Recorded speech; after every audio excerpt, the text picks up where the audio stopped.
Chapter 221. He didn't expect Su Jin and to have prepared a fake divorce certificate. Bailey Yin seemed to have no reason to stop him. Xia Dong suddenly stepped forward and said, "I agree." Everyone's eyes were on her. She pursed her lips and said, "I agree to hold a press conference. Mr. Su, please contact Mr. Xiao." Bailey Han's eyes suddenly narrowed. He suddenly grabbed her wrist and said in a low voice, "Jinan, wait for another hour. I believe the police will find Yinxian." "No need to wait." Xia Dong tilted her head and smiled at him. "If there are only 2 hours left, Mr. Xiao won't have enough time to contact the media. Ahan, it's just a fake divorce, isn't it?" He stared into her eyes seriously and said firmly, "It's just a fake divorce." He would never put her in danger. After Xiao Qifeng received Su Jinan's call, he quickly informed his assistant to contact the gold medal reporters of various media outlets and the hotel to prepare the venue for the press conference. Everything was settled. There was only an hour left, but there was still no good news from the police. Everyone rushed to the press conference venue with heavy hearts. The venue was filled with reporters. Many of these people had just crawled out of bed and were still a little dispirited. However, when they saw the people from the Su family and the Bailey family appear, it was as if they had been injected with chicken blood. Their spirits were lifted, and they were ready to shoot. Bailey Han and Xia Dong sat in the middle of the stage. There was a small red book in front of them. The reporters sitting in front of them immediately guessed that it was the divorce certificate. As time passed, the venue gradually quieted down. There was no sound at all. Everyone's nerves were stretched taut. The Su family members sitting in the first row kept looking at the watch on their wrists. Their hearts were about to stop. Tick-tock, tick-tock. 10 minutes left. 9 minutes, 8 minutes. Only 6 minutes left until 12 o'clock. There was still no news from the police. The old madam closed her eyes and sighed. Su Jinan's face was gloomy, like the sky before a storm. He grabbed the microphone with his right hand and said concisely, "Thank you all for coming. The press conference will now begin." Bailey Han glanced at the watch on his wrist. There were only 5 minutes left. If he didn't open his mouth, Su Yinxian would probably be in trouble. He turned to look at Xia Dong apologetically. Xia Dong smiled and comforted him with a smile. He moved the microphone in front of him, made up his mind, and said in a deep voice, "I, Bailey Han, hereby announce that Xia Dong and I have completed the divorce procedures this afternoon. Please bear witness." Bailey Han picked up the divorce certificate in front of him and held it up high. The reporters below the stage immediately snapped their shutters, and there were even cameras broadcasting live on the internet. According to the kidnapper's request, they needed to film the divorce certificate from all angles. Bailey Han opened the certificate and showed the contents in front of the camera. He held the certificate up high and glanced at his watch. There was only 1 minute left. His heart clenched tightly. Wang Kai suddenly called. Su Jinan couldn't care less. In front of everyone, he pressed the answer button and said anxiously, "Officer Wang, how is it?" Wang Kai gasped for breath. "We found the kidnapper's hiding place, but it was too late. The kidnappers have already moved Miss Su to another place." Su Jinan's heart sank, but he still had a glimmer of hope. He hoped that this press conference could fool the kidnappers. Beep beep. Beep beep. The phones of the reporters below the stage rang. They checked their phones and received a video file. They immediately shouted, "It's from the kidnappers." Beep beep. Everyone below the stage received the video file from the kidnappers. The staff projected the newly released video onto the big screen in the venue. In the video, Su Yinxian was no longer in the room from before. The walls of this room were dark and it looked like a basement. She was still tied to the chair. Her hands trembled as she held a piece of white paper, crying in despair. Click. The sound of a bullet being loaded could be heard. She was forced to suppress her cries under the kidnapper's coercion. Trembling, she read the contents of the paper aloud. "Bailey Han Xia Dong, your divorce certificate is fake. You want to fool me? You're too naive. I gave you a chance, but you didn't cherish it. Now, in front of all of you, I'm going to take Su Yinxian." She wailed loudly and couldn't read anymore. A hand suddenly appeared on the screen. The hand was wearing a rubber glove. It grabbed Su Yinxian's hair, and slammed her against the back of the chair. She was in so much pain that her face was distorted. "Ah, it hurts, please let me go." A black figure appeared on the screen. His back was facing the camera, and his face was covered by a mask. It was impossible to see his face clearly. The position he stood at was very skillful, and it was just right for Su Yunqian to be exposed to the camera. He untied the rope around her waist and pushed her to the ground. Su Yunqian's hands and feet were still tied. She crawled on the ground in despair and stepped back. "Please don't come over, don't come over." The man approached her step by step, grabbed her hair, and slapped her hard on the cheek. "What should we do? What should we do?" Mrs. Su was about to break down when she saw her daughter being abused. She shook Su Bolan's arm fiercely. "Honey, what should we do? How can we save Yunqian?" The old lady closed her eyes in despair. Her ears were filled with Su Yunqian's painful screams. Bai Jinxiu was so scared that her face turned pale. Xia Dong was so nervous that her heart almost stopped beating. She stared at the screen and dug her nails into her palms. "It's all my fault. If I hadn't really gotten a divorce, I wouldn't have caused her to be murdered." Bailey Han's heart ached. The guilt almost suffocated him, but he didn't regret it at all. The kidnappers were ruthless and could do anything. Even if he really divorced, the kidnappers would still let Xia Dong take Su Yunqian's place to suffer. Some reporters were filming the reaction of the Su family and Bailey's family. Su Jinan was furious. Like a crazy beast, he suddenly rushed forward, grabbed all their cameras, and smashed them on the ground. These reporters had no sympathy. The victim's family was already so sad, but they only knew how to film the news and catch the hot news. "Let me go, you bastard, let me go." A tragic cry came from the big screen. At this time, Su Yunqian had been pinned down by the man in black.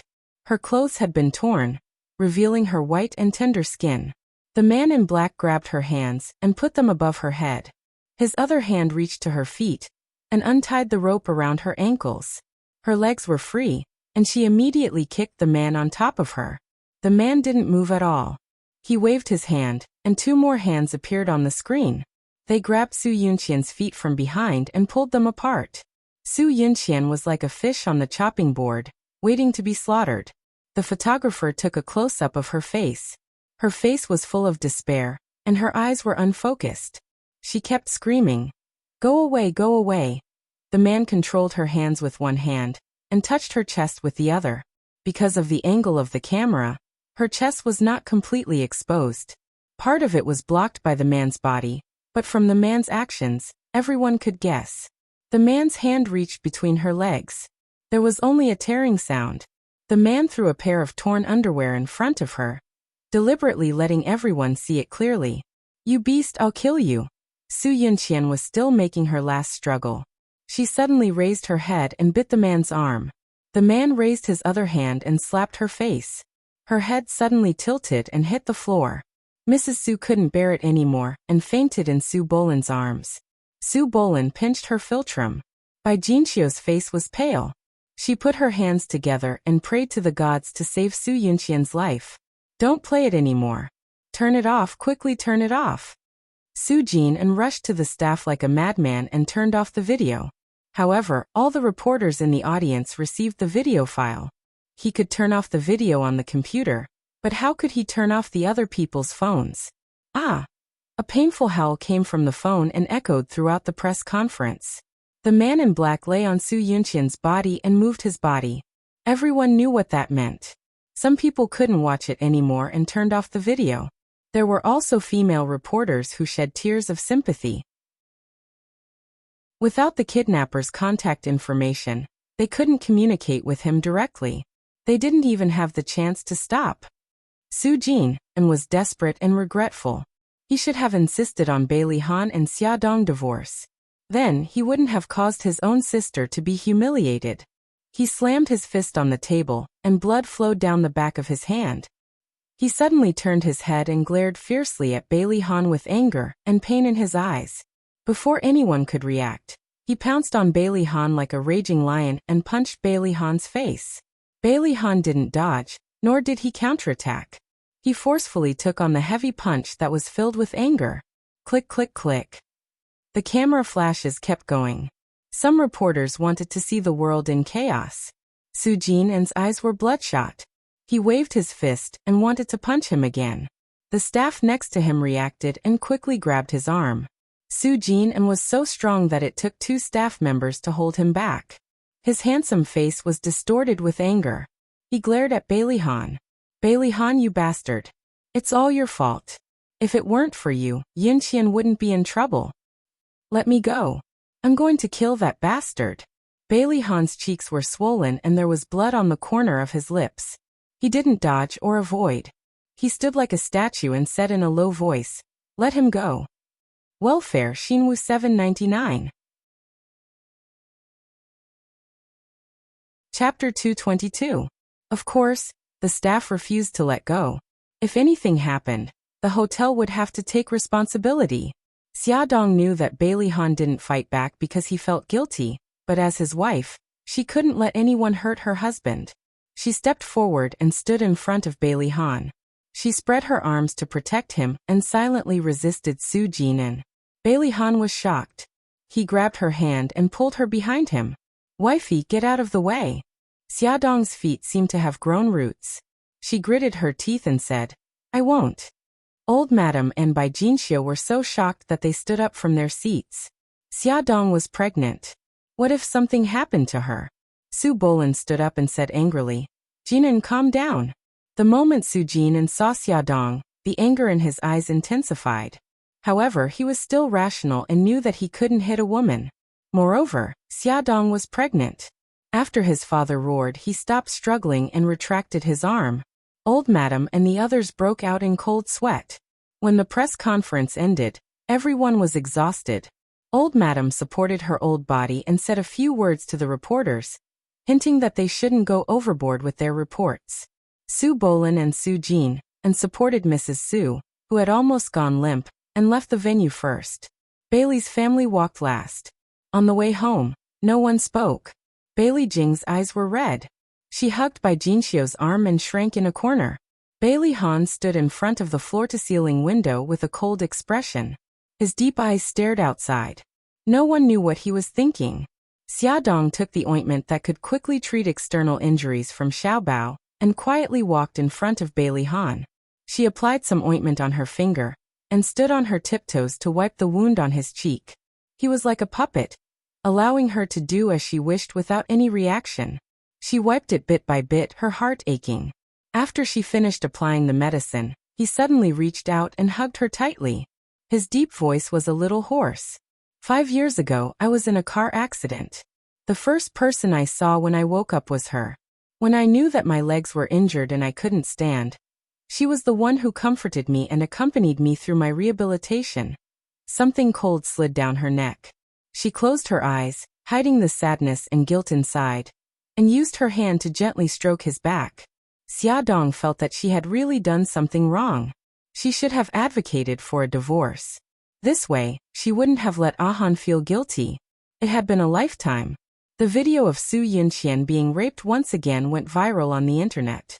The criticism was directed at Bailey Han and Xiaodong. Even the stock prices of Shenghao Group and Bailey Group began to decline. The Bailey family was facing an unprecedented crisis. Xiaodong didn't dare to go out at all. Her family didn't dare to let her go out either, lest she be slandered by those angry people. The police didn't give up on the search. That night, they finally found a secluded house on the mountain mentioned by the contractor. They confirmed that it was the place where the kidnappers were. Unfortunately, the house was already empty. Other than a chair and a few pieces of hemp rope, there was nothing else in the room. In the trash can outside the house, they found fast food boxes and instant noodles boxes. After identification, only Su Yunqian's fingerprints were on those items. The kidnappers and their accomplices didn't leave any clues. Where did the kidnappers transfer Su Yunqian to? No one could answer this question. Each day felt like a year to the two families. Bailey Han hadn't smiled from the bottom of his heart for many days. Xiaodong looked at his stiff smile and felt sorry for him. Once she couldn't help but hug him and whisper, "If you don't want to smile, don't smile." "I'm sorry." Bailey Han stroked her long hair. Her eyes were sore as she shook her head. He didn't do anything wrong to her. She just didn't want him to torture her anymore. 5 days passed, and there was still no sign of Su Yinxian. The kidnappers didn't send any more messages. It was as if they had disappeared from the face of the earth. Mrs. Su was on the verge of collapse. One morning, Xiaodong was pushing old Master Xiaodong for a walk in the courtyard. Mrs. Su rushed in like a madwoman and grabbed Xiaodong's arm. She yelled angrily, "It's all your fault, you jinx. Give my daughter back to me. Give my daughter back to me." Mrs. Su shook Xiaodong's arm, and even reached out to hit her. Fortunately, Xiaodong was prepared and grabbed her wrist. "Mrs. Su, calm down." "How can I calm down? If it wasn't for you, my daughter wouldn't have been abandoned by Ahan. If it wasn't for you, she wouldn't have been kidnapped and humiliated. It's all your fault. I'll kill you." Mrs. Su was blinded by hatred. She didn't care about her image. Her right hand was grabbed by Xiaodong and she couldn't move. She grabbed Xiaodong's hair with her left hand and pulled. "Young madam, are you okay?" Mrs. Su let go of her. A servant heard the noise and ran over. He grabbed Mrs. Su's arm from behind and tried to pry her hand away. However, Mrs. Su was very strong. When she saw that someone was coming to stop the fight, she suddenly raised her leg and kicked Xiaodong in the stomach. Xiaodong's hair was pulled and her right hand was grabbed by Mrs. Su's right hand.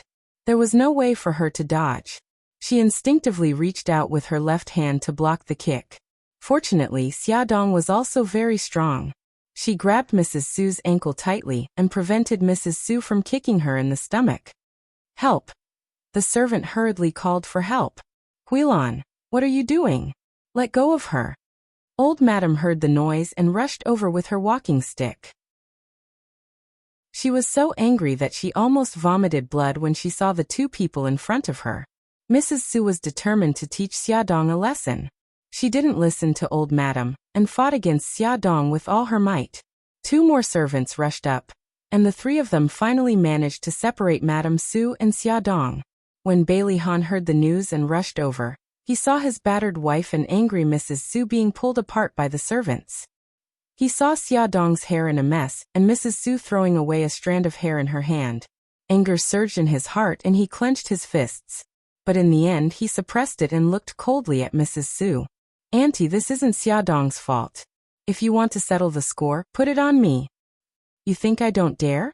I'll settle the score with you right now, you heartless bastard. If it weren't for you, Yunqian wouldn't have run out of the church and been kidnapped." Mrs. Su only had hatred in her heart. She rushed up and slapped him on the cheek. Bailey Han didn't dodge. He took the slap. She reached out to hit him again, but Bailey Han easily grabbed her wrist and said coldly, "Auntie, calm down. Look at yourself now. You're no different from a shrew."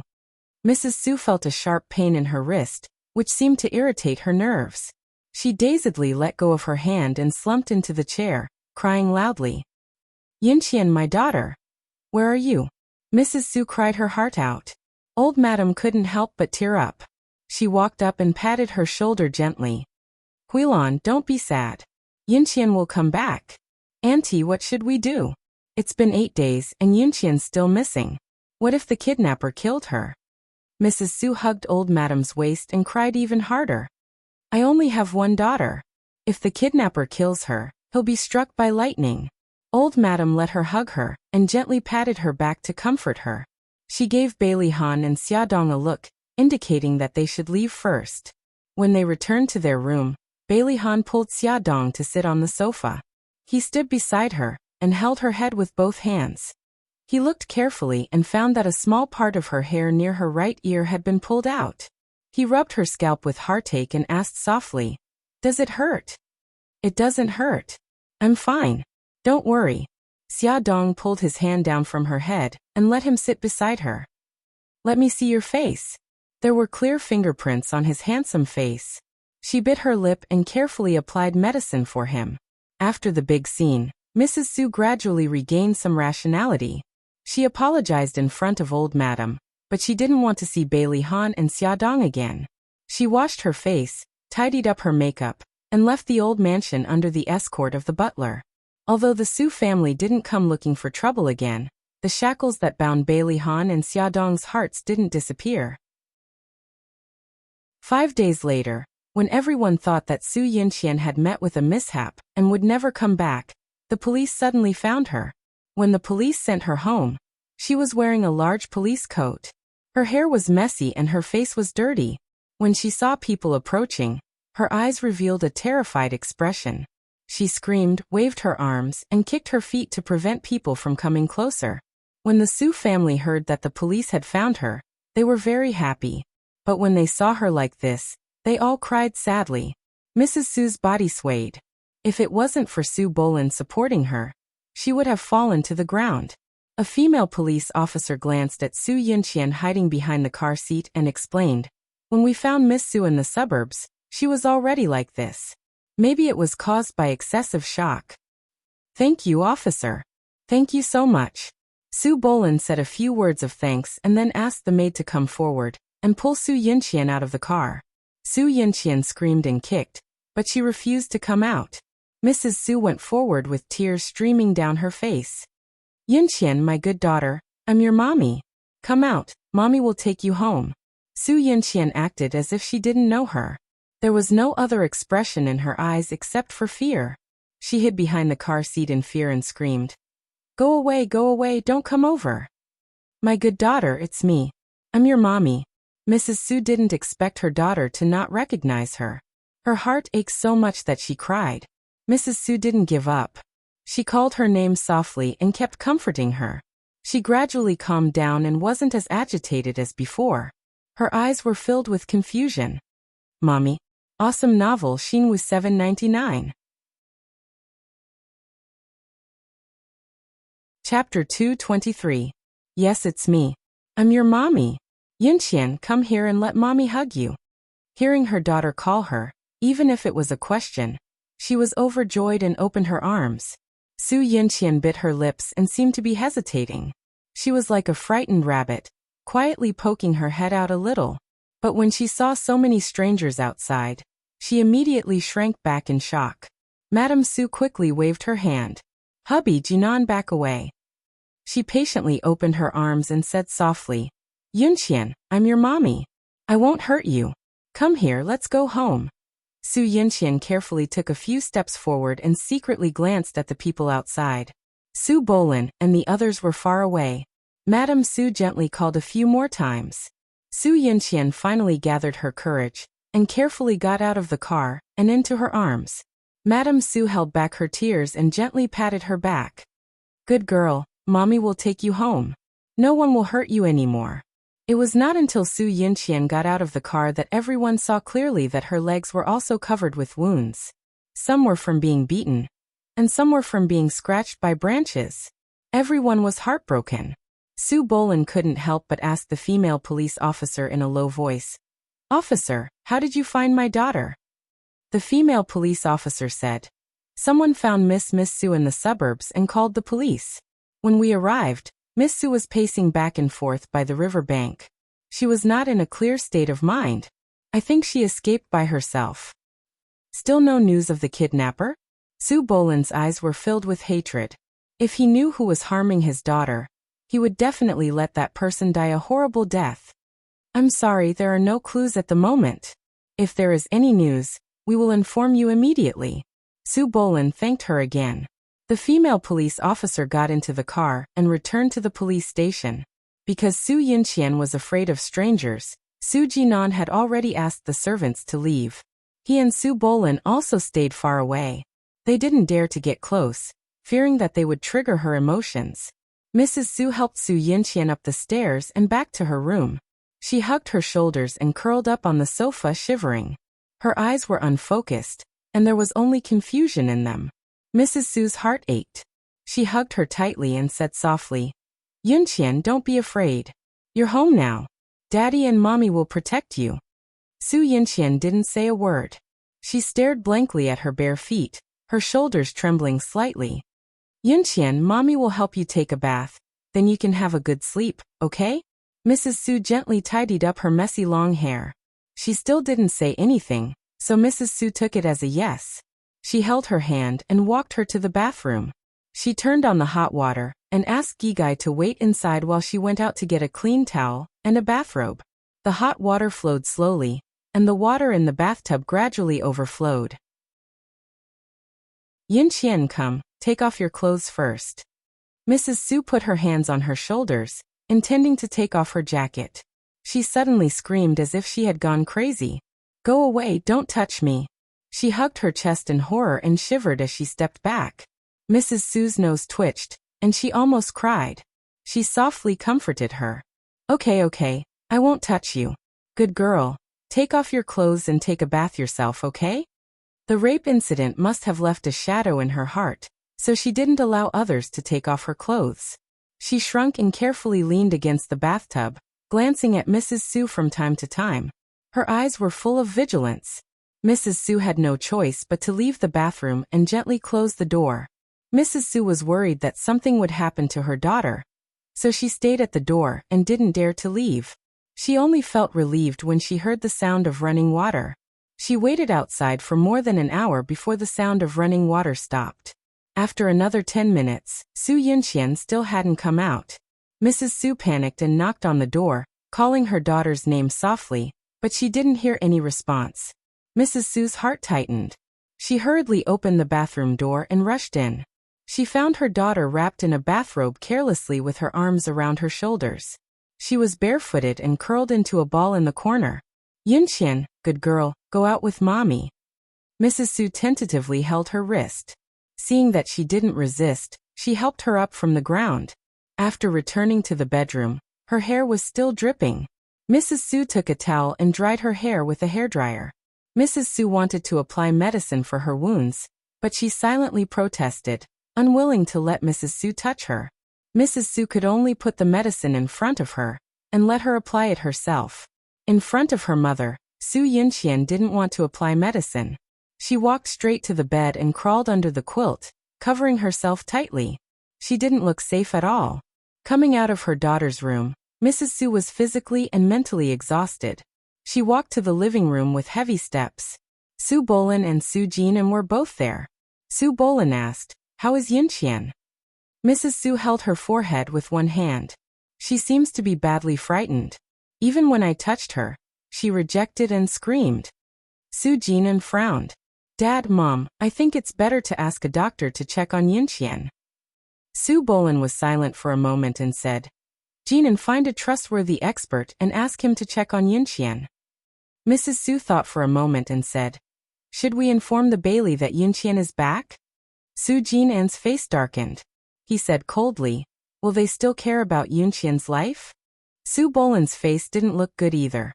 He said lightly, you can't say that. We still have to be polite. Huilan, call the old madam and tell her. Okay. Mrs. Su immediately took the landline and dialed the Bailey's number. She asked the butler to transfer the call to the old madam's room. When the old madam heard that Su Yinqian was back, she said at ba several times and asked about her current situation with concern. Mrs. Su sighed and said, Auntie, although Yinqian is back, she's not very clear-headed because of the shock. She can't even recognize her father and brother. The old madam persuaded softly, Huilan, it's good that she's back. Yinqian is just temporarily frightened and will recover soon. When is it convenient for you? I want to come and see her. Auntie, I appreciate your kindness. But Yinqian is still rejecting outsiders and doesn't let anyone get close to her. I think you should wait until she's better. That's good. Huilan, if you need any help, just tell us. Don't be shy. The old madam also felt guilty about Su Yinqian's kidnapping. She hoped that she could do something to make up for it. After the old madam hung up the phone, she immediately told the good news to the whole family. Everyone was relieved. However, when the old madam mentioned that Su Yinqian was not clear-headed, everyone became worried again. They could only wait for the doctor's diagnosis. Su Jin contacted a psychiatrist. During the diagnosis, Su Yinqian didn't want anyone to get close to her. She screamed at the psychiatrist and punched and kicked him. In the end, she had no choice but to be injected with a tranquilizer. After the diagnosis, the psychiatrist said that Su Yinqian suffered from acute psychogenic psychosis because of the shock. The typical symptoms were absent-mindedness, impairment of consciousness, depression, anxiety, and other emotions. She might even have hallucinations, sleepwalking, and other symptoms. The psychiatrist also said that her symptoms were serious and recommended hospitalization. The Su family had no other choice but to send Su Yunqian to the hospital. After a few days of psychotherapy and medication, Su Yunqian's mental state improved. Su Bolin and Su Jin went to visit her. Although she wouldn't communicate with them, she no longer screamed and rejected them. When the old madam heard that Su Yunqian was getting better, she decided to visit her with Bai Jinxiu. In the VIP ward, Su Yunqian was quietly lying on the bed. The wounds on her face had already healed, and she had regained her former beauty. However, her cheeks were a lot thinner, and her complexion wasn't too good either. It was pale and sickly. When everyone entered, she didn't react. She just looked at the ceiling quietly. The old madam sat on her bed and said softly, "Yunqian, I'm Grandma. Do you remember me?" Su Yunqian's eyes moved. She turned to look at her but didn't say anything. "Yunqian, I'm Grandma Bailey. I even held you when you were young." The old madam tentatively held her hand. She didn't struggle. The corners of her lips moved slightly and slowly curled up. Mrs. Su was very excited. Auntie Yunqian smiled. "Good girl." The old madam's eyes were filled with tears. She patted the back of Su Yunqian's hand. The old madam told a few more interesting things about her when she was young. She listened quietly with a smile on her face. "Yunqian, have a good rest. Grandma will come to see you in 2 days." Before leaving, the old madam put her hand under the quilt and said softly. Su Yunqian's lips moved. Han. Ever since Su Yunqian called Mrs. Su Mommy, when she came home, she hadn't spoken to her. Mrs. Su was very excited when she heard her speak again. She said, "Yunqian, what did you just say? Say it again." Su Yunqian's lips moved slightly and said clearly, "Han." The old madam and Mrs. Su didn't understand what she meant. Bai Jinxiu suddenly said, "Is Yunqian talking about Han?" What did she mean? Did Yunqian want to see Bailey Han? Mrs. Su's expression changed. Bailey Han was now married to Xiaodong. If she saw him, wouldn't Yunqian's condition be even more aggravated? The old madam sighed in her heart, but there was a smile on her face. She said softly, "Yunqian, do you want to see Han?" Su Yunqian nodded slightly. The corners of her lips were still curled up slightly, as if she was looking forward to his arrival. Mrs. Su and Bai Jinxiu looked at each other and saw the worry in each other's eyes. Finally, Mrs. Su sighed and said, "Why don't we ask Han to come and see Yunqian?" Although Bai Jinxiu was a little worried, she couldn't refuse Mrs. Su since she asked. Ad. Xingwu 799. Chapter 224. After returning home, Bai Jinxiu relayed the news to Bailey Han and Xiaodong. She wanted to hear their opinions. Xiaodong smiled. "Han, Miss Su has been back for so long, but you haven't visited her yet. Why don't you visit her tomorrow?" Bailey Han didn't object. The next day, Bailey Han informed Mrs. Su in advance that he was going to visit Su Yunqian. He hoped that Xiaodong would go with him. Xiaodong adjusted his jacket for him and said softly, "I'd better not go. I don't want to upset her." He held her hand. "I don't want you to misunderstand."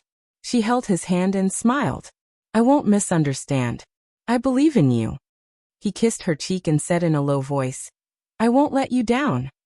When Bailey Han walked into Su Yunqian's ward, she was wearing a white hospital gown. She stood with her back facing the window, and the morning sun poured down on her body. She looked calm and serene. It was as if she didn't hear the footsteps. Even when Bailey Han walked to her side, she didn't turn to look at him. Her eyes were focused on the world outside the window. He didn't say anything and stood in front of the window with her. After a long time, she slowly turned around. Her delicate and beautiful face had lost a lot of weight. She looked lost as she tilted her head to look at him. Bailey Han's deep eyes moved. Her expression shocked him. She looked at him as if she was looking at a stranger. Su Yunqian suddenly blinked and asked softly, "Who are you?" Bailey Han's heart tightened. It was as if something was stuck in his throat. It was suffocating. He stared into her eyes and said slowly, "My name is Bailey Han." "Bailey Han?" She repeated his words with a gentle voice. Suddenly she grinned. Your name is the same as my boyfriend's. Bailey Han's body stiffened.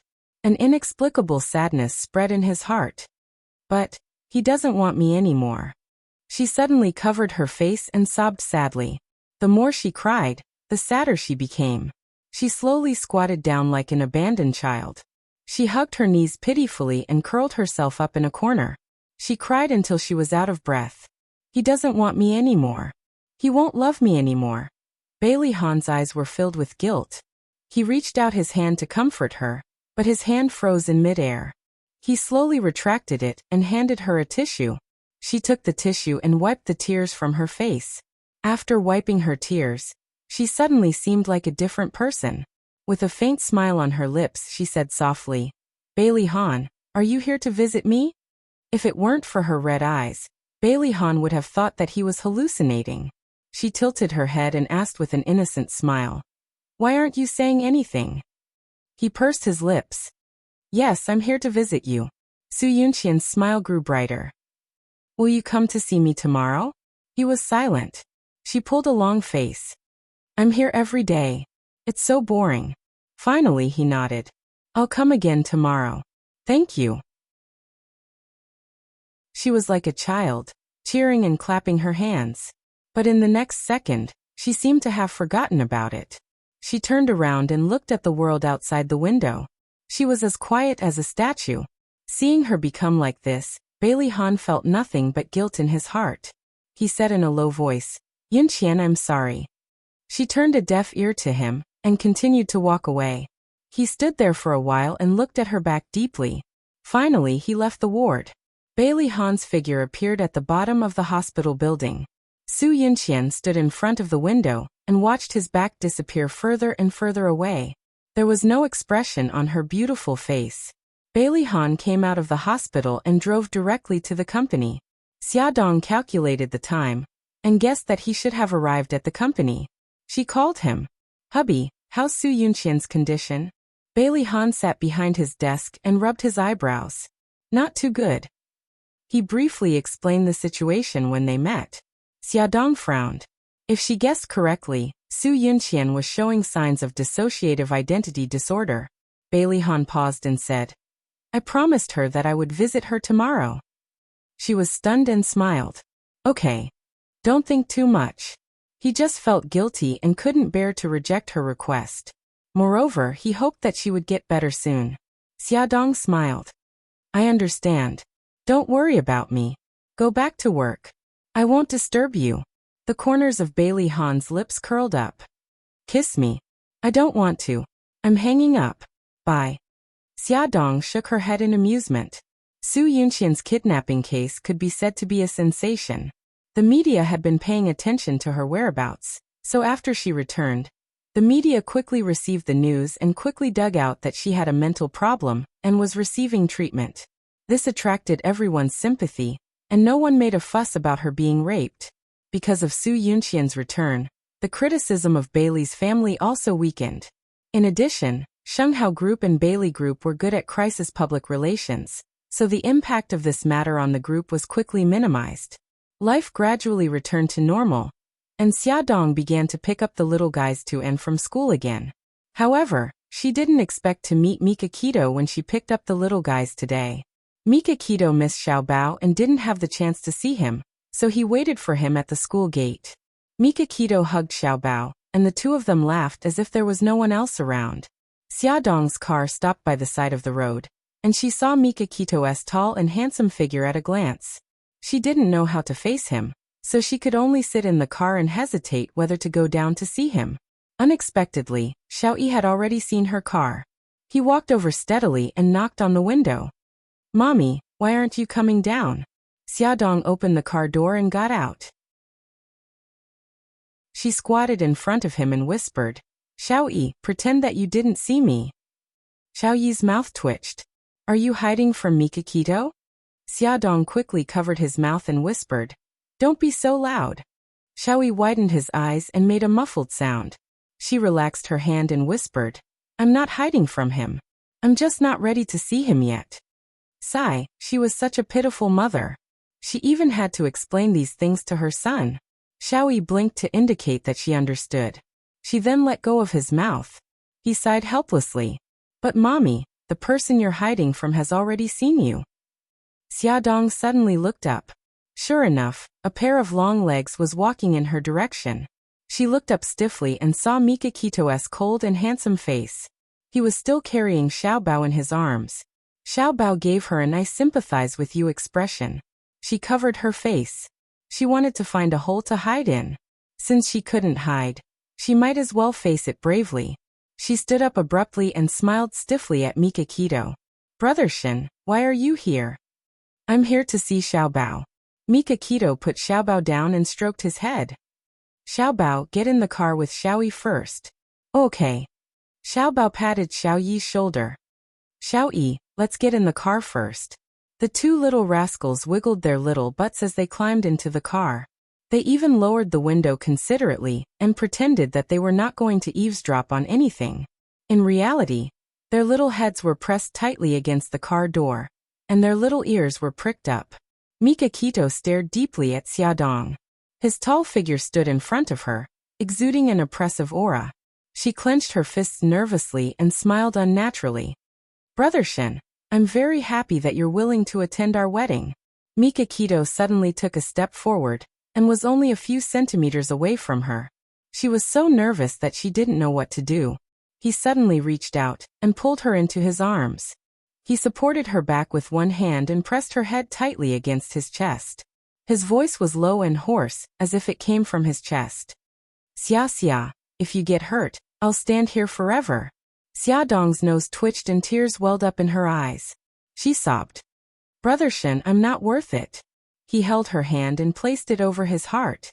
You're the only one who's ever been here. You'll be the only one in the future. She almost choked with sobs and shook her head. No, Brother Shin, don't be like this. If you're not happy, I'll feel guilty for the rest of my life. He looked up and wiped her tears gently, just like he had done for the past 5 years. The corners of his lips curled up, and there was a gentle warmth in his eyes. He said word by word, There's only happiness when you're here. Tears rolled down her cheeks. She bit her lip tightly and her shoulders trembled slightly. He suddenly let go of her and took a step back. Because her eyes were filled with tears, she saw his figure become blurry. Even the smile on his face became dazed. He stood just a step away and smiled slightly. No matter what difficulties you encounter, no matter how hurt you get, you have to remember that you still have me. He turned and left. The setting sun dyed his back golden. As he walked further and further away, his back seemed lonely and lonely. Xiaodong covered her mouth and tried to control her emotions. After wiping her tears dry, she sat in the car. The two little guys sat in the back seat. Each of them held a small notebook in their hands and looked focused. Xiaodong coughed and said, Xiaobao, buckle up. I'm going to drive. It's already buckled up. Xiaobao blinked and said, Mommy, Xiaoguai also wants to see Uncle Shen. When you come to pick us up tomorrow, can you bring Xiaoguai with you? Xiaodong was stunned. Tomorrow? Will Uncle Shen come again tomorrow? Yeah, we've already made an appointment. Xiaobao raised her chin proudly. Xiaoguai will be very happy if she knows. Xiaodong rubbed her eyebrows and said helplessly, All right, I'll go back tonight and ask for Xiaoguai's opinion. Xiaobao cheered. Xiaoyi pursed his lips and looked fierce. He didn't say anything, but his dark eyes were filled with dissatisfaction. When he saw Mikakito hugging his mommy, he was already worried that Mikakito would snatch his mommy away from daddy. Xiaobao even wanted to stir up trouble and created an opportunity for the two of them to meet. How annoying! Beauty novel Hongcha 866.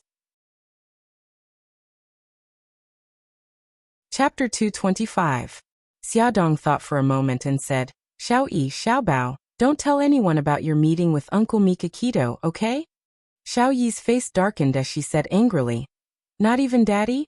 Are you trying to cheat on him? Xiaodong's face darkened. I'll tell your daddy. I'm just worried that the rest of the family will find out and cause unnecessary trouble. What cheating on him? What nonsense are you spouting? Xiaobao glared at Xiaoyi in annoyance. Don't talk nonsense. Mom isn't that kind of person. Uncle Shen isn't that kind of person either. You can't say for sure. Xiaoyi was still full of hostility towards Mikakito. As long as it was Daddy's love rival, he would treat him with hatred.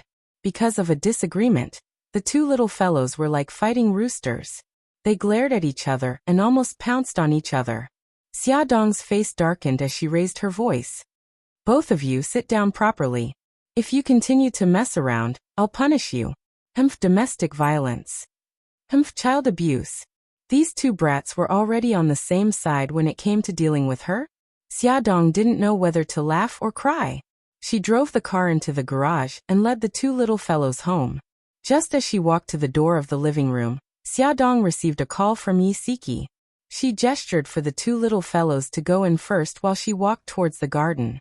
As she walked, she spoke on the phone. Siki, have you brought Nyonyo home? Yeah, we just came back. Nyonyo is doing her homework in her room. I'm calling you because I want to ask you about your recent situation. Xia Dong sat on the chair and pinched the space between her brows. I'm much better now. Luckily Su Yinqian is back.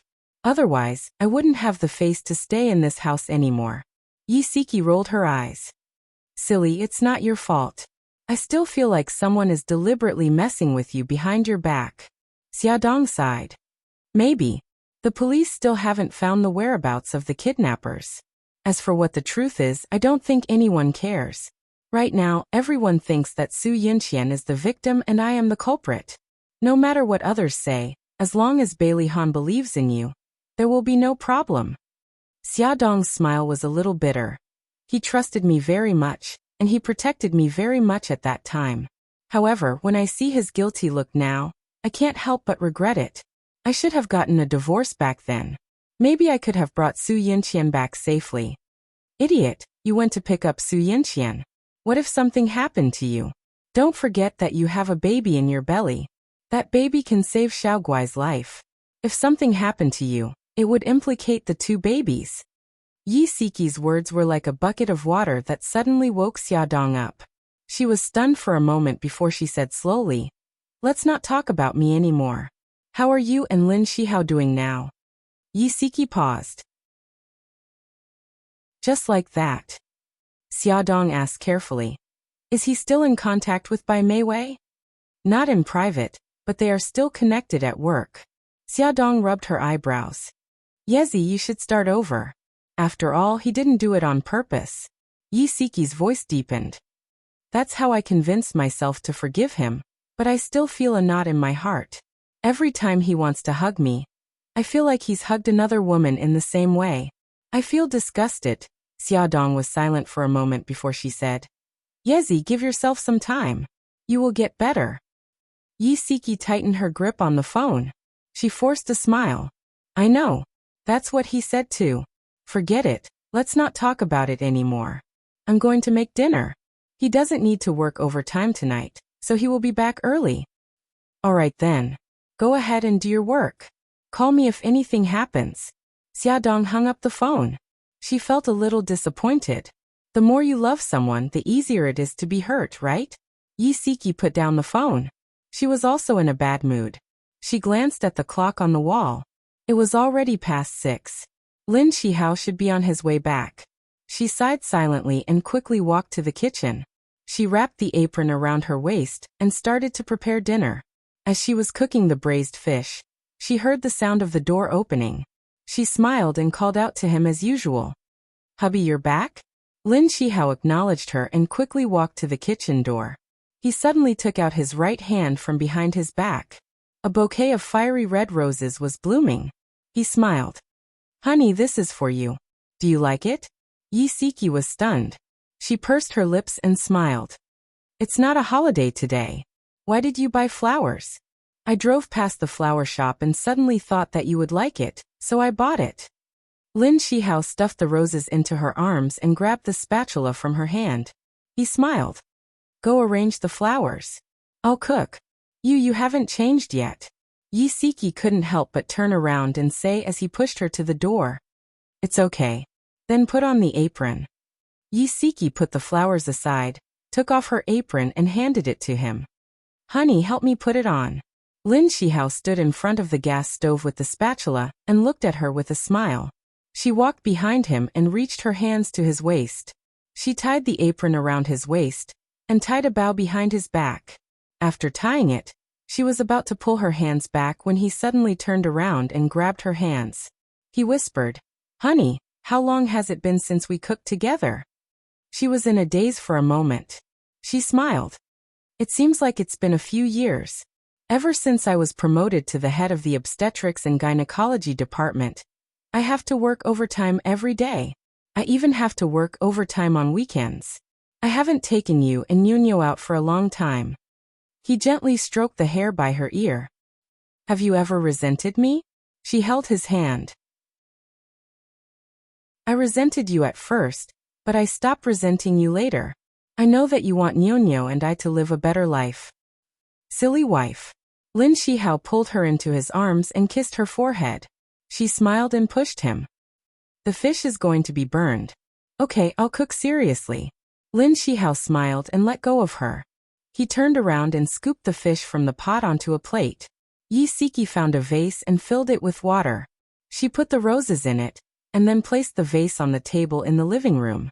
She washed her hands, set the table, and went to Nuno's room to call her daughter to eat. The family of 3 sat around the dining table. Nuno's childish voice told her about what happened in school. Lin Shihao was a good listener. He asked a few questions from time to time. When they talked about something interesting, the father and daughter laughed happily. Yi Siki smiled when she saw how happy they were. After dinner, Lin Shihao volunteered to wash the dishes. He teased, "Honey, washing dishes is a technical job. You can't go wrong if you leave it to me." Yi Siki smiled and said, "You're joking. I'll check it later. If it's not clean, you can wash it again." "Please don't worry, my dear wife. I'll do my best to wash it clean." Lin Shihao made an exaggerated salute. Nuno smiled and leaned into Yi Siki's arms. She asked mischievously, "Mommy, is Daddy possessed by an alien? The person we're seeing now is definitely not the real Daddy, right?" Yi Siki couldn't help but laugh. She rubbed her daughter's hair. "Your daddy suddenly became kind. You two can laugh at me as much as you want. I'll just stay with those bowls and chopsticks." Lin Shihao shook his head and smiled. His eyes were full of love and gentleness. The mother and daughter laughed together. Lin Shihao was busy in the kitchen. His handsome figure appeared even more charming under the soft light. Yi Siki looked at him. She knew that he had been working hard these days. He was working hard to make up for his past shortcomings. He was really determined to start over. She should also work hard. After the kitchen was tidied up, the family of 3 sat on the sofa and watched TV. Yi Siki hugged her daughter. Lin Shihao deliberately moved closer to her. She pretended not to notice, but her body quietly leaned against his chest. Lin Shihao reached out and hugged her tightly. The TV was playing a comedy movie. Yi Siki and Nuno giggled. Lin Shihao hugged them in his arms and swore to himself that this time, he would protect this happiness. After the movie, Yi Siki took Nuno to the bathroom to take a shower. Lin Shihao suddenly received a call from Bai Meiwei. He instinctively looked in the direction of the bathroom. He walked into the bedroom and closed the door. "Meiwei, what's the matter?" Bai Meiwei laughed foolishly. "Senior, I want to see you." Lin Shihao frowned. "Meiwei, it's already very late. If there's anything, we can talk about it at work tomorrow." Her laughter turned into sobs. "But I want to see you now." Lin Shihao heard the noise on her end. His frown deepened. He asked in a low voice, "Where are you now?" She answered blankly, "At the bar." "You're drunk." Lin Shihao suppressed his anger. "Leave the bar now and go home." Bai Meiwei leaned against the bar counter and grabbed her hair painfully. She said drunkenly, "If you don't come to see me, I won't go home." Lin Shihao paused and said in a low voice, "I won't go to see you." Without waiting for her reply, he hung up the phone. He paced back and forth in the room a few times. He was still a little worried about her. After thinking about it, he finally called the Bai family's landline. The servant knew Lin Shihao. When he heard that Miss was drunk at the bar, he immediately expressed his gratitude and said that he would contact her to bring her home. When Lin Shihao ended the call, Yi Siki opened the bedroom door and walked in while drying her hair. She smiled and said, "The 2 of us are out. Hurry and go take a shower." "Okay, I'll go right away." Lin Shihao placed the phone on the bedside. After thinking about it, he chose to tell her. Honey, Mei called me just now. She's drunk. I contacted the Bai family and asked them to pick her up. Okay, I got it. Yi Siki felt a little uncomfortable. However, since he took the initiative to tell her, she still smiled and said gently, hurry and go take a shower. After Lin Shihao went to the bathroom to take a shower, Yi Siki sat on the bed in a daze for a while. Finally, she sighed deeply. What was wrong with her? Since she had decided to work hard to redeem herself, she should be more relaxed. Shihao also told her everything. This was a good sign. Attention, Xingwu 799.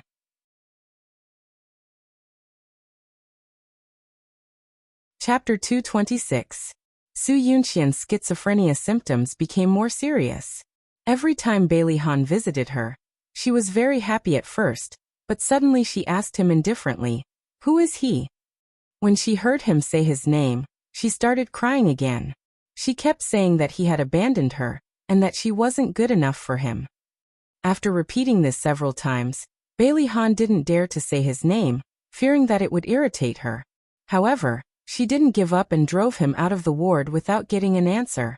The Su family was very puzzled and asked the doctor, Doctor, Yunqian's condition had improved before. Why did it suddenly worsen? The doctor said that the patient might have suffered too much psychological damage in the past. During the treatment, she remembered some bad memories. Those injuries were beyond her mental endurance, so she removed those painful memories or consciousness activities from the entire mental plane to protect herself. However, because of this, she lost her integrity. To put it simply, Su Yunqian had already suffered from schizophrenia. She could have 2 or more different personalities at the same time. The doctor said that Su Yunqian's condition was mainly caused by harmful stimulation. She needed psychological treatment. The family members should create a relaxed and warm environment for her, and not stimulate her emotions. The Su family trembled with fear. They didn't expect their daughter's condition to be so serious. Bailey Han, who accompanied them, also became very depressed after hearing the doctor's words.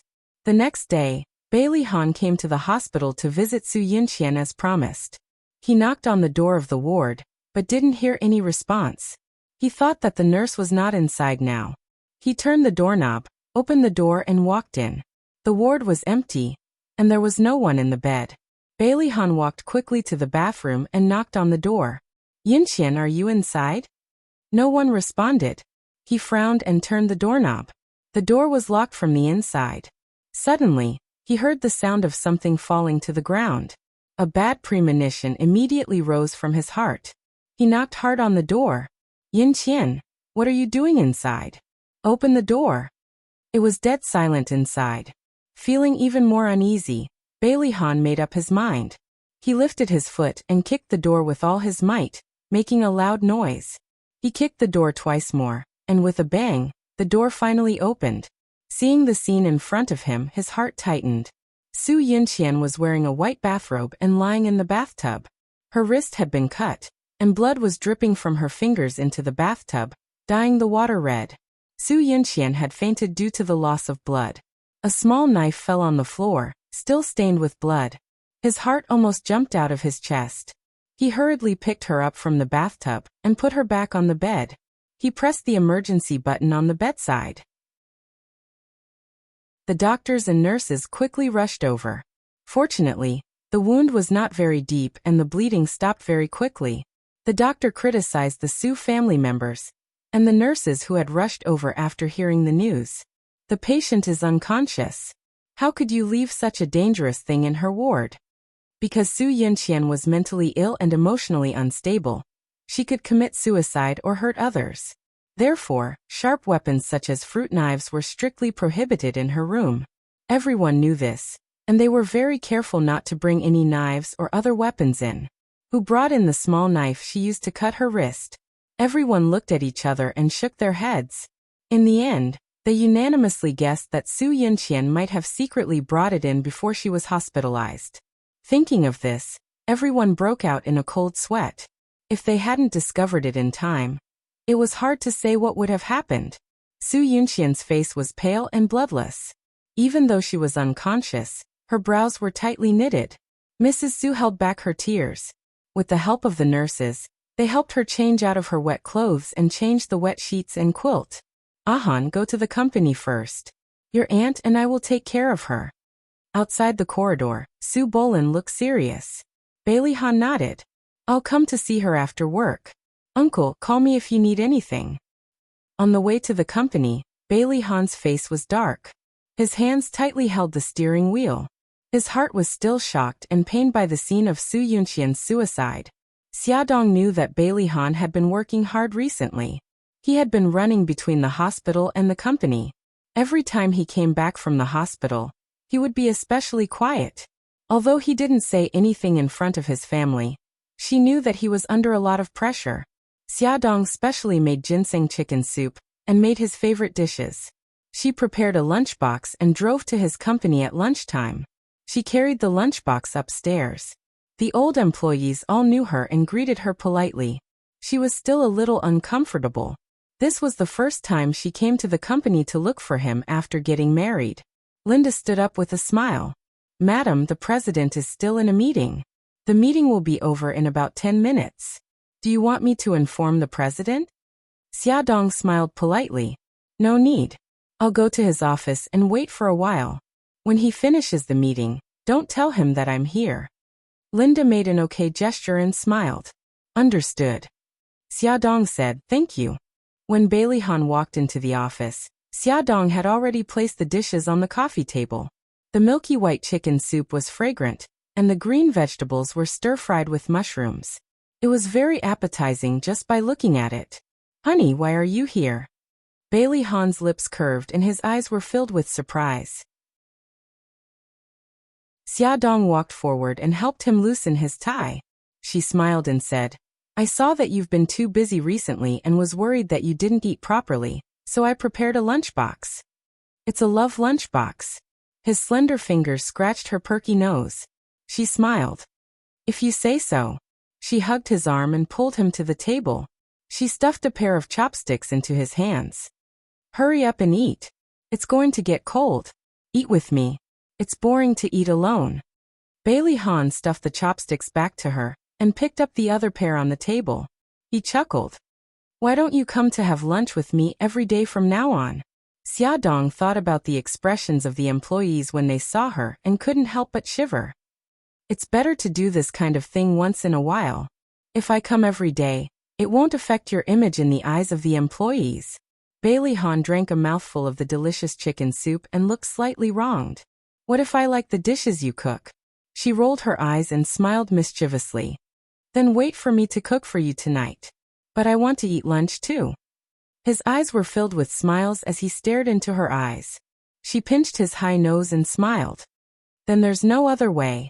Naughty. He ruffled her hair. She rolled her eyes and said, how about this? After I'm done cooking, I'll send it to the front desk downstairs, and you can ask Linda to bring it up for you. Silly, I'm just teasing you. I can't bear to let my wife cook every day. He smiled gently.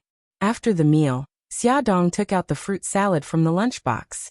She picked up a piece of fruit with a fork and brought it to his lips. He smiled and opened his mouth to take the fruit. Suddenly, he saw her frowning and covering her stomach with her left hand. He quickly swallowed the fruit and asked anxiously, What's wrong? Does your stomach hurt? She relaxed her brows and smiled. It's nothing. The baby just moved a little. Only then did Bailey Han's anxious heart relax. Pleasantly surprised, he placed his palm on her abdomen. It was a pity that he didn't feel anything. However, this didn't hinder his excitement as he said gently, Baby, I'm daddy. Xiaodong was amused. The baby can't hear you yet. He can hear you. Bailey Han simply squatted in front of her and gently pressed his face against her abdomen. He said gently, Baby, I'm daddy. If you hear my voice, kick me with your little feet. The baby still didn't move. Bailey Han was a little disappointed.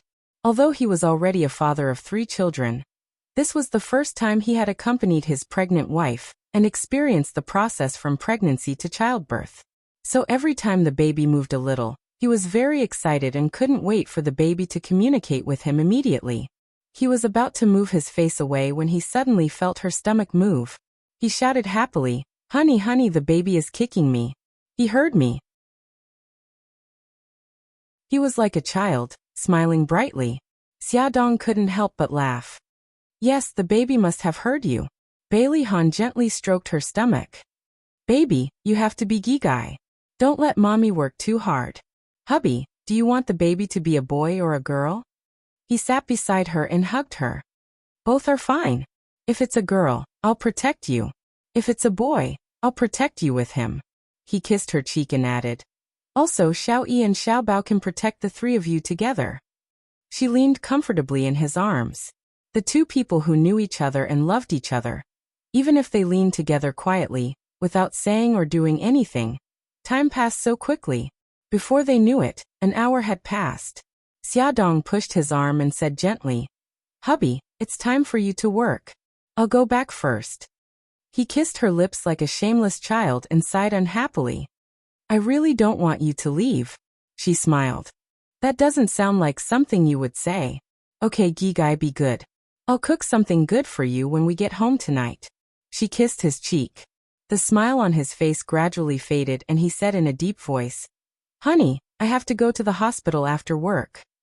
Xiaodong asked worriedly, Is Su Yunqian's condition not too good? He nodded.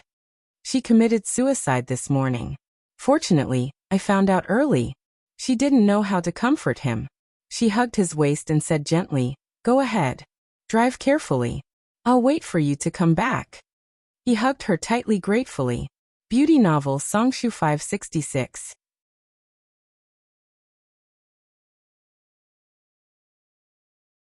Chapter 227. Xiaodong told Yi Siki about this matter. Yi Siki scolded her, saying that only a foolish woman like her would push her husband to her love rival. She retorted, If you were me, what would you do? Don't you allow Ahan to see her? Yi Siki paused and said, Okay, I'm also a foolish woman. If she stopped her husband and prevented him from seeing her, her husband would only think that she was unreasonable. Bailey Han drove directly to the hospital after work. Mrs. Su sat by Su Yunqian's bed to accompany her. When she saw him come in, she found an excuse to leave. Su Yunqian lay quietly on the bed, her face still very pale. She smiled slightly. Han, I had a dream this afternoon. He sat beside her. What did you dream of? Her eyes were a little absent-minded, and her smile was faint. I dreamed that we were watching the sunrise by the sea. I was leaning in your arms. You said that you would accompany me to watch the sunrise every morning. He was silent. Su Yunqian hugged his arm, her cheek gently rubbing against his arm. She whispered, Han, let's go watch the sunrise tomorrow morning, okay? Bailey Han's body stiffened. After a moment of silence he whispered, Yunqian, I'm sorry. I can't watch the sunrise with you anymore. The smile on her face suddenly disappeared, and she cried sadly. Why am I still alive? Why don't you let me die? She suddenly became emotional. She jumped out of bed and ran out crazily. Bailey Han hurriedly grabbed her arms to stop her from hurting herself. Yunqian, don't be agitated. Take a deep breath. Everything will be okay. She cried and shook her head, as if her mind had become very clear. No, it won't be okay anymore. I'm not the same person as before. Yunqian, listen to me. It will all pass. Bailey Han held her shoulders and comforted her softly. Look, we all care about you. In our eyes, you will always be the beautiful and charming Su Yunqian. You lied to me. If I was still the Su Yunqian of the past, why would you abandon me? Why won't you watch the sunrise with me? She grabbed his arm and shook it hard. Why? Bailey Han's thin lips were tightly pursed, and his deep eyes were as dark as the sea. Su Yunqian suddenly froze and stared at him blankly. Han, when did you come? His expression did not change as he said indifferently, I just arrived. Oh. She nodded obediently. Suddenly, she lowered her head and stared at her bare feet. Why am I standing on the ground barefoot? He did not answer her question. Instead, he said gently, I'll help you back to the bed. Oh, okay. She obediently climbed onto the bed and leaned against the pillow. She smiled sweetly. Han, I want to listen to a story. What story do you want to hear? She thought about it seriously and blinked. The story of Snow White. He smiled. All right, I'll tell you. Once upon a time, there was a beautiful princess. His deep and magnetic voice rang in the empty ward. After the story was told, she widened her eyes and asked curiously, why did the Empress want to kill Snow White? He explained, because Snow White was more beautiful than the Empress. If Snow White was killed, she would be the most beautiful person in the world. She nodded in understanding. The Empress is so silly. He glanced at his watch. Are you sleepy now? Do you want to sleep? I want to hear another story. What do you want to hear? The story of Cinderella. All right. Bailey Han began to feel lucky. In order to be a good father, he had deliberately read a lot of fairy tales. It was already past 8 and Bailey Han had not returned. Xia Dong wanted to call him to ask, but she was afraid that he would misunderstand that she was rushing him home. So she gave up the idea. Thus, she sat in the living room and waited for him. After telling the story of Cinderella, Bailey Han told another story. Su Yunqian finally slowly closed her eyes and fell asleep. He sat beside her and made sure that she was sound asleep before he got up. Just as he walked to the door, he suddenly heard her scream in horror. Go away, don't touch me. Go away. Bailey Han's heart ached. He turned around and saw that she had actually turned over and sat up. Her eyes were still tightly shut, but the horror on her face was unmistakable. She waved her hands wildly in the air. Go away, go away. He clenched his fists, turned around, and walked quickly to her side. He held her shoulders and said gently, Yun Qian, don't be afraid. No one will hurt you. Sob sob. It's so scary. She suddenly hugged his waist and sobbed. Bailey Han's body stiffened. He stretched out his hands to push her away, but in the end he controlled himself. He patted her back gently with his right hand and said softly, It's okay, it's okay. She cried for a while and finally calmed down. He looked down at her. Her eyes were still tightly shut and her cheeks were stained with tears. He pulled out a tissue and gently wiped the tears on her face. He held her shoulders and wanted to put her back on the bed, but her hands were tightly wrapped around his waist. He gently held her hands and slowly pried them away. Then he helped her lie back on the bed and covered her with the quilt. Bailey Han walked out of the ward. Mrs. Su stood up from the chair and said, Han, sorry to trouble you. Auntie, you're welcome. You should go back. It's late. You should go back early too. Okay, I'll go in and take a look. Then I'll leave. Bailey Han said, Do you need me to drive you home? Mrs. Su smiled. No, it's okay. I drove here myself.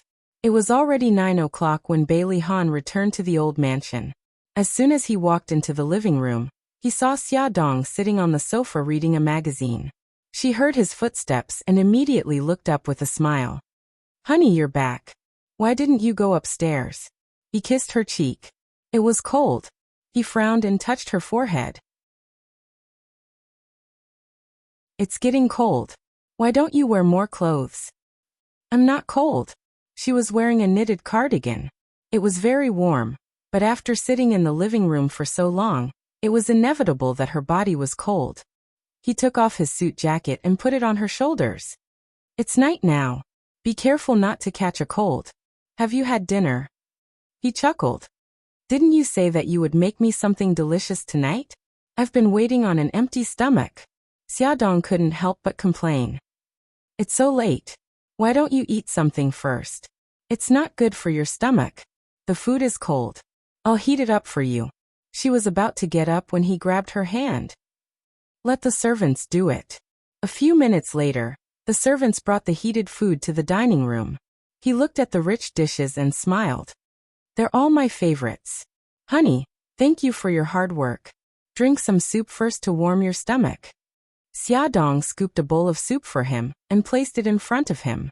After dinner, she walked behind him and put her hands on his shoulders. Hubby, let me massage your shoulders. She felt sorry for him when she saw him running around every day. Okay. He gladly accepted his wife's thoughtfulness. Her soft hands massaged his shoulders. The strength was just right and it was very comfortable. He leaned back in the chair and closed his eyes. How's Xiao Guai today? Yeah. I took Xiao Guai to the kindergarten today. Xia Dong paused and said, Brother Shun is here too. Xiao Guai misses him a lot. It's good for them to meet. Bailey Han was a little jealous that his daughter liked Mikakito, but he did not stop them from meeting. When Xiaodong told him last night that Mikakito wanted to meet Xiao Guai, he only hesitated for a second before agreeing. Xiaodong laughed softly. Gigai wanted me to tell you that she still likes Daddy the most. He suddenly opened his eyes and turned to ask her, really? He thought his daughter liked Mikakito the most. She smiled and nodded. Yeah. Gigai also said that she wants to listen to you tell her a story tonight. You have to do your homework in advance. Bailey Han raised his eyebrows proudly. I've memorized all of Grimm's fairy tales. Xiaodong smiled meaningfully. You only memorized Grimm's fairy tales? That's not enough. A certain father was so excited that he did not take his wife's kind reminder to heart. He hurried upstairs to tell his daughter a bedtime story, so that he could coax her to sleep. Xiao Guai played with her two older brothers for a while. When she heard that Daddy was back and wanted to tell a story, Xiao Bao and Xiao Yi also came over to join in the fun. The three little guys lay side by side on the bed, blinking their 3 pairs of similar big eyes as they stared seriously at Bailey Han. Faced with 3 pairs of pure black eyes, Bailey Han actually felt guilty. He coughed and said, "What story do you want to hear?" Xiao Bao puffed up her cheeks. I want to hear a fairy tale.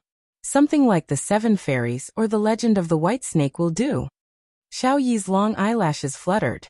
I want to hear a historical story. Something like the Chronicles of the Grand Historian, or the Romance of the 3 Kingdoms will do. Xiao Guai blinked. I want to hear a story from the Arabian Nights. Last time, Mommy told me the story of Aladdin and the magic lamp. Mommy said that the next story would be the story of Sinbad the Navigator. Daddy, I want to hear it. The smile on Bailey Han's face froze, and the corners of his mouth twitched. Don't you want to hear the story of Snow White and Cinderella? TSK. Xiao Yi and Xiao Bao showed a disdainful expression. We don't want to hear such an old-fashioned story. Yeah, we've heard it so many times that I can tell it now. Xiao Guai reached out her small hand and touched the back of Bailey Han's hand. She comforted him obediently. Daddy, don't be sad. It's okay that you don't know how to tell stories. I still like you the most. Bailey Han was hurt. Xiao Bao and Xiao Yi got out of bed. Xiao Bao sighed. Aya, we can't hear the story anymore. Let's go back. Xiao Yi shushed her.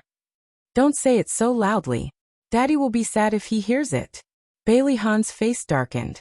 These 2 brats were too much. They actually looked down on him in front of him.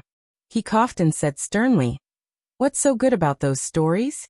Daddy will tell you about my personal experience. This is the story of my adventures when I was 16 years old." Wow, this is interesting. I want to hear it. Hurry up and lie back down. Xiao Bao and Xiao Yi quickly crawled back into bed. Ad. Xinwu 799.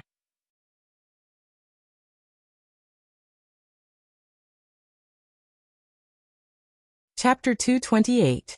The corners of Bailey Han's lips curled up as he slowly recounted what he had experienced. Considering that they were still young, he only briefly talked about the bloody scenes. He mainly talked about how he had made use of the surrounding environment to survive on the deserted island, and how he had avoided danger time and time again. This was the first time he had recounted that experience in detail to others. He did not expect that the audience would be 3 children. He curled his lips in amusement. Xiao Bao and Xiao Yi looked at him with admiration. Xiao Yi said, "Daddy, you're so awesome. I want to be like you and be a great man." Xiao Bao puffed up her cheeks. "Daddy, just you wait. I'll become as strong as you." Xiao Guai said with heartache, "Daddy, are you afraid?" Daddy is not afraid because Daddy has you 3 cute guardian angels. Bailey Han kissed her tender little face and stroked Xiao Bao and Xiao Yi's heads. He smiled and said, "Go back to your room and rest. Don't disturb your little sister anymore." Got it. After coaxing their daughters to sleep, the couple washed up and went to bed. Bailey Han hugged his wife's soft body in satisfaction and quickly fell asleep. Bailey Han was dreaming. In his dream, he was standing in a dark basement. Su Yinqian was tied to a chair. She was crying sadly and begging for help. He walked forward and wanted to untie the rope on her body, But when his fingers reached out, his fingers went straight through her body. No matter how many times he tried, he could not untie the rope. Bailey Han saw a tall man wearing a mask stride over. The man passed through his body and walked to Su Yinqian. He roughly untied the rope on her body, then pushed her to the ground, and lay on top of her like a beast. Bailey Han pounced to hit the man, but his fists all went through his body. He could not touch the man at all. He could only watch as the man humiliated Su Yinqian. Her desperate eyes were deeply engraved in his heart. His heart ached so much that he could not breathe. He roared in pain. Suddenly, the scene changed. He was suddenly standing in the bathroom of the hospital. Su Yinqian was lying in the snow-white bathtub. The bathtub was full of blood. The wound on her wrist was still bleeding. She stared at him with a pair of big eyes and resentment. "It's all your fault. It's all your fault. You're the one who killed me." "No." Bailey Han sat up abruptly. His forehead was full of sweat. His heart was beating wildly in his chest, as if it was about to burst out. His head suddenly hurt. He held his head and breathed in pain. The pain lasted for a few minutes and gradually dissipated. His originally deep eyes became empty and lifeless. He lifted the quilt expressionlessly and got out of bed. His eyes did not look at the person beside him. As usual, he went into the bathroom to wash up and change his clothes. Then he took the car keys and went out. Bang! The sound of the door closing woke Xiaodong up. She opened her eyes and felt that something was wrong. She touched the spot beside her and sat up abruptly. Bailey Han was gone. That loud sound just now. Was it the sound of him closing the door and leaving? She glanced at the bedside clock. It was only 4 o'clock. Why did he get up so early? Moreover, after he got up in the past, his movements were very light. He would not wake her up at all. He was so abnormal today. Did something happen? Xiaodong's heart was full of questions. She did not continue to sleep. She hurriedly changed her clothes, grabbed her phone and car keys, and hurried downstairs. When she ran out of the door, Bailey Han's car had already slowly driven out of the garage. When the car passed by her, she called his name. He acted as if he did not hear her. His car window was open. At such a close distance, it was impossible for him not to hear her. Xiaodong's heart was faintly uneasy. She hurriedly ran into the garage and drove her car, following behind Bailey Han. There was about a few hundred meters between the two cars. Fortunately, there were fewer cars on the road in the early morning. She slightly sped up, and the distance between the two cars continued to shrink. Xiaodong stopped by the roadside and watched his car park in the hospital's parking lot. After he got out of the car, she also parked her car. Before she could chase after him and ask him, he had already strode into the hospital's lobby and quickly walked into the elevator. She knew that Su Yinqian was staying in this hospital, but she did not know which ward Su Yinqian was staying in. When she found the ward number from the nurse on duty and found the ward, the door was not locked. She opened a gap and a faint light poured out from inside the room. Xiaodong pushed the door open stiffly. The gap widened, and she could clearly see Su Yinqian leaning in Bailey Han's arms. Then she heard Bailey Han's voice. "It's cold by the sea. Bring a thick coat." Okay. I'll listen to you." Su Yinqian's voice was gentle. Xiaodong's heart tightened, and her hands clenched into fists. Clear footsteps could be heard. She quickly hid in the door of another ward. Bailey Han held Su Yinqian's waist, and the two of them slowly walked to the elevator. Their silhouettes gradually disappeared into the elevator. Xiaodong suddenly felt as if her legs were filled with lead. Every step was very difficult. However, no matter how difficult it was, she could not help but want to follow them and see what they would do. There were more and more cars on the road. Xiaodong followed Bailey Han's car and hurriedly. Bailey Han parked the car by the sea. Su Yinqian held his arm. The two of them walked on the plank road and leaned against the railing. Xiaodong looked out of the car window and saw their backs leaning against each other. Tears slowly flowed out of her eyes. Su Yinqian leaned in Bailey Han's arms and pointed to the place where the sea met the sky. She smiled innocently. "Han, look. The sun is climbing up the sea. It's so beautiful." Bailey Han hugged her shoulders tightly and smiled gently. It's very beautiful." At the place where the sky met the sea, The red sun slowly climbed up. The red clouds slowly filled the dark blue sky and gradually glowed. The bright rays reflected on the sea and complemented each other. It was a spectacular sight. Facing such a beautiful scene, Xiaodong did not feel any joy in her heart. She was full of sadness, and her face was wet with tears. The sun had completely jumped out of the sea, and the brilliant golden color dyed half the sky red. Han, come and watch the sunrise with me in the future, okay? Su Yinqian looked up at his handsome side profile. Bailey Han lowered his eyes and looked at her beautiful face. His lips were brimming with a smile. All right, whenever you want to see it, I'll accompany you. You're so good to me. Su Yinqian raised her head and kissed him on the chin. She smiled as brightly as a child. He tightened his arms around her shoulders and said softly, Are you hungry? I'll take you to eat something delicious. Okay. She hugged him and cheered. I'm so happy. Let's go. He ruffled her hair and walked back with her in his arms. They did not return to the car. Instead, they walked to a shop by the sea. The shop was not big and was elegantly decorated. It specialized in selling breakfast. Many people who went to the sea to watch the sunrise enjoyed a delicious breakfast here. The table by the window also had a beautiful view of the sea. Bailey Han and the others were lucky. There was a table near the window left. He handed her the menu. What do you want to eat? She pointed at the menu happily. I want to eat seafood casserole porridge. I also want to eat fragrant soup dumplings and shumai. Okay. Bailey Han returned the menu to the waiter and said the names of the dishes. After about 10 minutes, the waiter brought up the food they ordered. The seafood porridge had just been cooked. It was boiling hot and the aroma was overflowing. She puffed up her cheeks and frowned. It's so hot. Don't worry. Wait for the porridge to cool down. Eat the shumai first. Bailey Han picked up a shumai with his chopsticks and placed it on her plate. Then he scooped out a small bowl of porridge from the casserole and stirred it gently with a spoon. Su Yinqian blew on the shumai and then carefully took a bite.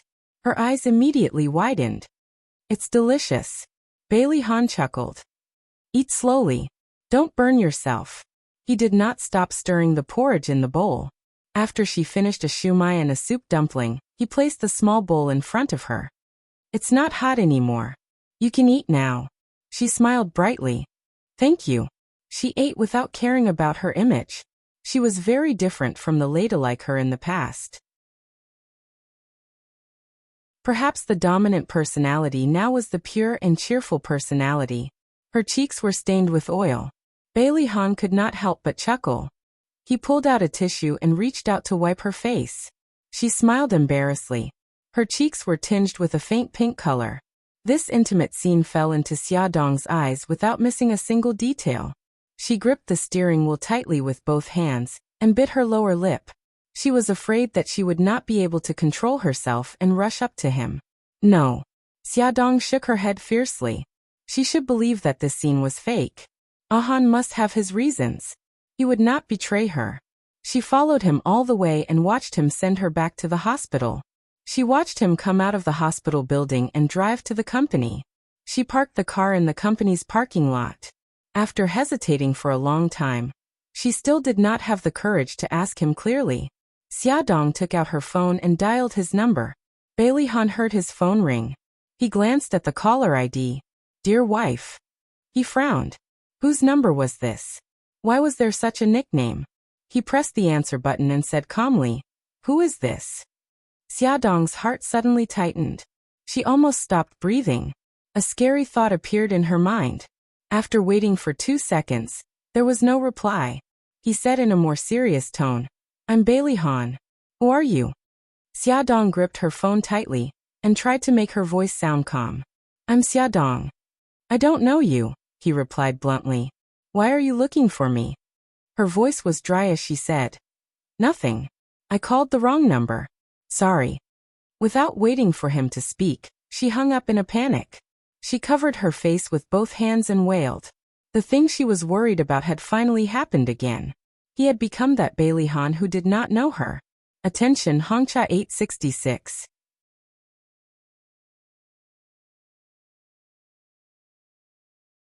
Chapter 229. Bailey Han looked at the title Dear Wife on his phone and frowned. Just then, Linda came in to deliver some documents. He looked up and asked, Linda, I'm married? Linda was shocked. President, did I do something wrong? She hurriedly tried to figure out when she had accidentally revealed her admiration for the CEO. Otherwise, why would he suddenly ask such a strange question? Bailey Han's face darkened. Answer my question. Linda was about to cry. President, of course you're married. Bailey Han's eyes narrowed. When did this happen? What's her name? Linda felt like 1,000 horses were galloping in her heart. The president was flirting with her. He was really flirting with her. But he was the boss. Even if he was flirting with her, she had to pretend that she was willing to do it. You got married at the beginning of this month. Your wife's name is Xiaodong. Xiaodong? Yes, that's right. Bailey Han stood up abruptly, his entire body exuding a terrifying aura. Linda was so shocked that she took 2 steps back. Pre-CEO, what are you doing? As Bailey Han walked closer, Linda's mind raced. If he pounced on her, should she reject him or give in? Unexpectedly, he suddenly pulled her away and opened the office door. He strode out and said coldly, I'm going home. There's something I need Lu Zihao to deal with. Bailey Han's aura was fierce. As he walked, everyone avoided him. His handsome face was as cold as the sky before a storm. He sped all the way into the living room and saw old Madam and old Master sitting on the sofa. He asked in a deep voice, Grandma, am I married? Ah. Old Madam was stunned. Fortunately, she was quick-witted and realized that something was wrong. She looked at him suspiciously. What's the matter? Bailey Han stared at her condescendingly and exuded an oppressive aura. Why don't I remember that I'm married? Old Madam froze. It seemed that something in his brain was acting up again, and his memory was becoming chaotic. Grandma, tell me what happened to me. Bailey Han had already realized that something was wrong with him. He remembered that Su Yinqian had been kidnapped, and that she had been hospitalized, but he couldn't remember why she had been kidnapped. Every time he tried to recall, his brain seemed to be shrouded in fog. No matter how hard he tried, he couldn't clear the fog and couldn't see clearly what was underneath. The old lady was silent for 2 seconds before she said, Han, your memory isn't very good after the car accident. This is a small matter. It's okay. How is this a small matter? I don't remember what happened before the accident. I don't even remember that I got married. Bailey Han was very agitated. He suppressed his emotions and growled. Grandma, are you hiding something from me? Han, calm down first. Don't get agitated. The old madam said anxiously. Sit down first. We'll talk about it slowly. Bailey Han sat on the sofa opposite her with a sullen face. Grandma, you have to make things clear today. The old madam held her forehead and hesitated. She didn't know if she should tell them about it. There was silence in the living room. Suddenly, the crisp sound of footsteps came from the door. Bailey Han looked up and saw a woman in a beige knitted cardigan walk in. He stared at her with his deep eyes. In his memory, he had never seen her before. Could she be his forgotten wife? Xiaodong stopped in her tracks. She hadn't expected Bailey Han to come home so suddenly. Was she going to pretend that she didn't know him now? Why was he looking at her with such a gaze? It was like a whirlpool that was going to suck her whole body in. She forced a smile and bowed politely. Old Madam, young master. When the old madam heard Xiaodong call them that, she knew that she had discovered something strange about Bailey Han. She sighed silently and said, Xiaodong, come and sit. Okay. Xiaodong deliberately sat further away from Bailey Han. From the moment she walked in until she sat down, Bailey Han's gaze followed her. He questioned her as if he was interrogating a criminal. You're Xiaodong. Are you my wife? Xiaodong was stunned. She didn't know where he found out about this. He looked at her coldly. Is that so?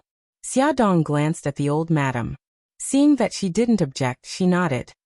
I am. Then tell me, why don't I remember our marriage? Why have I forgotten so many things? I can't say, he said coldly. If that's the case, then let's get a divorce. You're not the one I love. His heartless words were like a sharp knife stabbing into her heart. Even though she knew that he didn't remember her, she couldn't help but feel sad. Her chest rose and fell rapidly, and she couldn't say a word for a long time. The old madam had a headache. After holding it in for a long time, she couldn't help but say, "Ahan, I object. You can't divorce Xiaodong." "Then tell me the truth." Bailey Han's anger had reached its peak.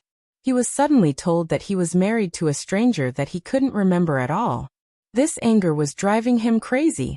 The old madam's lips moved as if she wanted to say something, but Xiaodong suddenly stopped her and said in a low voice, "Grandma, I agree to the divorce." She looked down to hide the deep sorrow in her eyes. She didn't look at them anymore. She got up and went upstairs. With her back facing them, tears fell quietly, but her voice sounded very calm. "Let's get the divorce done today. I'll go upstairs to prepare." The old madam called out to her back, "Xiaodong." Xiaodong paused in her footsteps. Finally she lifted her foot and said, "Grandma, I'll go upstairs first." The living room returned to dead silence. The old madam rubbed her eyebrows and sighed. "Ahan, trust me. We didn't tell you the truth for your own good. You married Xiaodong because you love her. Don't force her, and don't talk about divorcing her again. Otherwise, you'll regret it in the future." Bailey Han's face was cold. He said in a low voice, "I can't let Yunqian down." The old madam sighed heavily. "You broke up with Yunqian a long time ago. You married Xiaodong after you broke up. You didn't let Yunqian down at all." Bailey Han's mind was in a mess. Everyone told him that he married Xiaodong because he loved her, but he had no impression of it at all. Thinking of the hurt Yunqian had suffered, he couldn't abandon her now. He didn't listen to the old madam's advice anymore. He got up and went upstairs. The bedroom door wasn't locked. After he pushed it open, he saw a large wedding photo hanging on the wall beside the bed. In the photo, he was hugging Xiaodong from behind. Xiaodong leaned on his chest with a sweet smile on her face. He also had a smile on his face and his eyes were very gentle. In her impression, he rarely showed such a bright smile. Perhaps he loved her when they married, but why didn't he have any impression of it at all? Bailey Han pinched the space between his eyebrows. His heart was filled with irritation. Xiaodong wasn't in the room. He heard the sound of running water from the bathroom. He knocked on the door. The sound of running water became softer. Xiaodong's hoarse voice came through. "I'll be out soon." After about a minute, Xiaodong walked out of the bathroom. Her eyes were red. She forced a smile. "Wait for me. I'll go get the marriage certificate and the household register." With these things, she could go through the divorce procedures. He pursed his lips and said indifferently, "There's also the divorce agreement." She smiled bitterly. "You write it. I don't want anything. I just want the custody of the 3 children." There was an explosion in Bailey Han's head. His entire body froze, and his face was ashen. Children. They actually had children. Moreover, it was 3 children. After Xiaodong said it, she realized that something was wrong, but it was too late to change her words. She saw him sitting on the sofa in a daze and hurriedly supported his arm. "Ahan, how are you? Are you all right?" Bailey Han suddenly grabbed her wrist. The hostility in his body suddenly rose and his eyes were like a bloodthirsty leopard as he stared at her. "If you don't tell me the truth, don't even think about getting custody of the 3 children. Must you force me like this?" On one hand, it was his safety. On the other hand, it was the custody of the 3 children. Was he forcing her to death? "Tell me." He stared at her fiercely. The strength in his hand increased, and a sharp pain was transmitted from her wrist to her brain. She endured the pain and her eyes were filled with tears. "Ahan, I beg you. Don't force me anymore. I beg you." Her eyes were filled with pain. Her pleading voice gave him a sense of déjà vu. He angrily flung her hand away. Because he used too much strength, she almost fell.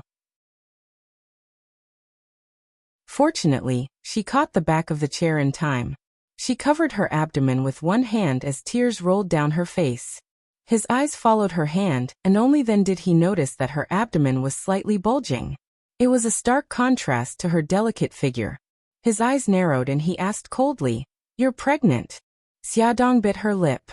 "Yes." He was silent for a moment before he said coldly, "Abort the child." Xiaodong stared at him in disbelief. Ahan, how can you say such a thing? The baby is more important. He's related to. Her voice stopped abruptly. What's related to? He was relentless. Instead of answering, she asked, do you really want me to abort the child? I have no feelings for you. I also have no feelings for the baby in your stomach. Good, what you said is really good. I don't care how much of a jerk you are. I won't abort the child. Xiaodong's heart had already been broken by him. She didn't expect him to be so cold and heartless when he was a complete stranger. She didn't want to talk to him anymore. She went straight to the cloakroom to pack her luggage. Before he returned to normal, she would go back to her previous place to stay. Xiaodong was also very emotional. She quickly packed her clothes and stuffed all her belongings into her luggage. Meanwhile, Bailey Han sat on the fabric sofa and looked at her coldly. Awesome novel Songshu 566.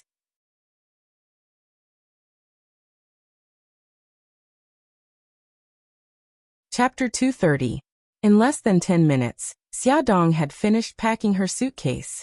She dragged the huge suitcase to the door without even looking at Bailey Han. The suitcase was very heavy, and it was very difficult for her to go down the stairs. She was already panting from exhaustion when she was only halfway down the stairs. Ever since she became pregnant, she lacked exercise and her physical fitness was not as good as before. Eldest young madam, what are you doing? The butler saw Xiaodong holding the big suitcase and was very anxious. He ran up to her and snatched the suitcase from her hands. How can you hold such a heavy thing? Xiaodong smiled. Butler, I want to stay at my aunt's house for 2 days. I'll have to trouble you to take care of Xiao Bao and the other 2 little guys. The butler was shocked. To put it nicely, she was going back to her mother's house. To put it bluntly, she was running away from home. He did not hear their conversation in the living room just now, so he naturally did not know that Bailey Han's memory was messed up again. He thought that the 2 of them were at loggerheads and hurriedly tried to persuade them. Eldest young madam, husband and wife quarrel at the head of the bed, but make up at the end. Eldest young master has a bad temper, so if he said anything that made you unhappy, please forgive him. Xiaodong smiled bitterly. Butler, I appreciate your kindness, but the matter between us is not that simple. Please tell old madam that I'm going back to my mother's house for 2 days. I'll find time to come back and see the children. She lifted the suitcase, but the old butler held it tightly and said, Eldest young madam, don't be anxious. Why don't you tell old madam not to leave? Xiaodong thought for a moment. If she just left like this, old madam might misunderstand. It was indeed safer to go upstairs and tell her. It was all her fault for being muddle-headed. The butler helped her to take the suitcase to the corridor and said, Eldest young madam, leave the suitcase here first. I'll take it down when you come down. Xiaodong said her thoughts in front of old madam. Grandma, I want to go back to my mother's house for 2 days. The old madam thought for a moment and said, Did Ahan say something? Xiaodong was already very tired and didn't want to explain any more, so she said, He's a little emotional right now. I want to wait for him to calm down. Maybe he'll be back to normal in 2 days. I'll come back then. Old madam sighed.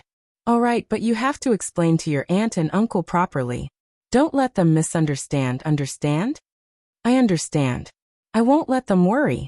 I'm not worried about Grandma, Xiao Bao and Xiao Yi, but I'll have to trouble you to take care of Xiao Guai. The old madam nodded. Don't worry. I'll comfort the 3 children. As for Xiao Guai, I'll be careful. I won't let her get hurt. The old madam thought for a moment and said, Do you want me to send you back? No need, Grandma. I can go back by myself. Then take care of yourself. You're not alone now. Don't think too much. When Ahan recovers, I'll ask him to come and pick you up.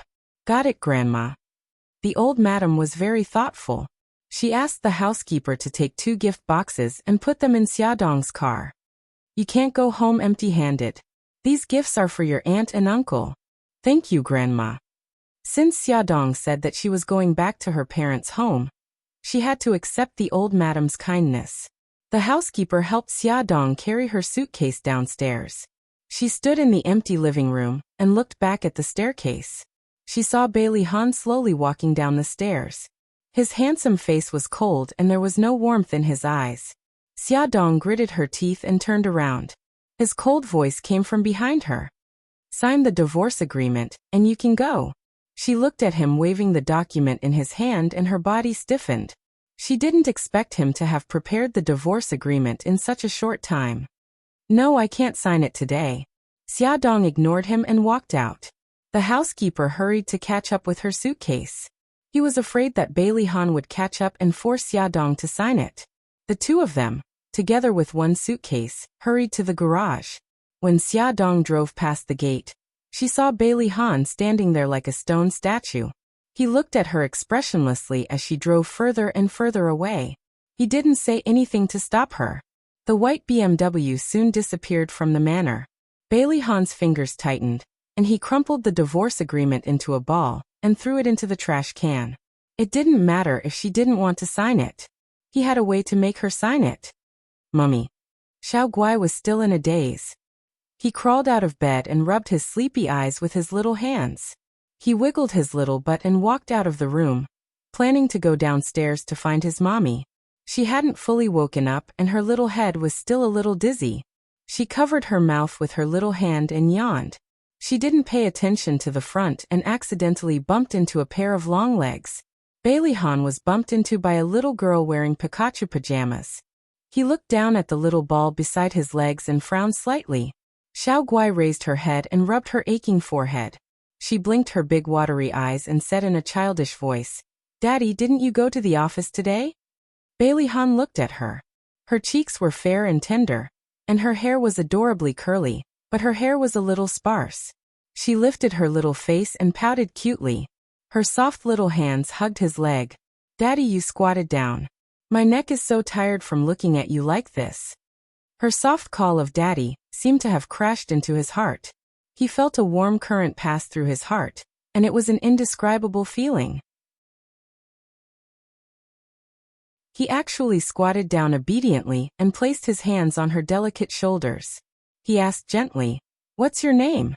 Xiao Guai pouted unhappily. "Daddy, you're so strange today. I'm Gigai." "You're Gigai." Bailey Han smiled faintly. "Do you want me to hug you?" The dissatisfaction on Xiao Guai's face immediately disappeared. She smiled and nodded. "Okay, I want Daddy to hug me." Bailey Han picked her up. Her soft little body was very light. To Bailey Han, she was like a feather. He frowned. "Gigai, why are you so light? Did you not eat properly?" Xiao Guai hugged his neck with both hands and puffed up her cheeks. "No, I eat properly. It's just that I'm always sick. That's why I'm so light." "Always sick." Bailey Han looked at her carefully and realized that her face was indeed sickly pale. Her hair was also excessively thin. He couldn't help but feel a faint sense of pity. "What illness does Gigai have?" Xiao Guai's big eyes blinked. "I don't know, but I have to go to the hospital for chemotherapy every few days. The smell of medicine in the hospital is terrible." She fanned her little hand in front of her nose and stuck out her tongue exaggeratedly. She looked extremely cute. Bailey Han's heart sank. Chemotherapy. Only very serious illnesses required chemotherapy. What illness did Gigai have? He suddenly remembered that Xiaodong was very worried about the baby just now. She even said that the baby was very important. It was related to what? Was it about Xiao Guai? His mind was a mess. All the information rushed out and messed up in his mind. There were only a few words. He wanted to straighten it out, but he didn't know where to start.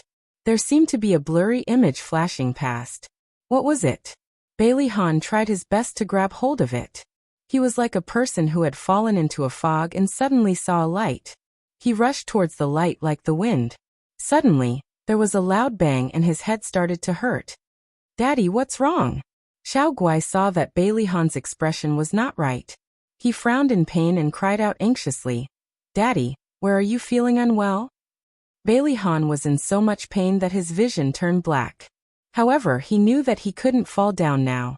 He was still holding Gigai in his arms. He resisted the intense dizziness, bent down, and put Xiao Guai on the ground. Then he fell down. "Daddy, Daddy, sob sob, someone come." Daddy fainted. Xiao Guai was so scared that she started to cry.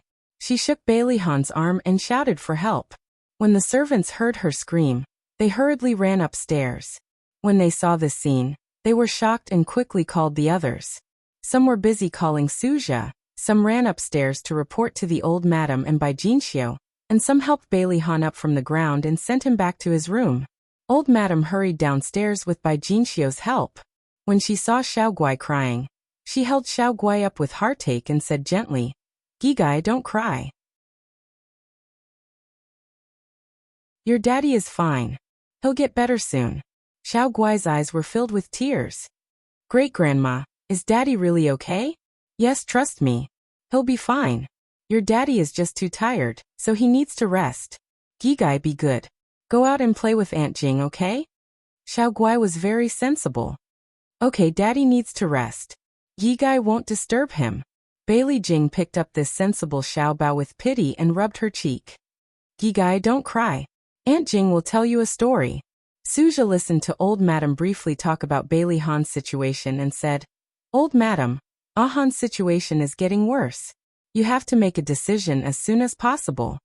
Other than sighing, old madam didn't know what to say. Xia Dong was worried that her aunt and the others would be worried, so she didn't go to their house. Instead, she drove the car to the neighborhood where she used to live. It took her a lot of effort to move her suitcase upstairs. The furniture in the room was all covered with white cloth. After lifting it, there wasn't much dust. She spent more than an hour cleaning the room, and another half an hour arranging the clothes in the wardrobe. Then, she drove to the nearby supermarket to shop. In short, she didn't allow herself to be idle. She didn't want to let her imagination run wild when she was idle. She carried 2 big shopping bags upstairs. As soon as she entered the elevator, she ran into her former neighbor, Sister Wang. Sister Wang greeted her warmly. "Aya Xiaoqi, why are you back? Add Xingwu 799.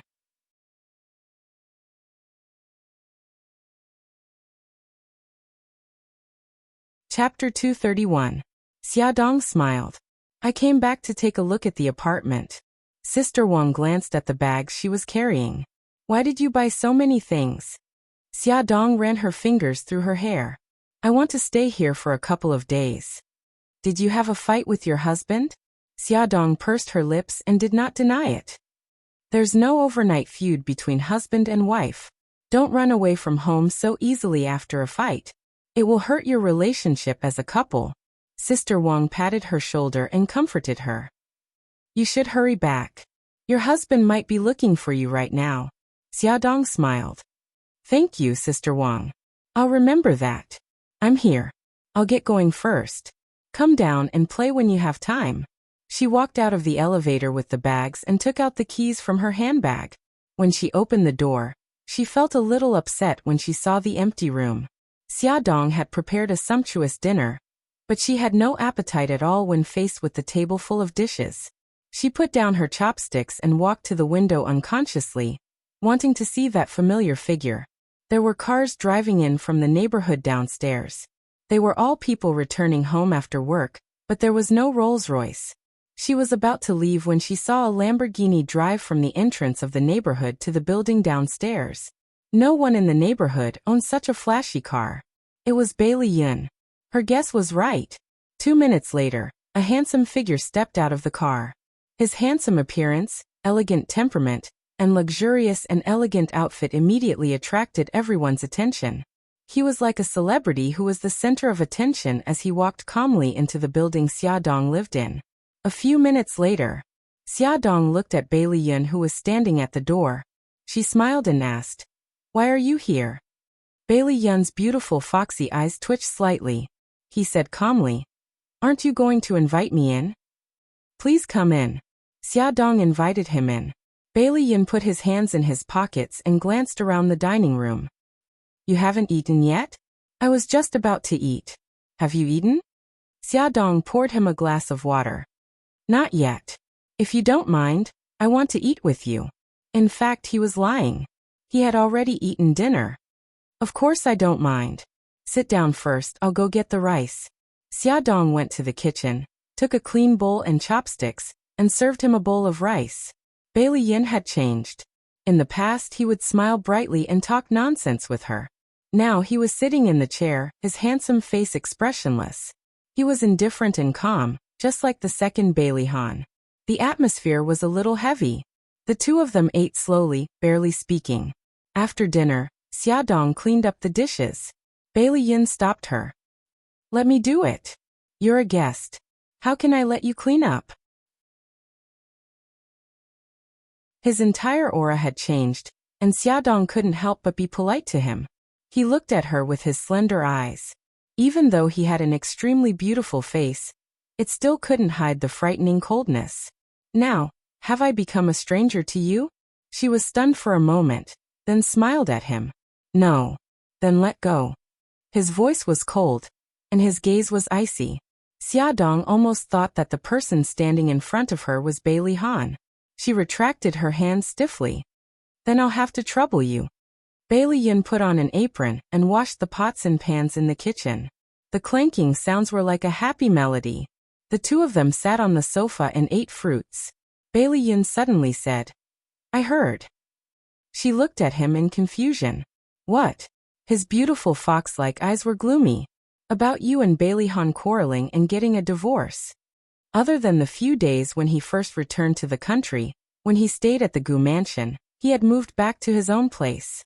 He had gone to the Gu Mansion just now to say goodbye to his family, and planned to return to America.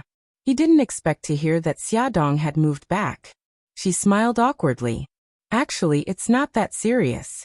There's only a temporary problem between us. It'll be fine soon." He sneered. "He's already treated you like that. Are you still unwilling to give up?" He didn't do it on purpose. He paused and said, "I'm going back to America tomorrow. Are you willing to go with me?" She looked into his eyes seriously. "Yun, I'm already your sister-in-law. This is a fact that will never change." His eyes were faintly cold, and his words were icy. "Even if Bailey Han wants to divorce you, you won't give up on him?" "I won't. I believe that he'll get better." These words were not only directed at him, but also to encourage herself. "I understand." Bailey Yin got up and walked towards the door. With his back facing her, he said coldly, "The last time I left, you didn't come to send me off. This time, you don't have to send me off either." "Yun." Xiaodong followed behind him and chased him to the elevator. "Yun, have a safe trip." The elevator door slowly closed. Bailey Yin thought that after experiencing heart-wrenching pain once, he would be able to let her go. However, when he really stood in front of her, he still couldn't suppress the strong desire to snatch her away. He could only use coldness to wrap himself up and hide his true thoughts. Sitting in the car, he leaned back against the seat and looked at himself in the mirror. His heart was filled with disgust. No matter how hard he worked, he couldn't compare to Bailey Han. He stepped on the accelerator, and the Lamborghini sped toward the charm club. Xiaodong was the only one left in the empty room. She looked at the clock. Xiao Bao and Xiao Yi should have already returned home. If they found out that she wasn't around, would they be worried? Just as her thoughts were running wild, her phone suddenly rang. It was Xiao Bao's voice. "Mom, why did you suddenly move back?" The children didn't know that there was a foreign object in Bailey Han's brain. Xiaodong still hid it from them. She smiled and said, "I just came to take a look at the old house. I'll be back in 2 days." Xiao Bao snorted. "Mom, I already said that I'm not a 3-year-old child. Don't lie to me anymore." Dad suddenly fainted again, and hasn't woken up yet. Is it related to Dad? What are you hiding from us? Xiaodong's heart tightened. "Baby, how's your daddy now?" Xiao Bao sighed. "He hasn't woken up yet. Anyway, I've asked great-grandma and grandma, but they won't tell me what happened to Dad." Xiao Yi's voice suddenly came from the other end of the line. "I want to talk to Mommy too." Xiao Bao said unhappily, "I haven't finished speaking. Wait a moment." Xiaodong rubbed her brows and said gently, "Don't fight over it. Take your time." Xiao Yi's voice came from the other end. "Mommy, are you used to living there alone? Do you want the servants to come over and take care of you?" Xiaodong's heart softened. "No need. Mommy can take care of myself. Xiao Yi, you're the older brother. You have to take care of your younger siblings, okay?" "Okay, Mommy. I know." Xiaodong successfully changed the topic to the two little guys' studies. She didn't answer their questions. The three of them chatted for nearly half an hour. She urged them to go to bed early before they reluctantly hung up the phone. Lying in bed, she couldn't fall asleep for a long time. Her mind kept thinking about Bailey Han. He fainted again. Did that mean his condition had worsened? She finally fell asleep after midnight. Just as she fell asleep, she was woken up by the ringtone of her phone. It was Bailey Han. She quickly answered the call. She heard two words. Open the door. She opened the door in her pajamas. Bailey Han stood in front of her with a dark face. The hair on his forehead was wet with sweat. He was wearing a white shirt and his suit jacket was draped over his arm.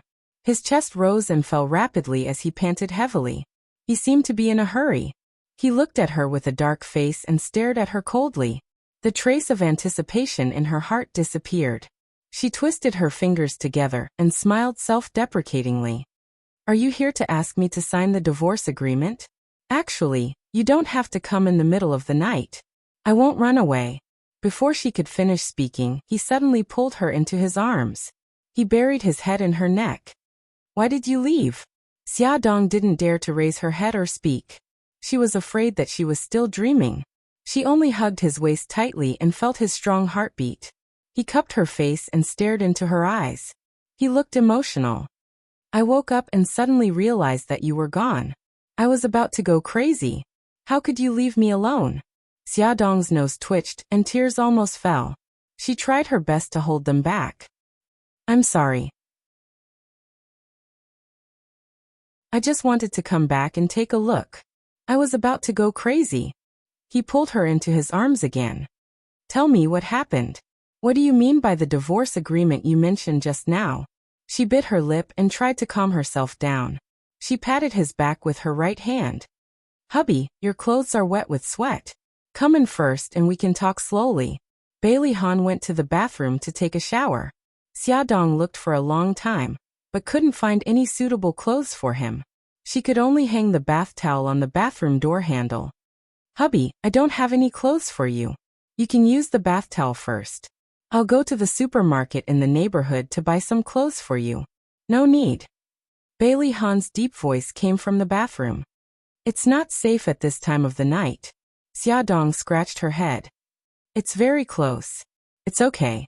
She didn't wait for his reply. She changed her shoes, took her wallet and keys, and hurried downstairs. When Bailey Han came out of the bathroom, she was already gone. He was worried about her. He still clearly remembered that the elevator in this building had broken down. He only hesitated for a second. Then he wrapped a bath towel around his waist, locked the door, and took the elevator downstairs to wait for her. Xiaodong walked into the corridor with shopping bags. The first thing she saw was a naked upper body. She screamed in fear. Honey, it's me.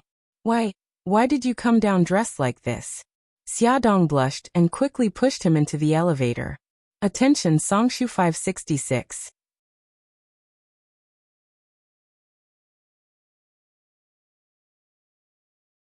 Chapter 232.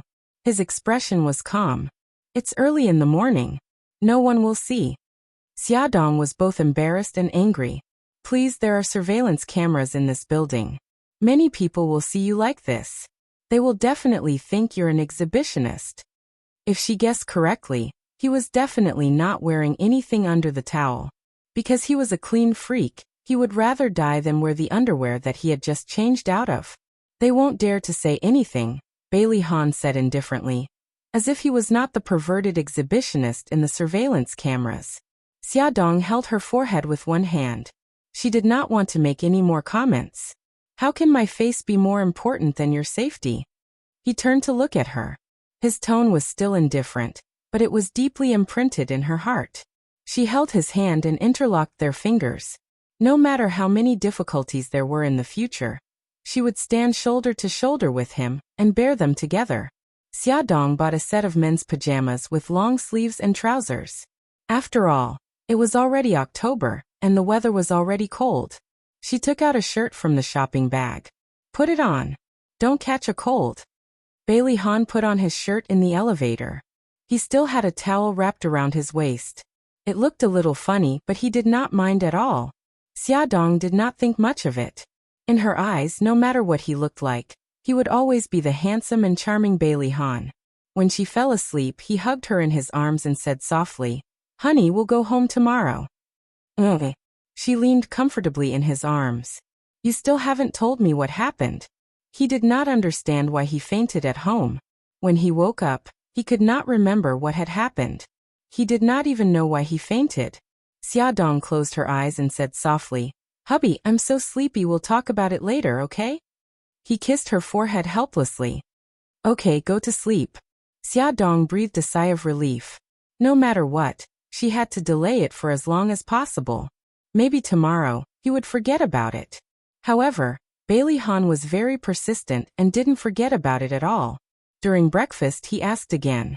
Xiaodong evaded his question. "Han, did you tell your family that you came out last night? They must be very anxious. The butler saw me when I went out." Bailey Han wiped her lips with a tissue. "Don't change the subject, honey. Just answer my question." Xiaodong laughed dryly and said half-truthfully, "Actually, it's nothing much. Didn't you get into a car accident before? I heard from the doctor that it's just a little, really just a little, sequela. You will occasionally have headaches, and when the headaches are severe, you may faint. When you wake up, you will forget what happened that day." He looked at her suspiciously. "Is that really all?" She hurriedly promised. "Really, I'm not lying to you." His eyes narrowed. "Then what about the divorce agreement?" Xiaodong stared at him innocently. "You really don't remember? You were the one who suggested it." "If I remembered, why would I ask you?" Bailey Han pinched his forehead. "Because of Su Yinqian, we quarreled yesterday. In a fit of anger, you said you wanted a divorce and even prepared the divorce agreement. I brought it up to calm you down. Why did we quarrel?" Bailey Han had no recollection of what she said. "Did I really ask for a divorce? Because I wasn't happy that you went to visit Su Yinqian." In order to hide the truth, Xiaodong took the blame for the quarrel and lied as if it was true. "You felt guilty towards her, so you went to visit her often. I was worried that you would fall in love with her again. You were very angry at that time, so you asked for a divorce." "No, that's impossible. No matter how angry I was, I couldn't have asked for a divorce." Bailey Han couldn't believe that he would say such a thing. "But you said it. You also said that I couldn't take the 3 children away." She thought of the grievances she had suffered yesterday and didn't need to pretend at all. Tears welled up in her eyes. Seeing her sad tears, Bailey Han immediately panicked. He couldn't care less about the loopholes in her words. He walked to her side and hugged her. "I'm sorry, wifey. I really don't remember.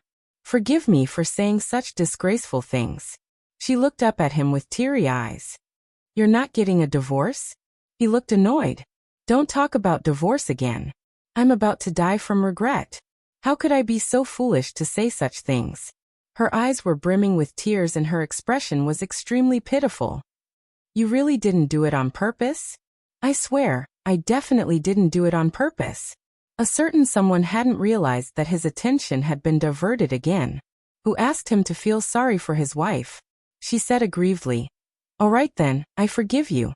If you talk about divorce again, I'll run away from home again."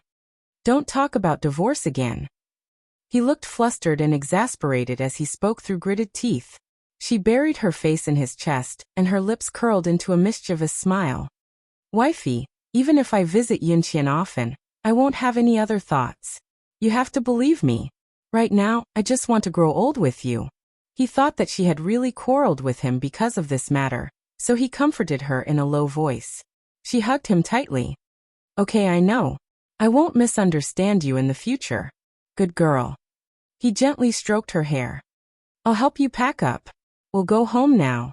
She obediently agreed.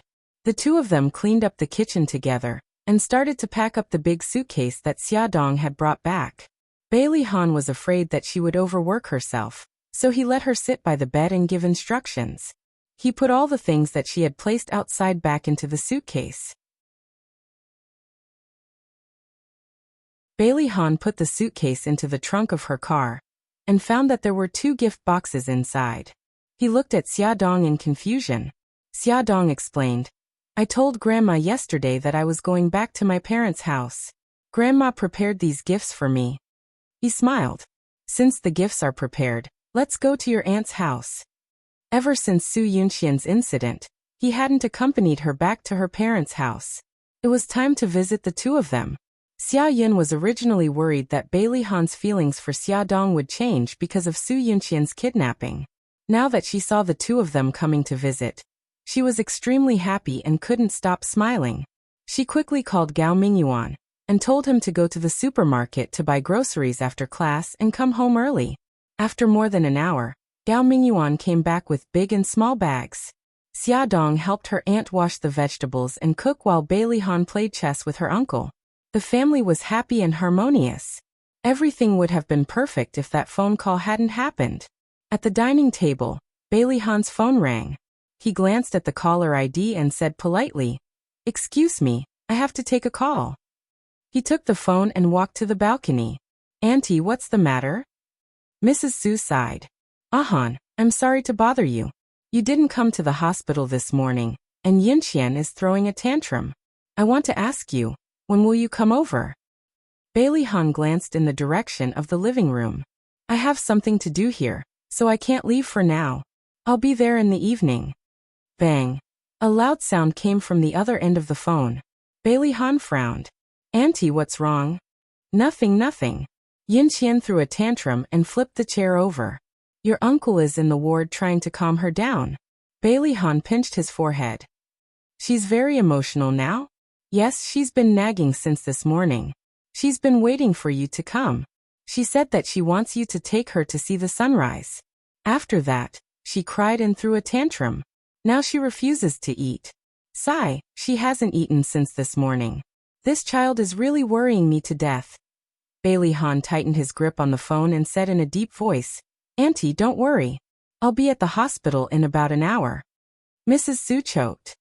Han, thank you so much. Bailey Han looked at the kind Xia Yin couple and Xiaodong, who was smiling brightly. He didn't know what to say. After dinner, Xiaodong helped her aunt clean up the dishes. He and his uncle sat on the sofa and chatted. During this time, he raised his hand to look at his watch. Gao Mingyuan smiled and said, Han, do you have something to do? If you do, hurry up and do it. Xia Yun's voice came from the kitchen. Yes, Han, it's good enough that Xia is with us. Go do your thing first. Bailey Han smiled apologetically. My friend has some problems and wants me to go over and help her deal with it. Then hurry up and go. Gao Mingyuan urged him. Don't let her wait for too long. Okay, uncle, auntie, I'll go first. Honey, stay here and chat with them. I'll come and pick you up in the evening. Bailey Han put on his coat. Xia nodded and pushed Xiaodong's arm. Xiaodong, go and see Han off. Xiaodong wiped her hands and followed Bailey Han out. When they reached the elevator, Bailey Han held her hand and said, Honey, I'm going to the hospital. There's something wrong with Yinxian. You stay here and wait for me to pick you up. Xiaodong helped him adjust his collar and said, Okay, I'll wait for you. Be careful on the road. His eyes were full of smiles as he lowered his head and kissed her lips. When Bailey Han arrived at the hospital, the situation was very bad. Su Yinxian blocked the door of the ward and shouted that no one was allowed to enter. She also didn't allow the nurses to clean up the room. Su Bolin and his wife tried their best to persuade her, but she refused to listen. She locked the door and hid inside alone. Seeing Bailey Han coming over, Su Bolin and his wife looked as if they had seen their savior. They said, Han, please persuade Yinxian. Bailey Han knocked on the door. Yinxian, it's me. I'm here. Open the door and let me in. Su Yunxian's voice was a little hoarse. Who are you? I'm Bailey Han. She shouted hysterically. I don't believe it. You're not Han. You must be lying to me. Bailey Han said patiently, I'm not lying to you. If you don't believe me, open the door and take a look. Add Xingwu 799.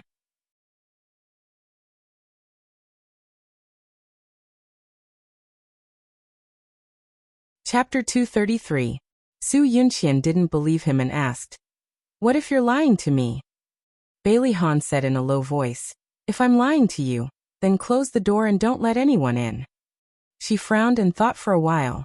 Then she said, Okay, I'm going to open the door. Stand back.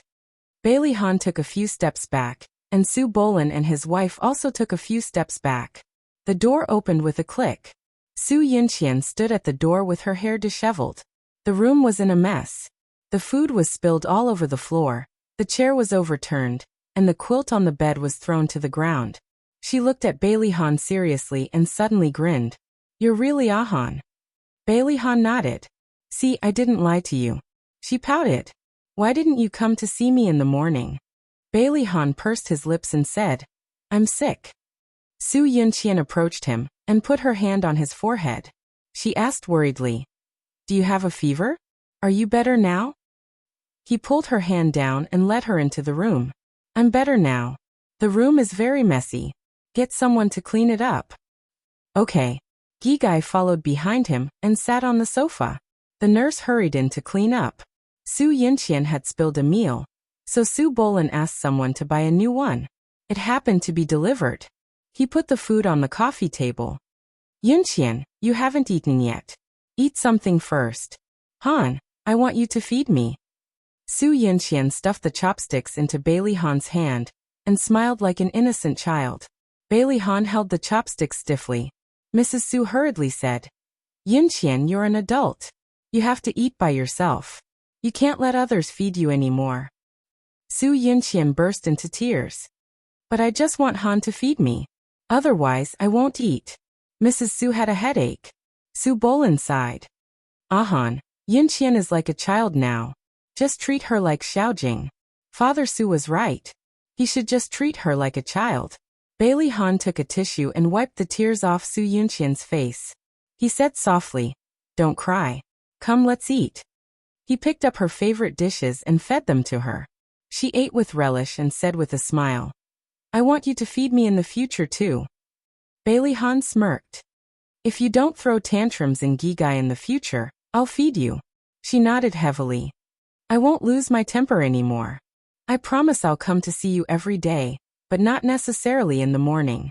So, you're not allowed to lose your temper if you don't see me in the morning. Do you understand? All right, I'll remember that. Good girl. Bailey Han coaxed her in the way he coaxed a child. Su Bolin and his wife felt their hearts ache. At around 3:00 in the afternoon, Bailey Yin took his small suitcase and embarked on his journey to New York. This time, it would be a long time before he returned.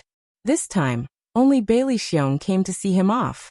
Bailey Xiong looked at his youngest son who was even taller than him. His eyes couldn't help but moisten. He patted his shoulder and said, Yin, take good care of your body. No matter what happens, you must remember that we will always be your family. I got it, Dad. Bailey Yin hugged his father. Dad, my mom has been with you for a lifetime. I hope you can treat her well. I will. Bailey Xiong was full of guilt towards Lu Xiaoxiao. He kept satisfying her with material and money. In the airport hall, a notice to remind passengers to board rang. Bailey Yin carried his suitcase, waved at Bailey Xiong, and turned around with a smile. Goodbye, Sidier. Goodbye, my love. Bailey Yin found his seat in the first-class cabin. After sitting down, he took out his earphones and stuffed them into his ears. Day I lost my love. It was so sad that it made people despair. A deep sense of helplessness enveloped him like a tide, pulling him into the abyss of despair, almost suffocating him. Suddenly, a hand patted his shoulder gently, as if pulling him out of the abyss. He slowly opened his eyes and looked up at the owner of the hand. A cute round face with a bright smile and eyes curved into beautiful crescents. Her voice was sweet and pleasant. Bailey Yin, we meet again. Bailey Yin was startled and took off his earphones. It's you, Li Bao Bao. She smiled even more brightly. No, it's Li Duo Bao. She pointed at the dining car beside her. What kind of drink do you like? Apple juice. Seeing her round face and cute smile, he thought of a big red apple. Okay, please wait a moment. Li Duobao skillfully poured a glass of apple juice and placed it in front of him. Please enjoy. When Li Duobao pushed the dining car and was about to leave, Bailey Yin called out to her. Li Duobao, has the injury on your leg healed? She smiled. It's healed a long time ago. When are you returning? The day after tomorrow. Because it's a long flight, we can rest for a day. Bailey Yin took out a name card and handed it to her. This is my name card. If you're bored, you can call me. I'll take you around New York. Her beautiful face revealed a look of surprise. Bailey Yin raised his charming foxy eyes. Don't think too much. I'm just trying to make up for my mistake last time. Li Duobao patted her chest exaggeratedly. Then I'm relieved. Bailey Yin was angry and amused. Am I that uncharming? She smiled mischievously. It's because you're extremely charming that I'm worried. I'm afraid that I'll be charmed by you. Bailey Yin's eyes lit up. Just as he was about to say something, a guest in front called the stewardess. Li Duobao smiled embarrassedly. I have to work. Go ahead. In the subsequent flight, Li Duobao came to the first-class cabin a few more times. However, because they were busy, they didn't talk anymore. When the plane arrived at its destination, Li Duobao stood at the exit and bowed to the passengers. Bailey Yin deliberately walked at the back. When he passed by her, he said, Li Duobao, I've always wanted to ask you. Have you ever hated that senior who lied to you? Li Duobao was stunned for a moment before he realized what he was talking about. He smiled and said, I hated him very much at that time, but I didn't hate him anymore. I even thanked him. If he hadn't told me the truth at that time, and had only told me when I was in love with him for a long time, I would have been even sadder. Bai Liyun's eyes flickered as he pondered. Li Duobao continued, we have to thank those who make us feel pain and despair. It's because we feel pain and despair that we start a new life. Bailey Yin chuckled. I didn't expect you to say something so philosophical. Xia Dong was so heartless to him. Did she want him to start a new life? She touched her nose embarrassedly. Actually, this sentence was said by Yu. I stole it. Bailey Yin's smile became even brighter. No matter what, I have to thank you. She blinked. You're welcome. I'm leaving. Remember to call me whenever you want to visit New York. He casually brushed the hair on his forehead, put on his sunglasses and waved coolly. Goodbye. Li Duobao bowed. Please take care. Xia Dong stayed at her aunt's house until 5 in the afternoon. Bailey Han drove her home. When she got home, the children had also come back from kindergarten. When they saw Xia Dong, they swarmed over and hugged her legs as they cheered. They looked so happy that it was as if they had not seen each other for years. At night, the 3 little rascals were still in their room and refused to leave. Bailey Han snorted on Xiao Bao's and Xiao Yi's heads. You 2 rascals, go back and rest. Don't stay here and steal my wife. Xiao Guai lay in Xia Dong's arms and giggled. Xiao Bao snorted. Dad, are you trying to steal Mom from us? Xiao Yi was speechless. Xiao Bao, let's admit defeat. We don't have a wife. Xiao Bao blinked her large eyes.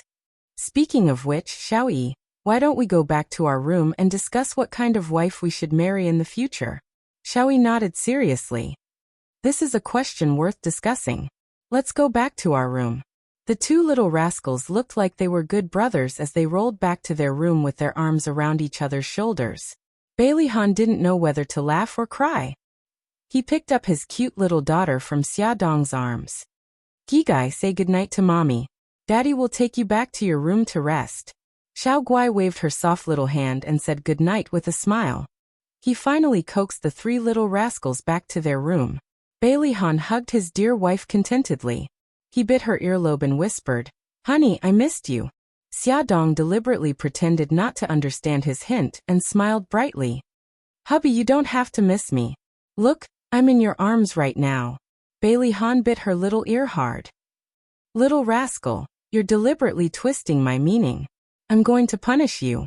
She shrunk her neck and laughed in his arms. How are you going to punish me? Do some exercises before bed. He nuzzled her neck and his hands sneaked under her clothes unruly. He caressed her breasts, which had become even more pink because of her pregnancy.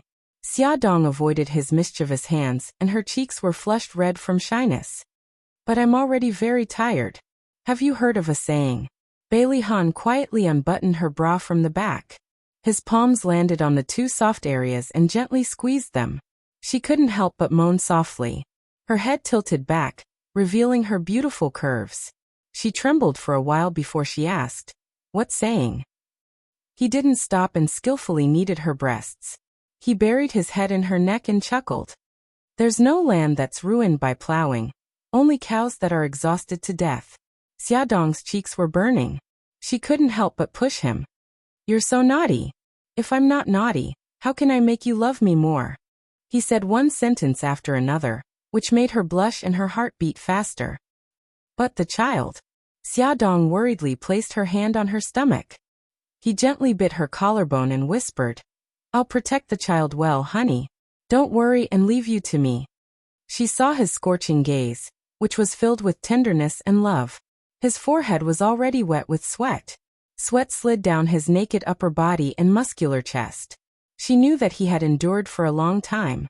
She also knew that he had strong self-control and wouldn't hurt her and the baby. Full of trust, she finally gave up her shyness. She reached out her arms and hugged his neck. Bailey Han kissed Xiaodong's cheek. The tip of his tongue slid towards her earlobe. The numb feeling made her shiver uncontrollably. "Hubby, hubby," Xiaodong murmured uneasily. Her body moved impatiently, as if she was anticipating something. Her voice was different from usual. It was gentle and seductive. Her seductive gaze made Bailey Han's desire soar, almost shattering his rationality. He carried her onto the bed and placed his hands on both sides of her body, trying his best to keep a distance from her bulging belly. He lowered his head and sealed her soft lips with his thin lips domineeringly. He forcefully invaded her mouth and entangled his tongue with hers. Ah! Xiaodong felt like her body was a puddle of water, completely melting into his enchanting masculine scent. The strong attack made her almost unable to breathe. After being pregnant, her body was more sensitive than usual. At this moment, because of his kiss, her body had already ignited a flame, burning her rationality. Hubby, I feel so uncomfortable." Xiaodong's hair was already wet with sweat. Her black hair was scattered on the bright red bedsheets, looking incomparably beautiful. Her eyes were misty, her cheeks were flushed, and her lips were swollen from the kiss. It was both beautiful and beautiful. Bailey Han's eyes were deep, intertwined with deep desire. There was a charming smile on his handsome face. He leaned against her neck, enjoying her soft and boneless charm. As he kissed her, he whispered, "Wifey, don't worry. I'll make you feel good." Xiaodong closed her eyes shyly. Her body was tense and her white jade-like feet were trembling slightly. Her entire body was tinged with a faint pink. Bailey Han's hot hands continued to wander around her body. Suddenly, he pulled off the last piece of underwear on her body. He was worried about the baby, so every movement was very slow. The torturous feeling was simply maddening. His movements slowly increased. The scorching flames burned in her body, almost burning her to ashes. In the end, fireworks seemed to explode in her mind. Her vision was white as she lay on his chest, panting. Bailey Han hugged her gently and laid her flat beside him. After she rested for a while, he carried her into the bathroom. He carefully washed her with hot water and wiped her with a dry towel. During the entire process, Xiaodong kept her eyes closed and leaned in his arms. She was so tired that she couldn't even move her fingers. After he put on a bathrobe for her and carried her back to the bed, she quickly fell into a deep sleep. Welfare Hongcha 866.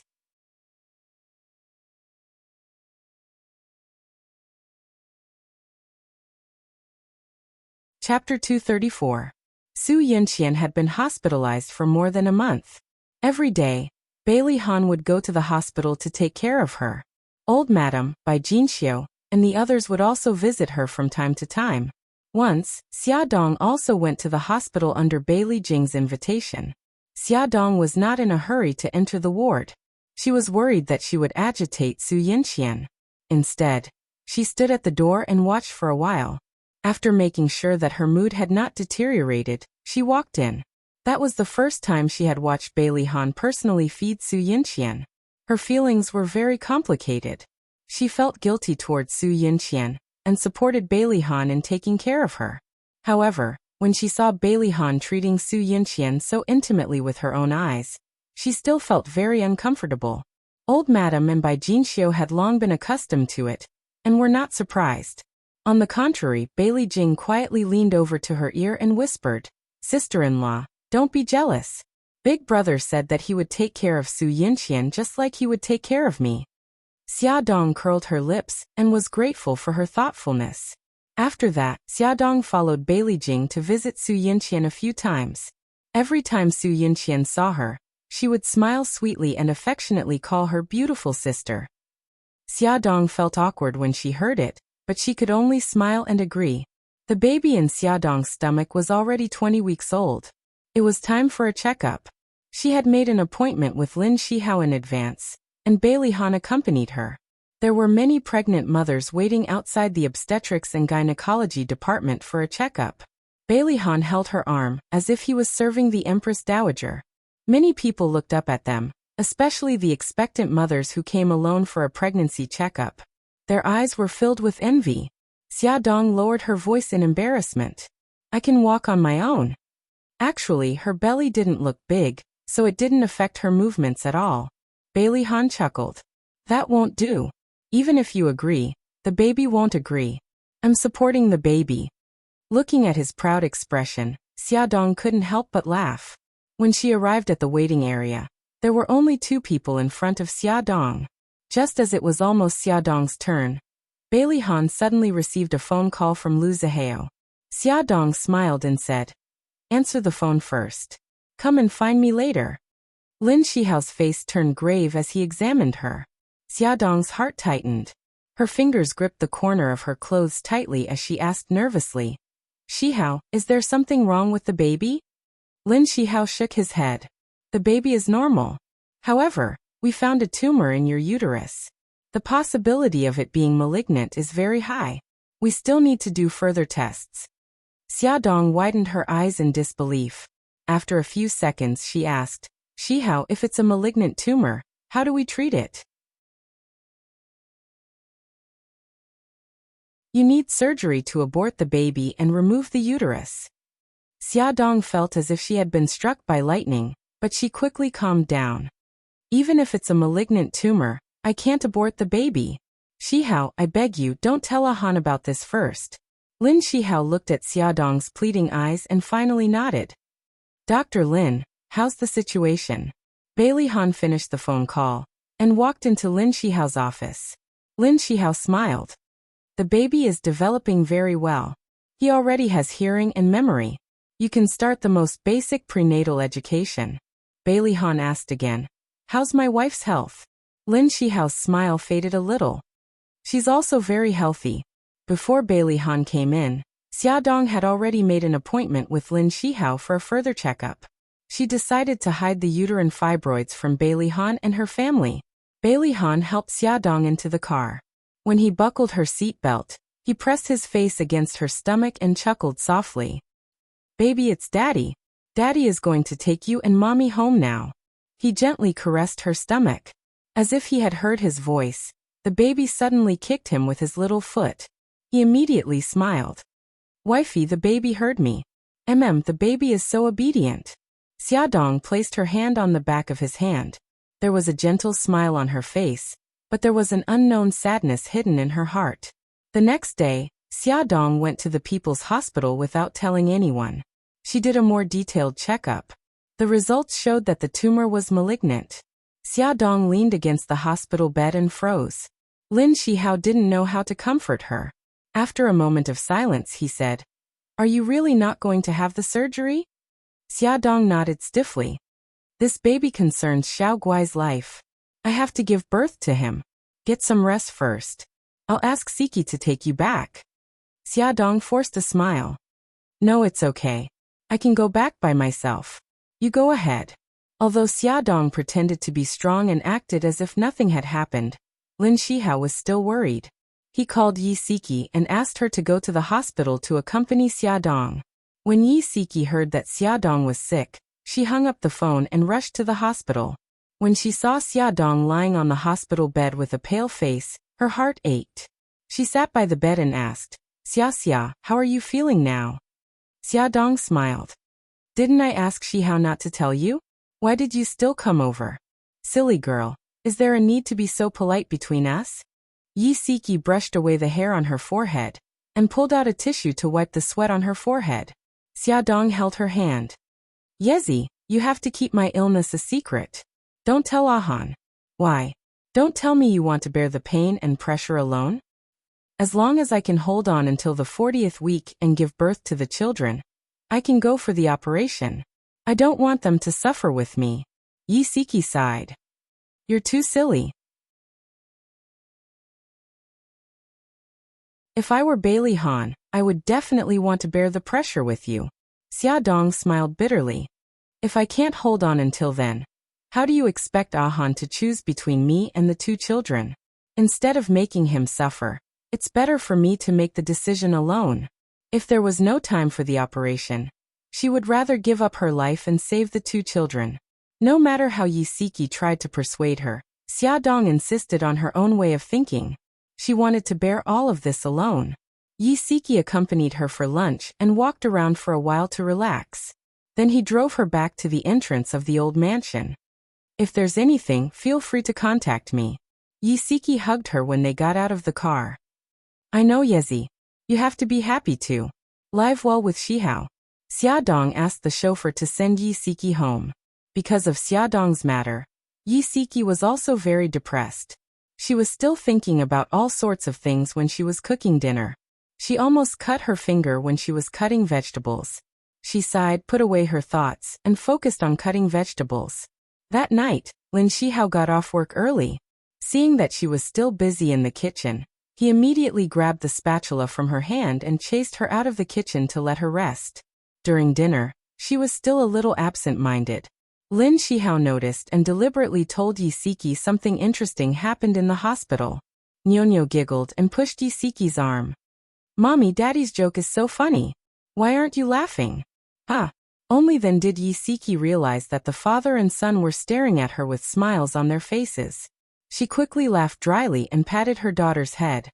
It's very funny. Ha ha ha. Lin Shihao and his daughter despised her together. Nyonyo, your mommy's reaction is so slow. She only found the joke funny after we finished laughing. Nyonyo made a face. Yeah, mommy is so stupid. Yi Siki purposely raised her eyebrows angrily. Are you laughing at me? Nyonyo stuck out her tongue and snickered. No, we just think that mommy is so cute because she's so stupid. Lin Shihao patted Yi Siki's head just like how he patted Nyonyo's head. He said seriously, Honey, you have to admit your shortcomings. You can't hide your illness for fear of treatment.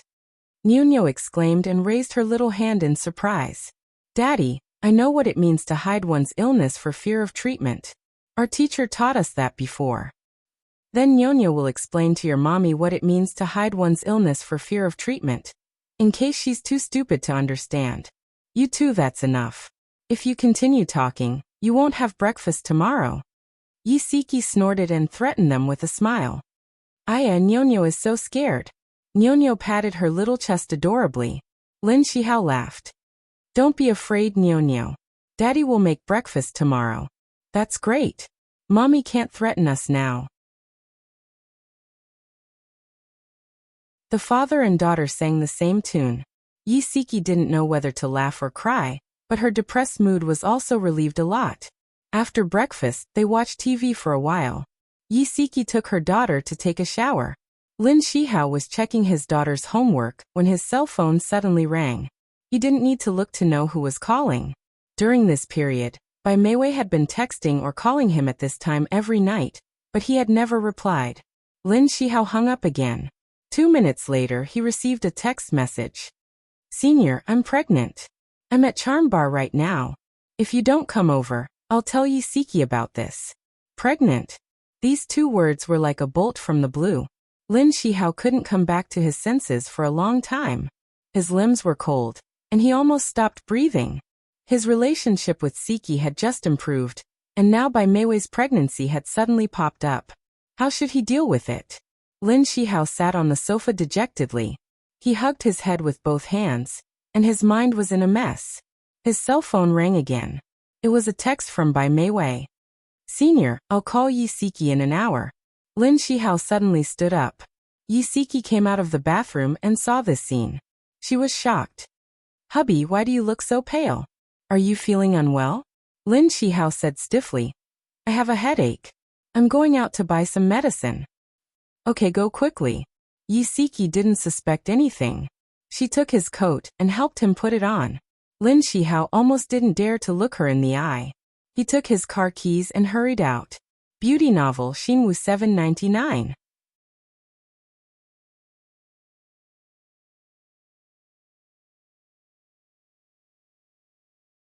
Chapter 235. Yi Siki felt that his expression was a little strange. She thought that it was because of his headache, so she didn't think too much about it. After returning to the room, she found his wallet on the bedside table and quickly called him. The phone rang a few times before he answered.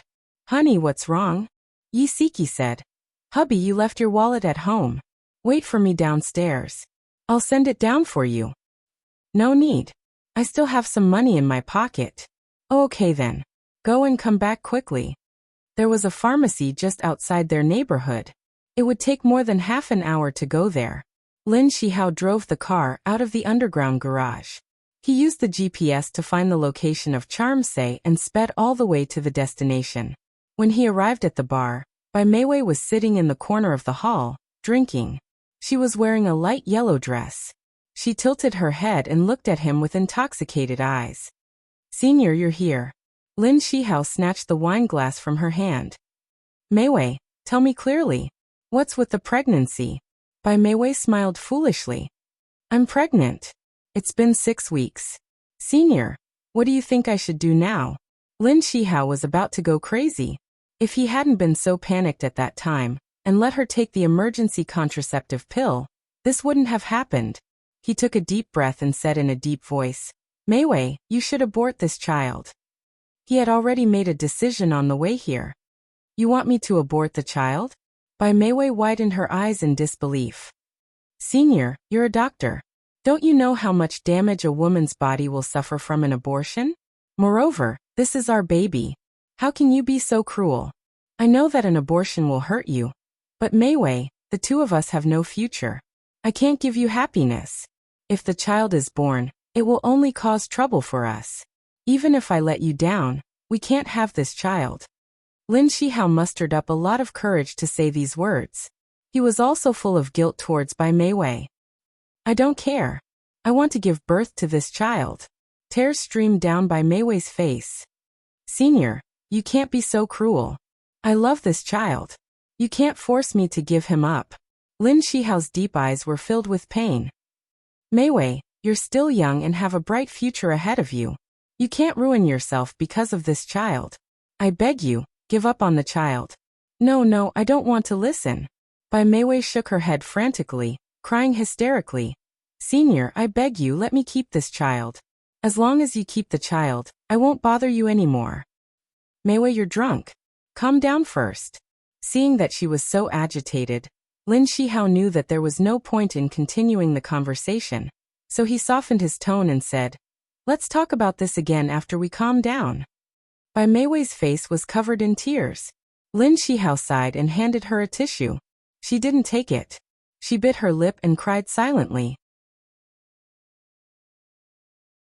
Lin Shihao hesitated for a moment, but still helped her wipe her tears. She suddenly grabbed his hand and looked at him with teary eyes. Senior, how am I not as good as Yi Siki? Lin Shihao stared into her eyes and said slowly, Meiwei, you're very good. You're beautiful, young, and talented. But I love Siki. Even if Bai Meiwei was perfect, he didn't love her. Bai Meiwei's eyes filled with tears again. Let's go. I'll take you home first. You're drunk.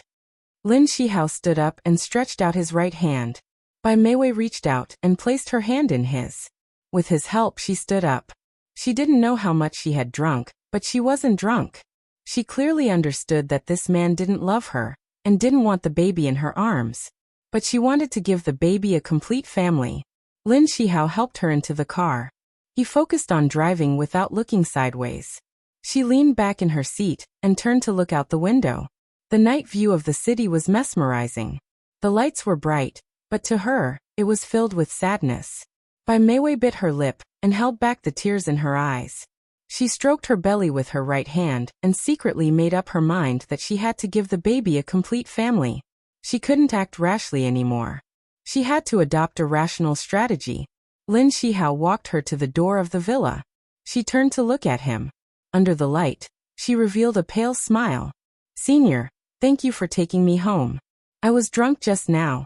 Don't take what I said to heart. I will carefully consider whether or not to give up on the child." Lin Shihao said in a low voice, "You're tired. Go back and rest early. We'll talk about the child in 2 days." "Okay." She obediently opened the car door and got out of the car. She stood by the roadside and waved at him. Lin Shihao nodded and drove away. He rushed back to the neighborhood as fast as he could. After entering the elevator, he carefully adjusted his clothes in the mirror inside the elevator. He took a few deep breaths before he walked out of the elevator with a calm expression. Lin Shihao opened the door with his key. After he walked in, he found Yisiki sitting on the sofa waiting for him. Perhaps she had waited for too long because she had fallen asleep. Her body leaned against the back of the chair, and she slept very hard. He didn't even have time to take off his jacket. He bent down and picked her up and walked to the bedroom. Yisiki wasn't a deep sleeper. She woke up after he took 2 steps. She rubbed her sleepy eyes and asked, "Hubby, why were you gone for so long? Did you buy the medicine? Does your head still hurt?" Lin Shihao hugged her tightly. "The pharmacy in the neighborhood didn't have that kind of medicine, so I went further away to buy it. My head doesn't hurt anymore." "Okay, that's good. You must have been working too hard. That's why you have a headache. I'll buy some nutritious food for your brain tomorrow." Yisiki reached out and hugged his neck. Lin Shihao felt guilty and touched. He said gently, "Honey, you don't have to wait for me in the future. If you're tired, go to sleep first." He felt very sad when he saw her sleeping so hard on the sofa. "Okay, I know." She rubbed against his chest comfortably. She hadn't done that intimate action in a long time. Lin Shihao kissed her forehead and put her on the bed. "Honey, go to sleep first. I'm going to take a shower." "Okay," she answered lazily. She crawled under the covers and quickly closed her eyes. In the bathroom, the sound of water splashing could be heard. Lin Shihao looked at the foggy mirror. His face was a blur. He clenched his fists in pain. Bai Meiwei's sorrowful cries and Siki's trusting gaze intertwined in his mind. He was in so much pain that he wanted to die. Life went on. Some people were in pain, while others were in bliss. Xiaodong had already begun to feel the pain caused by the tumor. Her stomach ached, her back ached, and she felt as if she was falling. Actually, before she was diagnosed, she had felt the same way. However, she had always thought that it was a normal condition of pregnancy and didn't take it to heart. When she woke up in the morning, her stomach started to hurt again. She held her stomach and sat on the bed, not wanting to move for a long time. Bailey Han finished washing up and came out of the bathroom. Seeing that she didn't look too good, he strode over and asked anxiously, "Honey, is your stomach hurting?" Xiaodong looked up at him and smiled. "No, the baby kicked me just now." Bailey Han's expression brightened. He stroked her stomach gently and smiled. "Baby, don't torture your mommy anymore. Otherwise, when you come out, Daddy will spank your butt." Xiaodong cried out, "Aya." The baby moved. "He must be unhappy with what you said." After the baby moved a little, her stomach actually didn't hurt anymore. Bailey Han deliberately put on a stern face. "Little brat, you dare to protest against Daddy now? When you grow up, you'll turn the sky upside down." Xiaodong hurriedly covered his mouth. "You're so annoying. Don't scare the child. The doctor said that the baby now has hearing and memory. He will remember what you said." Bailey Han held her hand and chuckled. "I know, honey. In the future, when we do intimate things, we have to worry about the baby peeking. Pervert." Xiaodong rolled her eyes at him in annoyance. Her cheeks quietly turned red. Bailey Han was in a good mood and kissed her on the lips. He whispered, "The baby has hearing. You can't scold me in the future. Otherwise, if the baby hears it, he will definitely misunderstand that his daddy is a bad person." "Hey, you're not a good person to begin with." Xiaodong poked his arm with her finger and deliberately put on a stern face. You took me hostage and used your power to force me to marry you. This matter is a sad history full of blood and tears. Bailey Han's face was bitter. Honey, can we not talk about that matter anymore? She raised her eyebrows proudly. No, that matter is enough for me to talk about for the rest of my life. All right, if you're happy, I'm willing to let you talk about it for the rest of my life. Bailey Han saw her smile, and his heart was bubbling with happiness. He hugged her and kissed her again and again. Xiaodong blushed and pushed him. Hurry up and go to work. Otherwise you'll be late. Bailey Han teased her for a while more before going downstairs with a smile. When Xiaodong finished tidying up and went downstairs, Xiao Yi and Xiao Bao Gigai were sitting at the dining table eating. Bailey Han had just finished eating and stood up gracefully. He touched the two little guys' heads and reminded them to be obedient at school today. Then he walked in front of Xiaodong, put his arm around her waist and said softly, Honey, I'm going to the company. Okay, be careful on the road. Xiaodong smiled as she sent him to the door. As her illness worsened, Xiaodong handed the task of sending the children to and from school to the driver. She was worried that she would fall ill while driving. That would be too dangerous. Lin Shihao prescribed her some medicine that had the effect of suppressing the illness, but she was worried that it would have a negative effect on the baby, so she did not take it. After taking it home, she secretly poured it down the toilet and flushed it all down the drain. Xiaodong rarely went out.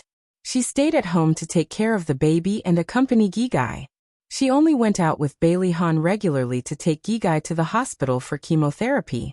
On this day, the weather was very good. The old madam decided to visit Su Yunqian in the hospital. Bailey Jing invited Xiaodong to go with him. Xiaodong did not want to go at first, but the old madam said, Granddaughter-in-law, it's not good for the baby if you stay at home every day. Pregnant women should also exercise appropriately. Come out with us. Xiaodong had no choice but to go with them. Su Yunqian's illness seemed to be improving again. Now her dominant personality had become the naive and cheerful one.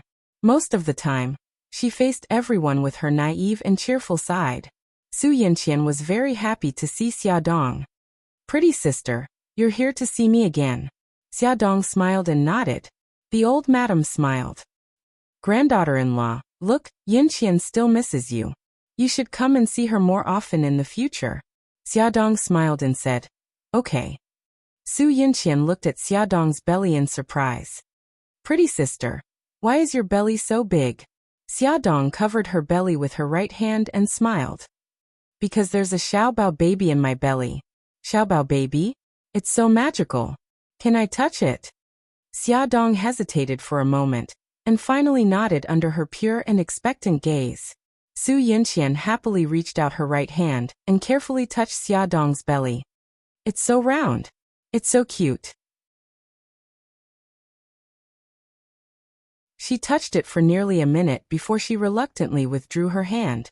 Seeing that her mood had stabilized and her illness had improved, everyone was very happy. The old madam and Mrs. Su chatted for more than an hour. When the old madam and the others were about to leave, Su Yunqian suddenly said, Pretty sister, can I talk to you alone? Xiaodong was a little hesitant. Mrs. Su smiled and said, Xiaodong, it seems that Yunqian likes you very much. Please accompany her for a while. The old madam also said, Granddaughter-in-law, accompany Yunqian for a while. Xiaodong could only nod. Only Xiaodong and Su Yunqian were left in the ward. Su Yunqian looked at her with a smile and pointed at the sofa beside her. Pretty sister, sit over here. Xiaodong smiled and sat beside her. Pretty sister, your name is Xiaodong, right? Su Yunqian held her head with both hands and looked at her with a smile. Xiaodong hummed in acknowledgement. Su Yunqian's smile suddenly disappeared and her expression became cold. She said coldly, Han abandoned me because of you. Her expression changed too quickly and her beautiful eyes were full of hatred. Xiaodong stared at her in disbelief. Miss Su, are you okay? Su Yunqian exuded a dark and strange aura.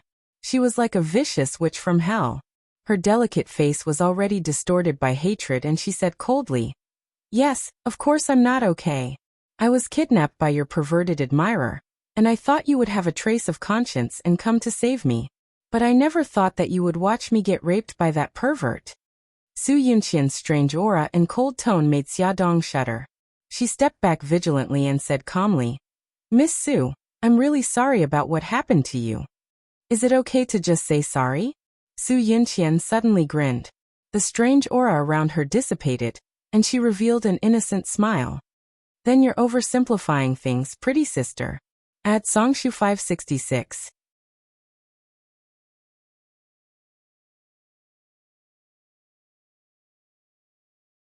Chapter 236. Xiaodong had a bad feeling. She quickly got up and wanted to run out. However, Su Yunqian was faster than her. She suddenly stretched out a leg and blocked Xiaodong. Xiaodong was so fast that she almost tripped. Fortunately, she quickly grabbed the table next to her and steadied herself. However, Su Yunqian wouldn't let her off so easily. At the same time, she stabbed Xiaodong's stomach with a dagger. In the blink of an eye, Xiaodong put her left hand on the table and grabbed the dagger with her right hand. The sharp blade cut her palm and blood dripped onto the carpet. Su Yunqian gritted her teeth and pushed the dagger in Xiaodong's direction with all her might. She stared coldly at Xiaodong's stomach, because that was her target. Xiaodong held the dagger tightly and endured the pain. She shouted for help. Help! Just as the door was opened from the outside, Su Yunqian's eyes rolled back and she fell to the ground. Her body was at the spot where Xiaodong's blood dripped. Oh my God, what's going on? Yunqian, Yunqian. Madame Su was the first to run in. When she saw Su Yunqian lying in a pool of blood, she thought that she was the one who was injured. She quickly held her shoulders and shouted, Doctor!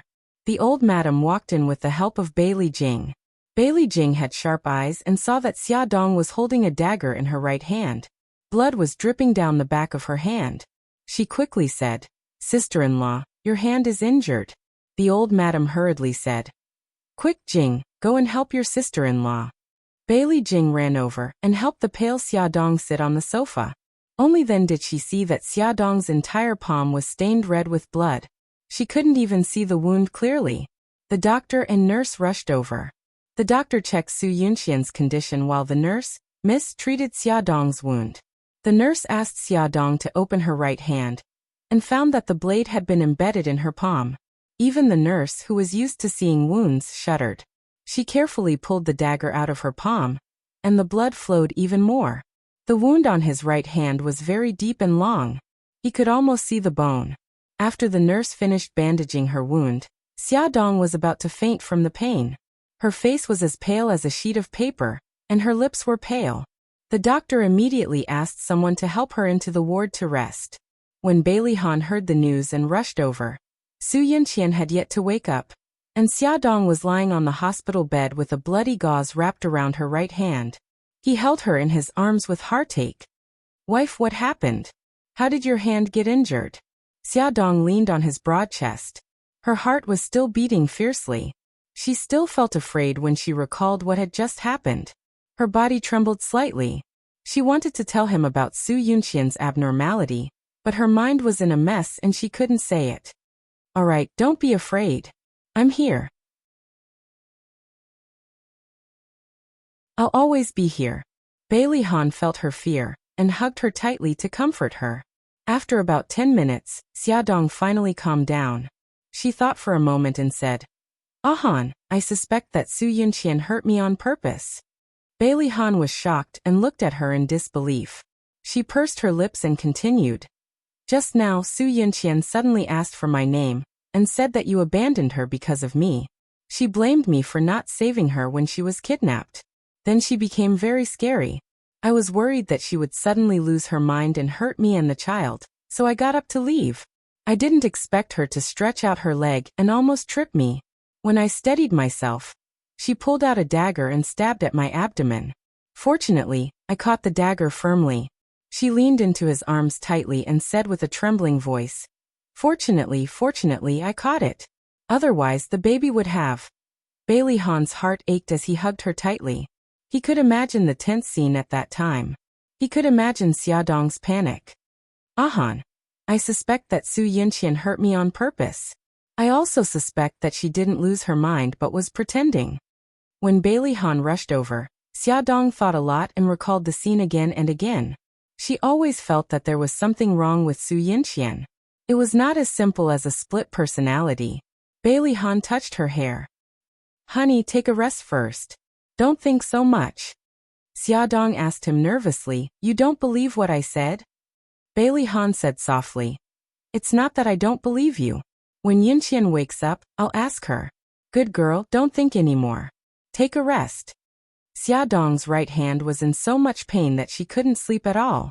However, she didn't want Bailey Han to worry, so she quietly lay in his arms and closed her eyes to rest.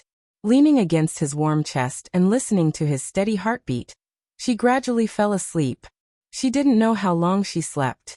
When she woke up, Bailey Han was no longer by her side. She asked the nurse and found out that he was in Su Yunqian's ward. Xiaodong dragged her injured right hand and walked step by step to the door of Su Yunqian's ward. She used her left hand to gently turn the handle and push the door open slightly. She saw Bailey Han sitting by Su Yunqian's bed. Su Yunqian had already woken up and her face was full of tears. Su Yunqian cried and said, "I don't know. I really don't know. How could I hurt pretty sister?" Bailey Han's voice was a little low. "Yunqian, where did the dagger come from?" Su Yinqian cried and shook her head. "I don't know either. Han, believe me. I really didn't hurt her." Old Madam's voice sounded. Han, Yinqian has just woken up. Don't force her anymore." It turned out that Old Madam was also in the ward. Perhaps she was sitting on the sofa so Xiaodong didn't see her. "Sister-in-law, why don't you go in?" Bailey Jing's voice came from behind. Xiaodong quickly straightened up and turned to Bailey Jing. Instead of answering, she asked, "Jing, where did you go just now? I wanted to look for you, but I couldn't find you." Bailey Jing smiled. "I saw that you were sleeping soundly, so I didn't want to disturb you. I was afraid that you would be hungry when you woke up, so I bought some porridge for you." She suddenly leaned over to Xiaodong's ear and whispered, "Actually, Big Brother asked me to buy it." The door of the ward was suddenly pulled open from the inside. Bailey Han appeared at the door and naturally put his arm around Xiaodong's shoulder.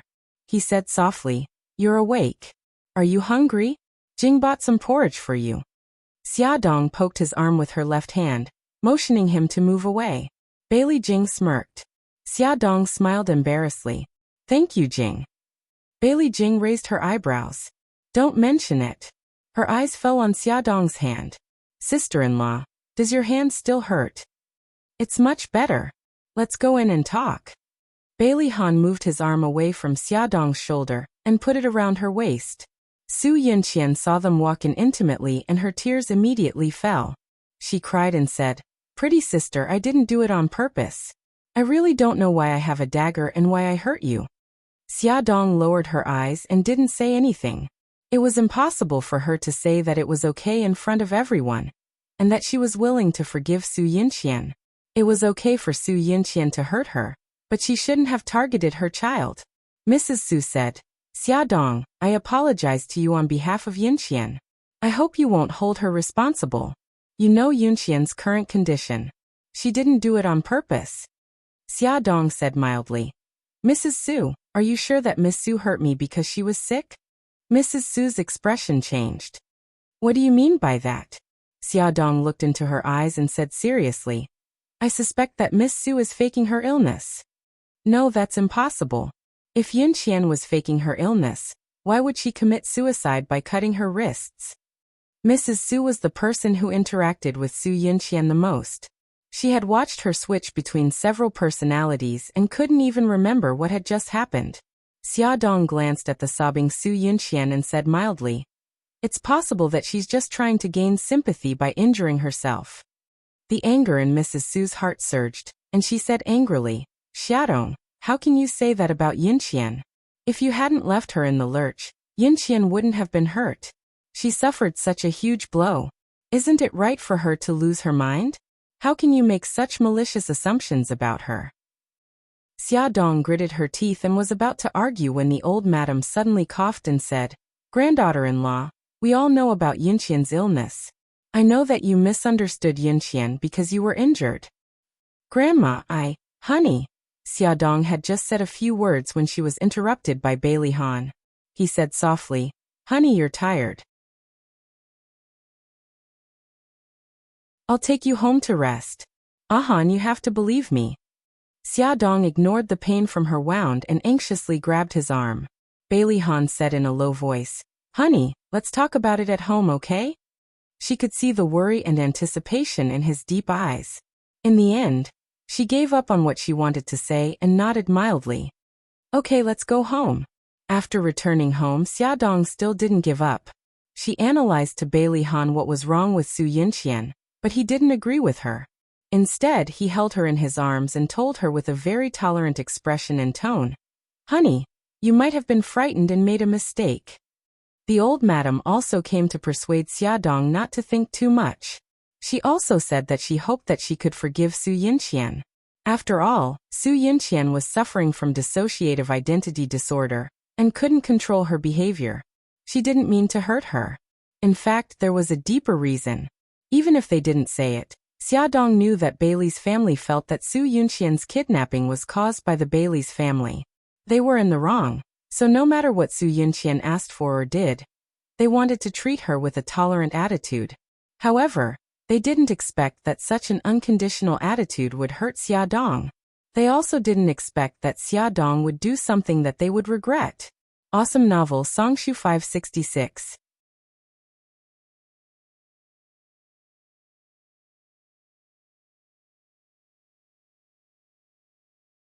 Chapter 237.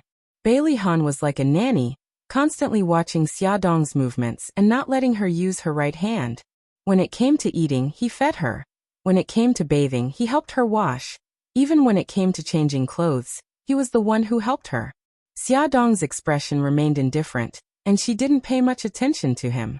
She would only respond with a few words when he forced her.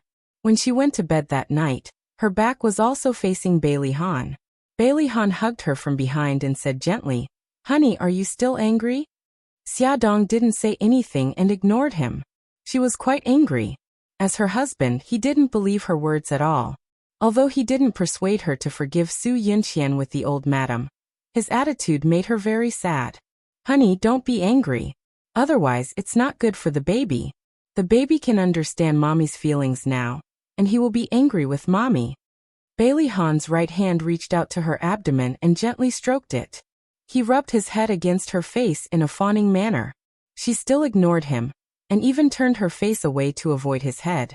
Honey, just for the baby, don't be angry anymore, okay? His voice became more gentle, and there was a hint of pleading in it. Xiaodong bit her lip and tears gradually appeared in her eyes. The cold tears dripped onto the back of Bailey Han's hand. He hugged her with heartache. Honey, I was wrong. Don't be sad. You weren't wrong. I was the one who was wrong. Xiaodong closed her eyes and a few drops of tears rolled down her face again. Don't cry. My heart is in a mess when you cry. Bailey Han gently turned her shoulders and made her face him. Seeing her teary eyes, his heart suddenly ached. He raised his hand and gently wiped away the tears on her face. Honey, I know you've suffered a lot. I've wronged you.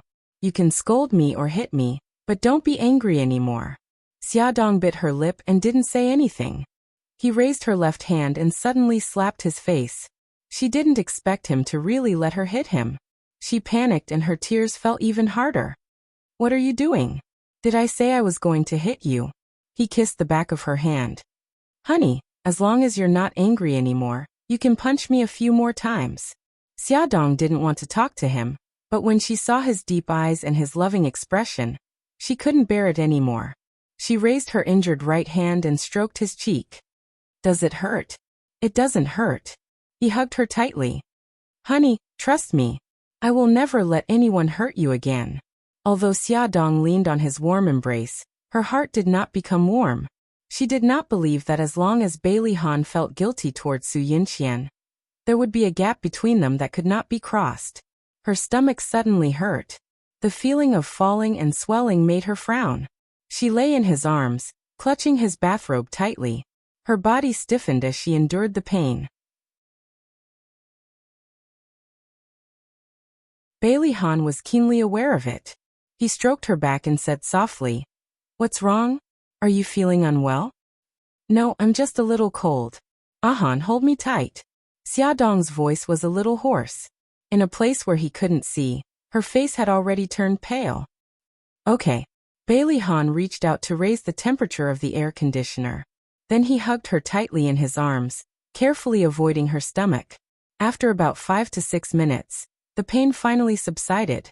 Xiaodong let out a long sigh of relief. The next day, Xiaodong went to the hospital for a checkup. Lin Shihao said that her condition was worsening and asked her to control her emotions, not to get angry and not to get agitated. She looked down and asked, Shihao, with my current condition, can I last until the 40th week? Lin Shihao's expression was serious. Actually, you only need to wait until the 35th week for the baby to survive. With your current condition, if you actively cooperate with the treatment, you can last until then. But you must pay attention to control your emotions and maintain a positive attitude. Otherwise, your condition will continue to worsen. After coming out of the office, Lin Shihao's voice kept echoing in her mind. She had to control her emotions and maintain a positive attitude. Both of these seemed to be very difficult for her. Xiaodong sat in the hospital garden in a daze. She didn't know how long she had been sitting there for, but her phone suddenly rang. It was Bailey Han. His voice was very gentle. Honey, where are you now? Xiaodong looked up at the patients coming and going around and smiled. I'm outside with Siki. You can't carry heavy things with your hands. Be careful, okay? Okay, I know. Is there anything else? He hesitated for a moment and said, After work today, I have to go to the hospital first. I'll try to come back early. Xiaodong leaned back in the chair dejectedly.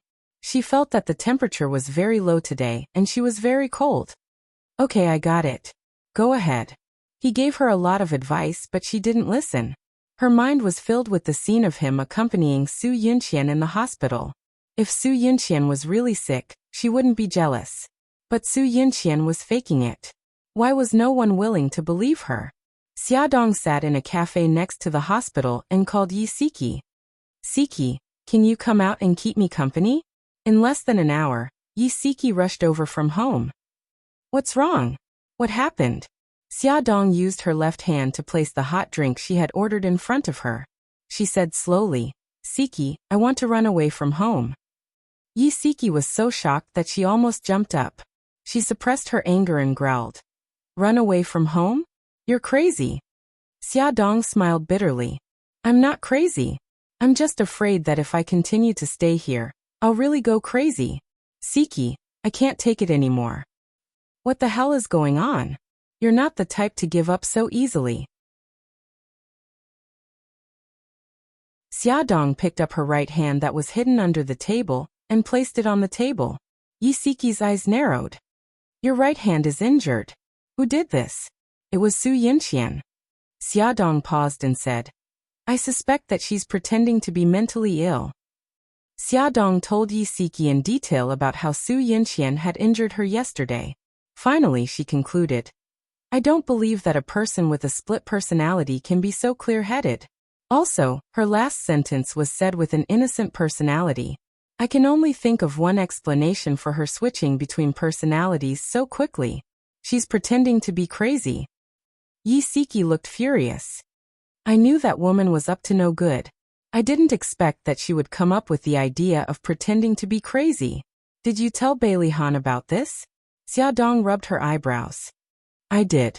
I told everyone at home, but they didn't believe me. Ahan thought that I was mistaken, but I'm sure that I wasn't mistaken. Yi Siki angrily punched the table and scolded Bailey Han. After a while she said, Although I believe what you said, it's too rash of you to leave home just because of this. It's not just this. Xiaodong sighed. Ahan's memory is very unstable, and he's not in a good state of mind. A few days ago, he forgot about me again, and even had a big fight with me. I really feel terrible. Do you know that? I knew that Su Yunqian was faking her illness, but I still had to see her being intimate with Ahan. I can't do it. As she spoke, she started to sob. Yi Siki sat beside her and put his arm around her shoulders. Xiaodong tried hard to control her emotions. She pursed her lips and continued. My condition is worsening. I can't be agitated or angry.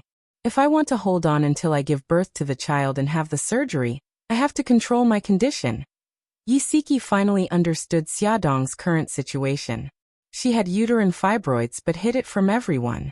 She originally wanted to give birth to the child and have the surgery, but the things that happened at home made it difficult for her to control her emotions. Her condition kept worsening, so it would be very difficult for her to hold on until the day of the C-section. Yi Siki thought for a long time and said in a deep voice, "If you suddenly leave home, will Bailey Han be agitated and his condition worsen? What about the 3 children, especially Gigai? I think you should tell your family about your condition. We can discuss how to create a better atmosphere." I'll find an excuse.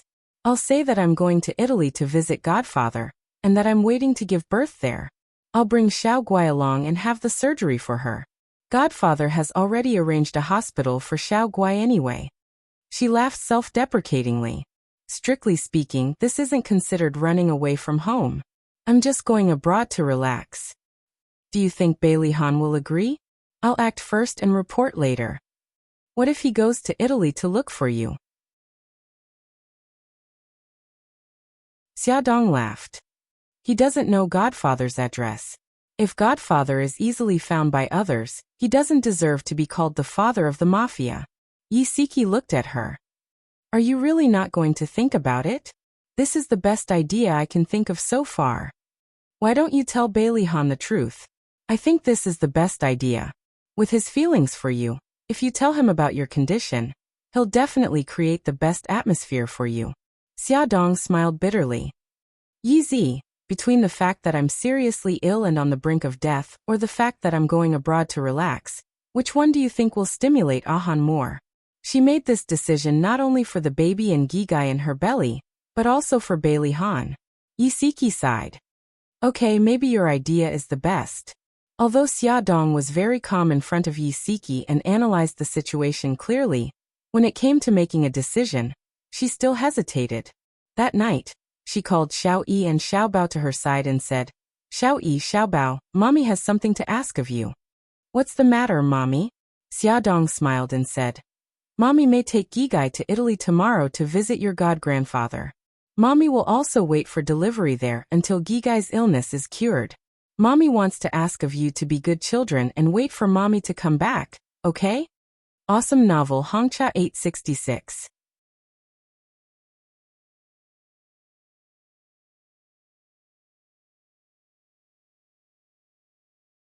Chapter 238. Little Wingzy had a serious expression on his face. Mommy, will Daddy go with you? Xiaodong smiled. This is the second thing Mommy wants you to do. Don't tell Daddy. If you know about this, I will take Gigai abroad alone. Mom, why did you suddenly make such a decision? Did something happen? Did Daddy hurt you? Xiao Bao stared at her with his dark eyes. No, don't think too much. Bao Bao, you know that your god-grandfather has already contacted a hospital for Gigai. I'm going abroad mainly to wait for the delivery and then treat Gigai. Xiaodong tried to persuade her 2 sons, but it was not so easy to deceive her 2 genius sons. Xiao Yi's little face darkened and he suddenly hugged her leg. Mommy, are you going to abandon us again? Xiaodong's heart ached and she hugged him tightly. Silly son, why would I abandon you? Mommy will be back soon. Then why can't Daddy know? The little boy refused to give up. If I tell you in advance, Daddy will definitely not agree. Xiaodong stroked Xiao Yi's head and said softly, Your daddy is already working hard. Mommy doesn't want him to work harder. After I leave, I will tell him that I went to Italy. Xiao Bao suddenly said, Mom, are you angry because Dad has been taking care of Su Yinqian recently? Of course not. Xiaodong hugged Xiao Bao and said softly, Xiao Bao, Xiao Yi, your daddy's health is not good. Because of the after effects of the car accident, he often faints and even has headaches. Don't talk back to him. Gigai, listen to him. Don't make Mommy worry, okay? Mommy, can you stay? Xiao Yi puffed up her cheeks, her eyes filled with anticipation. Xiaodong kissed him on the cheek. I'm sorry, Xiao Yi. Mommy has to go, but Mommy promises that I'll contact you every day. As if Mommy is still by your side. Although the 2 children were extremely unwilling, They were still convinced by Xiaodong. After all, Xiao Guai was their very important sister, and they didn't want anything to happen to her. After the three of them finished their discussion, Xiaodong went back to her room. Xiao Yi and Xiao Bao stared at each other in silence. Xiao Bao jumped onto her bed and said, Xiao Yi, I don't think things are that simple. What do you think? Xiao Yi also jumped onto the bed and sat next to him. She said with a fierce expression, I suspect that Mommy is angry. Her hand was stabbed by that bad woman. Great-grandma and grandma all advised Mommy not to make things difficult for that bad woman. Even I'm angry. Xiao Bao puffed up her cheeks and snorted. Also, Dad's attitude is very infuriating. Although he didn't stand on Great-grandma's side, he didn't support Mom either. People who stand in the middle are the most annoying. Yes, Daddy has disappointed me this time. Although Xiao Yi sided with Daddy, she had to admit that Xiao Bao's words made sense. Her little face darkened. Xiao Bao snorted. That's why we have to help Mom punish them. Xiao Yi continued. We'll listen to Mommy and pretend that we didn't know that she would leave. Then, we'll secretly contact her, and not tell the rest of the family. Yes. Xiao Bao rubbed her little chin. Her eyes shone with an inexplicable light. Not only that, I'll make Su Yinqian pay the price. That bad woman is too hateful. Xiao Yi thought for a moment and said, Mommy said that Su Yinqian was pretending to be crazy. We can start from this. As long as we find evidence, we can expose her in front of everyone. Xiao Bao blinked her big eyes. Yes. She's lying in the hospital every day. If we want to find evidence, we can only start from the hospital. I have to prepare the listening device, pinhole camera, and the like. Xiao Yi's lips curled. How do you plan to arrange her into the ward? I have a good idea. Xiao Yi waved her hand.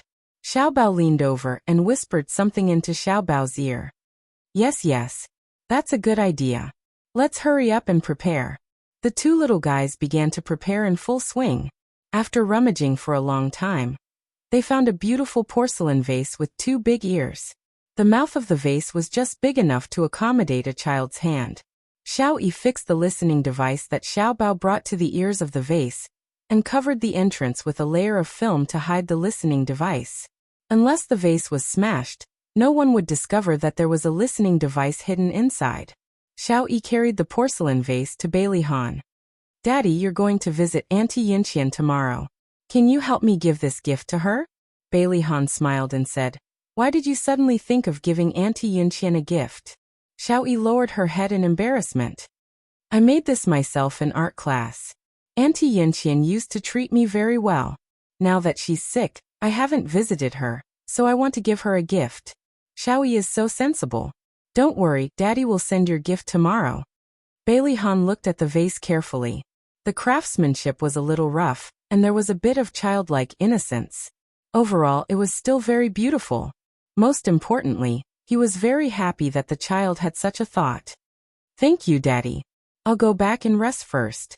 Good night, Daddy. Okay, good night. Xiaodong had already applied for a visa when she was preparing to go to Italy last time. So the procedures this time were very simple. She only needed to book the plane ticket. She thought for a long time and decided not to tell Mikakito for the time being. She didn't want to trouble him anymore.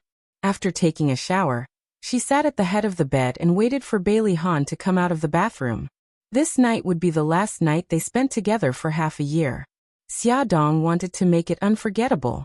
Bailey Han was wrapped in a bathrobe and sat beside her. He combed her long hair with his fingers. Why aren't you sleeping yet? I'm waiting for you.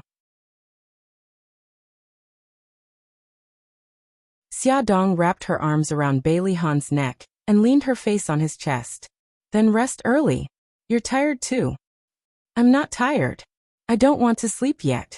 Xiaodong smelled the scent of Bailey Han's shower. It was a light fragrance and there was a masculine air unique to men. The corners of her lips curled up. Her left hand slowly slid down and slowly kneaded his chest. Bailey Han's throat moved. He grabbed her hand, and his eyes were deep. Honey, don't play with fire. She raised her beautiful eyes. Her beautiful face had a hint of charm, like a demon fox deep in the mountains. She wrapped around his body and laughed softly. Hubby, I want you to play with fire with me. She had never taken the initiative like this before. Bailey Han was a little surprised. He laughed softly. You're not allowed to beg for mercy later. Which time did she not beg for mercy in the end? Xiaodong's cheeks turned red. She hugged his neck angrily. I won't. She kissed his lips without a care. The moment her lips touched Bailey Han's lips, he was completely conquered. He took the initiative. He cupped the back of her head and deepened the kiss. Bailey Han's heavy breathing hit Xiaodong's cheek. His tall nose was pressed tightly against the tip of her nose. Xiaodong closed her eyes tightly and welcomed his kiss with all her heart. Bailey Han sucked on her soft lips, as if they were the most precious treasure in the world. Her breathing became faster and faster. She slowly opened her red lips. His tongue invaded and entangled with hers. He held her waist with one hand and the back of her head with the other. Xiaodong only felt that she was fully wrapped up. Her heart gradually ached. After this separation, they would not see each other for at least half a year. She would definitely miss him. So now, she had to devote herself to him. She had to remember his taste, his breath, and the happiness he brought her. The past was like a movie, intertwining in her mind. She remembered his exasperated roar when he applied medicine for her in Bali. She remembered that when they were on a deserted island, he carried her on his back in the rain. She remembered his disdainful and angry expression when she purposely approached him. She remembered that in order not to hurt her, he knocked his head until it was bleeding. She also remembered that when he forced her to marry him, he was incomparably domineering. She had never dared to believe in love and marriage.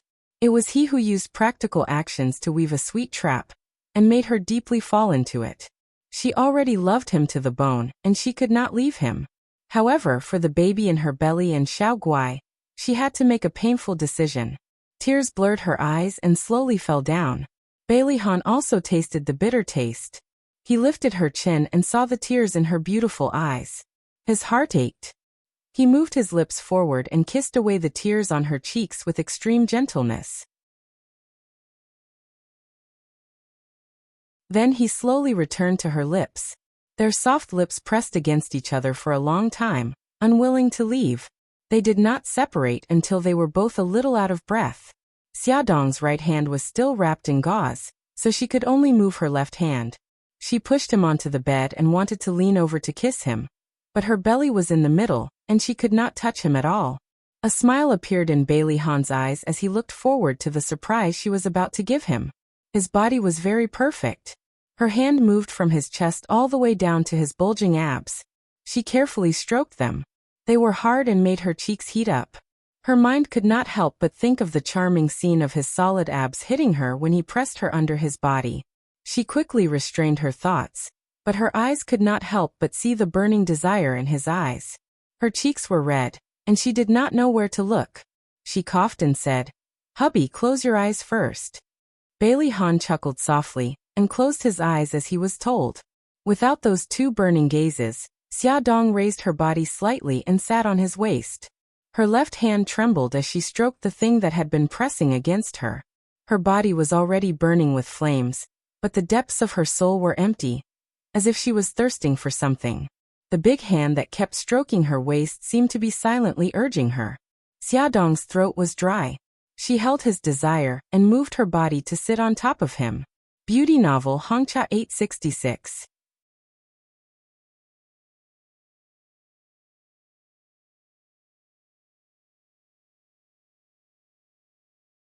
Chapter 239. In the end, Xiaodong was so tired that she couldn't even open her eyes. She only knew that Bailey Han carried her into the bathroom. He gently washed her body and then carried her back to the bed. He held her in his arms and kissed her earlobe. He whispered in her ear, "Honey, I like you very much tonight." All of her tiredness dissipated because of this sentence. Her heart trembled and 2 drops of tears slowly flowed down from the corners of her tightly shut eyes. "Hubby, forgive me. I have to be a deserter," she said over and over in her heart. "Hubby, I'm sorry. Hubby, I love you." When Xiaodong woke up in the morning, Bailey Han had already changed his clothes and was about to go downstairs for breakfast. He bent down and kissed her forehead.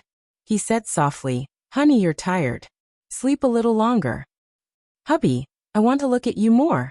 Xia Dong crawled out from under the covers and hooked her arms around his neck. Her reluctant gaze slowly moved down from his smooth and full forehead. His deep eyes, high nose, sexy thin lips, sharp chin and perfect face. She wanted to engrave him deeply in her heart. My husband is so handsome. Let's go to the company. Xia Dong smiled and touched his handsome face. Okay, I'll be back early tonight. Bailey Han chuckled and kissed her lips. After Bailey Han left, Xia Dong slowly got out of bed. She stood by the balcony and watched Bailey Han drive away. Her eyes were sore, but she held it in and didn't cry. She took out a pen and paper and wrote a short letter for the old madam. She also wrote a short letter for Bailey Han. Xia Dong went downstairs. Xiao Yi and Xiao Bao had already finished eating and were sitting on the sofa waiting for her. She walked in front of them and touched their heads. She said softly, Xiao Yi, Xiao Bao, remember what mommy told you last night? Got it. The two little ones nodded in unison. That's good. Gigai, be good and take care of yourself. Don't let mommy worry. Xia Dong hugged them tightly. Got it. In the living room, it was inconvenient to say anything unnecessary. The two children leaned in her arms, their eyes glistening with tears, but they quickly suppressed them. Xia Dong held their little hands and sent them to the car. Then, she stood at the side and watched the car drive away. She saw the two children sitting in the back seat waving their little hands. She also waved until they could no longer be seen. After tidying up her things, Xia Dong made an excuse to take Gigai out for a walk. Carrying a small backpack and holding Gigai's hand, she said goodbye to the old madam and others, and got into her BMW. The BMW drove all the way to the airport. Xiao Guai asked curiously, Mommy, why are we at the airport? Are we here to pick someone up? Xia Dong held her little hand and got out of the car. Gigai, we're going to Italy to see God-grandfather. Brother E and Daddy, aren't they going? Yeah, it's just the two of us.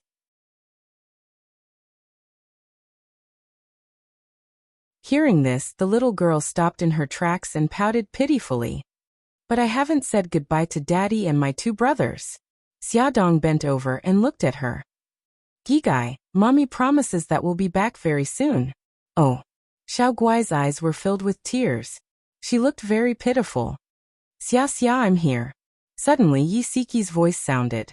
Xia Dong turned around and saw Yi Siki standing not far from them. Yi Siki said again, Don't move. Wait for me to come over and find you. Soon, Yi Siki crossed the pedestrian crossing and ran over. Xia Dong handed her the keys to the BMW. Yezi, these are my car keys and the keys to the house. I'll leave them in your care. Okay. Remember to call me when you and Gigai arrive in Italy. Yi Siki reached out and hugged her. Xia Dong nodded vigorously. I will. Yezi, remember to call me if anything happens to you. Okay. Yi Siki bent over and hugged Gigai. She kissed her soft cheek and said with a smile, Gigai, you have to listen to Mommy when you're overseas with me. Get well soon. We'll all miss you very, very much. I know, Auntie Siki. Xiao Guai kissed her on the cheek obediently. Under Yi Siki's gaze, Xia Dong held Xiao Guai's little hand and walked step by step toward the boarding gate. They found a seat in the first-class cabin. The stewardess helped carry Xiao Guai to the seat and buckled her seatbelt. Her little body leaned against the soft pillows. She wore a cute woolen hat, which made her little face look even cuter. She looked up at Xia Dong and said softly, Mommy, I miss Daddy, brother and brother E. Gigai, Mommy promises that I'll be back very soon, Xia Dong said gently as she stroked her head. Okay. Xiao Guai lowered her head unhappily. She didn't understand why Daddy and brother E didn't go with them to Italy. In the afternoon, the butler was ordered to deliver the letter Xia Dong had left for the old madam to her. Old madam, young madam asked me to give this to you. Okay. The old madam opened the letter. When she saw the contents, her expression changed drastically. Her fingers trembled as she slammed the letter on the table. She said angrily, Butler, why are you only giving me the letter now? The butler was stunned and quickly explained, Young madam instructed me to give it to you at 5 in the afternoon. The old madam's anger subsided slightly. She waved her hand tiredly and said, You may leave. Yes. The butler was confused. He left the room and closed the door. The old madam picked up the letter and carefully read its contents. Her eyes filled with tears. Grandma, there's something that I've been hiding from everyone. Actually, I wanted to hide it from you, but I was afraid that you would misunderstand, so I decided to tell you. Please keep it from everyone else, including Ahan. More than half a month ago, I was diagnosed with uterine fibroids. The doctor said that if my condition is stable, I can hold on until the baby is around 35 weeks old. Then, I'll have a hysterectomy. Yesterday, I went to the hospital for another checkup. The doctor said that my condition is worsening. Because of my emotional fluctuations and the many things that happened at home, I can't calm down. So, I plan to bring Xiaoguai to Italy. Firstly, it's to nourish the baby. Secondly, it's to treat Xiaoguai's illness. Thirdly, I don't want to agitate Ahan because of my condition. Grandma, I'm leaving today. Please take good care of Xiao Yi, Xiao Bao, and Ahan. Lastly, please take care of yourself. You're the backbone of our family. The old madam read the letter word by word. Tears streamed down her face as she kept saying, "Silly girl, what a silly girl." In the evening, when Bailey Han returned home, Xia Dong didn't wait for him at the door as usual. He quickened his pace and went upstairs. When he opened the door, it was empty. The person he was expecting wasn't there. "Honey." He opened the bathroom door again. It was empty. He glanced around the room and suddenly found a piece of paper on the table. There was a pen on the paper. He strode over and picked up the paper. His expression changed drastically. "Honey, I'm taking Xiaoguai to Italy to visit Godfather. Godfather has arranged the best hospital for Xiaoguai, so we'll stay in Italy until Xiaoguai is cured. Honey, don't worry about us. Godfather will take good care of us.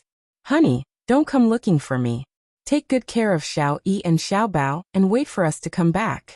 Honey, I love you. I love you, my wife." Bailey Han almost stopped breathing. His blood seemed to have stopped flowing.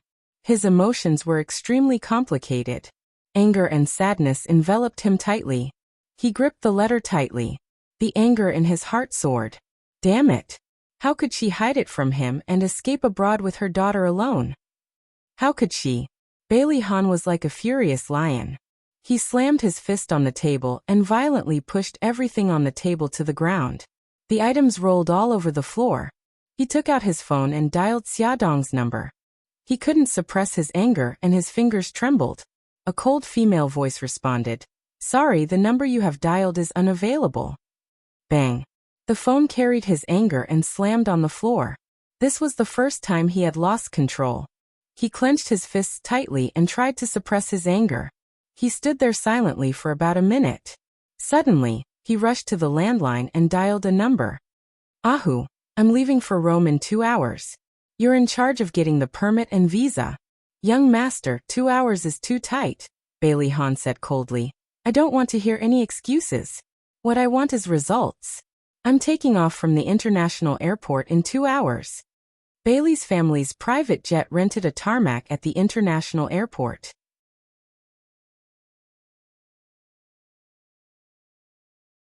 He didn't wait for Ahu to reply and hung up the phone with a bang. Bailey Han strode into the walk-in closet and dragged out his suitcase. He packed his luggage in a hurry. He took a few pieces of clothes and stuffed them into the suitcase. Then he rummaged through his passport and other documents. The room was in a mess because of him. As a clean freak, he didn't seem to notice it at all. "Ahan, what are you doing?" Old Madame Gu stood at the door with her walking stick. She had asked the butler to keep an eye on Bailey Han.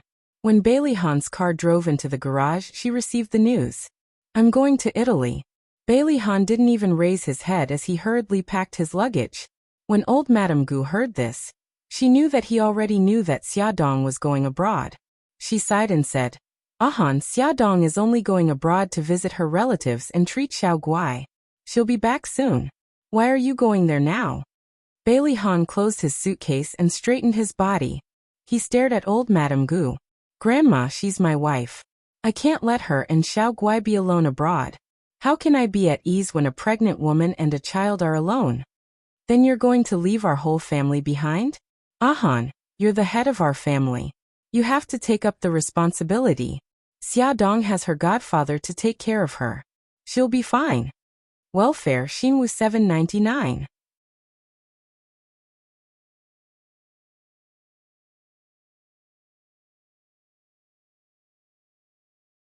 Chapter 240.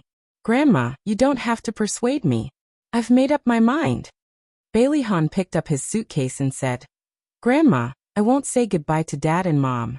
Please help me tell them that I'm in a hurry and have to go. Stop right there. The old lady stomped her crutch and blocked the door. I won't allow you to leave. Grandma, please make way. Bailey Han's tall figure stood in front of the old lady and confronted her. No matter what, I'm going to Italy today. Then you'll have to step over my dead body. The old lady stared at him coldly with a gloomy face. Grandma, don't force me. Bailey Han frowned. The old lady snorted. Then let me ask you. Do you know where Xia Dong is in Italy? Italy is so big and you're not familiar with the place. How are you going to find her? Bailey Han's eyes narrowed. I know that Tomac is in Rome. Xia Dong will definitely go to find him. Do you think Rome is still small? The old lady glared at him. You're an adult, but you're still so impulsive. Do you think Rome is city, a place where you can do whatever you want? Bailey Han was impatient and didn't think deeply. Now that he was scolded by the old lady, he felt quite uncomfortable. His thin lips were pursed and his face was cold. The old lady's tone softened. I'm not stopping you from finding Xia Dong. But if you go to Italy rashly, not only will you not be able to find Xia Dong, but you'll also be wasting time and energy. How about this? You can find a way to find Tomac's whereabouts in the country first. For example, Mika Kito. Isn't he Tomac's adopted son? He must know where Tomac lives. When you find the place, you can go and pick up Xia Dong and her mother. Bailey Han's thin lips were pursed and he remained silent. The old lady struck while the iron was hot. As for Yinxian, you have to visit her in the hospital every day. You can't leave her alone. Bailey Han clenched his fists and said calmly, I won't go there anymore. The old madam was shocked. What do you mean? I want to find Xia Dong's whereabouts. I won't go to the hospital again. Bailey Han knew very well that Xia Dong suddenly took her daughter to Italy. It must have something to do with Su Yinxian. Su Yinxian stabbed her hand, and the whole family persuaded her to forgive Su Yinxian. She must be very sad. Bailey Han felt that he was such a jerk that he didn't speak up for her. He wanted to slap himself a few times. The family members came home one after another. When they heard that Xia Dong took Xiao Guai to Italy, everyone was shocked, including Xiao Yi and Xiao Bao. The two of them even pretended to cry, crying for mommy. Bailey Han's heart ached. He hugged them tightly, one in each hand, and promised them that he would bring their mommy back. He didn't know that at an angle that he couldn't see, Xiao Yi and Xiao Bao were pinching each other's arms and looking at each other with disdain. Hey, we've overacted, bro. Late at night, standing in the empty room, Bailey Han didn't feel sleepy at all. He still couldn't believe that Xia Dong actually left him. Although she said it was to visit family and to treat Xiao Guai's illness, he knew that she left because she was heartbroken. Otherwise, she wouldn't have acted first and reported later. She was acting so strangely last night. He should have noticed that something was wrong. D***. He was so annoyed and hated himself to the extreme. Bailey Han lay in bed, tossing and turning, unable to sleep. His mind was filled with Xia Dong's figure. He was worried about the baby in her stomach, worried about Xiao Guai's health, and worried about whether they could withstand the long-distance flight. In the end, he simply sat up from the bed, turned on his phone and called her number. Her phone was still turned off, so she might still be on the plane. He wrote a text message after text message, but he felt that it was inappropriate, so he deleted all of them and wrote a new one. In the end, he only sent a short sentence. Honey, I miss you so much. It was past 7 o'clock in the evening in Rome. The plane arrived at its destination. Xia Dong woke Xiao Guai up from her sleep. The mother and daughter held hands and set foot on this foreign land. At the exit, a man in a black suit was holding a large sign with the words Xia Dong, written in Chinese. Xia Dong held Xiao Guai's hand and walked over unhurriedly. She smiled and said in Italian, "Hello, I'm Xiaodong. Miss, my name is Andrew. Welcome to Rome." The blonde foreign man revealed a bright smile. "This must be Miss Gigai. So cute." Xiao Guai raised her cute little face and smiled sweetly. She also said in Italian, "Thank you, uncle." Andrew smiled and said, "Miss, let me help you with your luggage. Our car is waiting outside the airport. Please follow me." "Okay, sorry to trouble you." Xiaodong held Xiao Guai's hand and followed beside him. After exiting the airport lobby, they walked for about 50 meters. A Rolls-Royce stopped by the roadside. When the group of people saw them, someone immediately got out of the car and opened the door. He bowed respectfully and said, "Miss Little Mississippi." Xiaodong smiled and responded. Andrew carried Xiao Guai into the car. Xiaodong also bent down and got in. The car started. Xiaodong took out her phone from her handbag. After turning it on, she saw messages from Yisiki and Bailey Han. Yisiki asked, "Have you arrived?" Xiaodong replied, "I just got off the plane. I'll call you after I change my SIM card." Xiaodong opened Bailey Han's message. He said, "Honey, I miss you very much." She sniffled and tears welled up in her eyes. Her fingers trembled. After a long while she finally wrote, "Hubby, Gigai and I are doing well. We miss you very much too. Wait for me to come back." Beep beep. Her phone rang. Bailey Han had stayed up all night waiting for this moment. He quickly took the phone from beside his pillow and turned it on.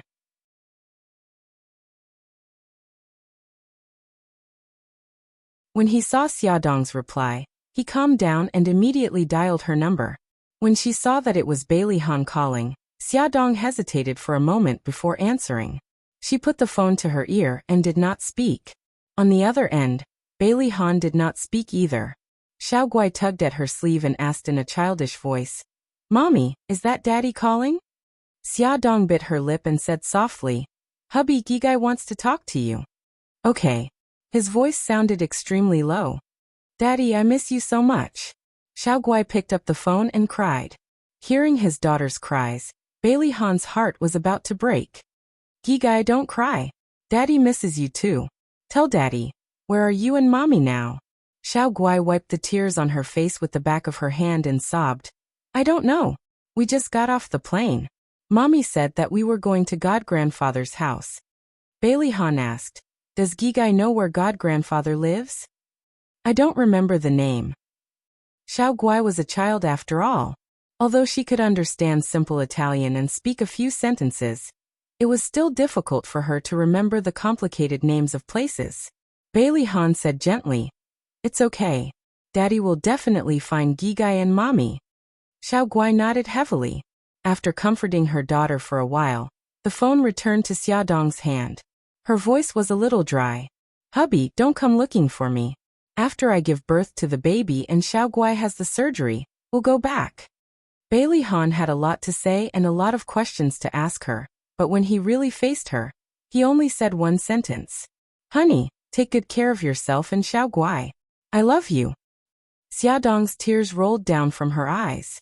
She choked and said, "I love you too." There was a beeping sound from the phone. International roaming and long-distance calls were ridiculously expensive. Her phone was out of money. She took a deep breath and said softly, "Hubby, my phone is almost out of money. I'll hang up first." "Okay." Bailey Han had originally planned to end the call first, and then he would immediately help her top up the phone bill. Unexpectedly, after he had done so, he could no longer get through to her phone. She was like a kite, disappearing from his world. The Rolls-Royce sped on the road at a very fast speed. About an hour later, it drove out of the city and turned into a remote road. After driving for nearly half an hour, a tall iron gate and a seemingly endless tall wall appeared in front of them.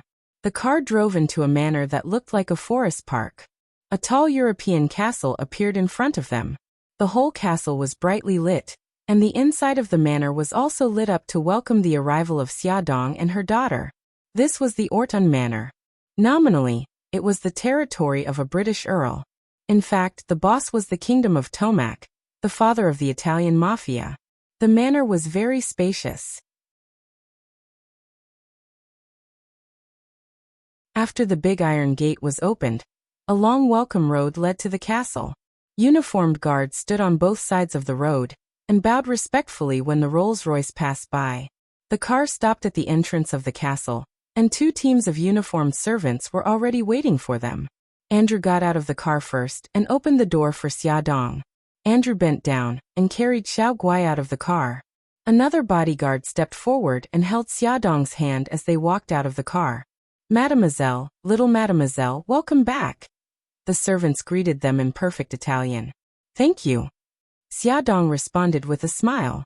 A white-haired foreign man in his 50s said with a smile, Little miss, you're finally back. Robert, long time no see. Xia Dong smiled and hugged him. Yes, we haven't seen each other for a year.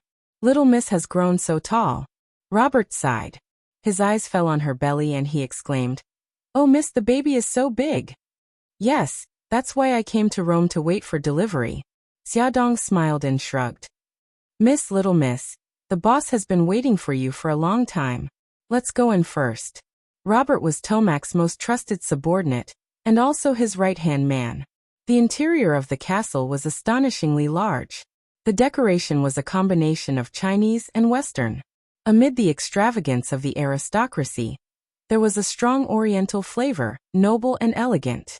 Robert and Xia Dong walked in front, while Andrew carried Xiao Guai and walked behind them. They passed through the spacious hall, walked up the quaint and elegant stairs, stepped on the thick Persian carpet, passed through the corridor hung with oil paintings, and finally stopped in front of 2 heavy oak doors. Attention Songshu 566.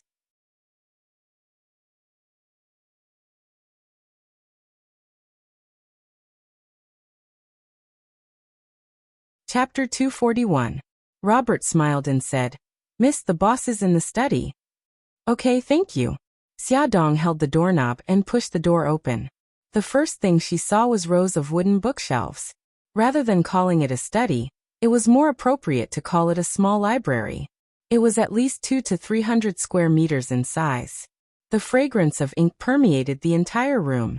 The huge floor-to-ceiling windows were covered by thick curtains. A tall wooden table was placed in front of 2 rows of ancient bookshelves, and a tall figure sat in front of the table. He was about 60 years old, with a head full of silver hair and a few wrinkles at the corners of his eyes. He had light blue eyes and a high nose bridge. The tip of his nose was slightly curved downwards.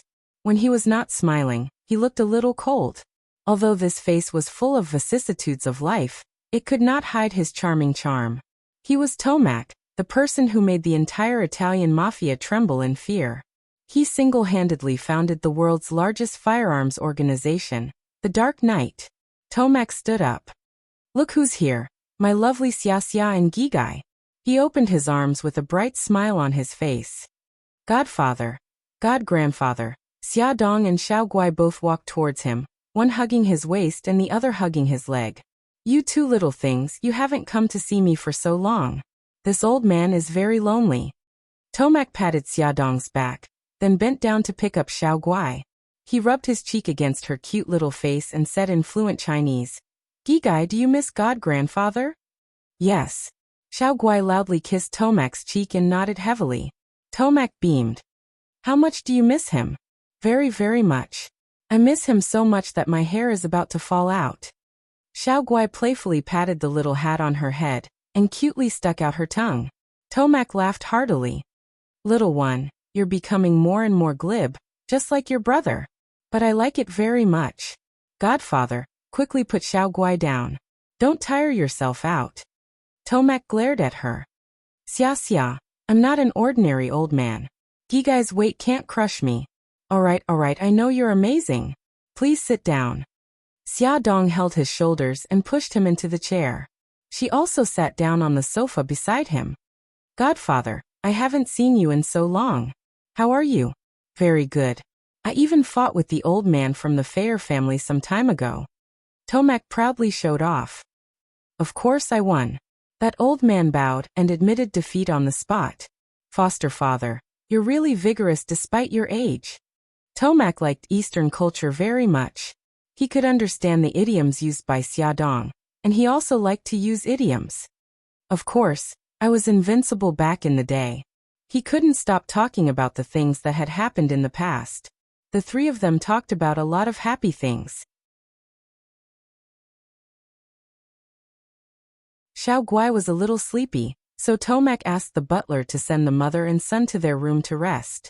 During breakfast the next day, Tomac asked about Bailey Han. Xia Dong looked at Xiao Guai and then explained her current situation in Italian. Tomac didn't say anything and directly asked someone to contact the hospital to send Xiao Guai in 2 days. As for Xia Dong, he also asked someone to contact the best doctor to treat her. Tomac smiled kindly. Xia, did you mention to Ashen that you came to Rome? Xia Dong shook her head. I haven't told him yet. That's your fault. If Ashen finds out that you came to me, he'll definitely be angry with you. Xia Dong smiled bitterly. I don't want to. I just don't know how to face him. Moreover, I don't want to trouble him anymore. Tomac looked serious. You're wrong.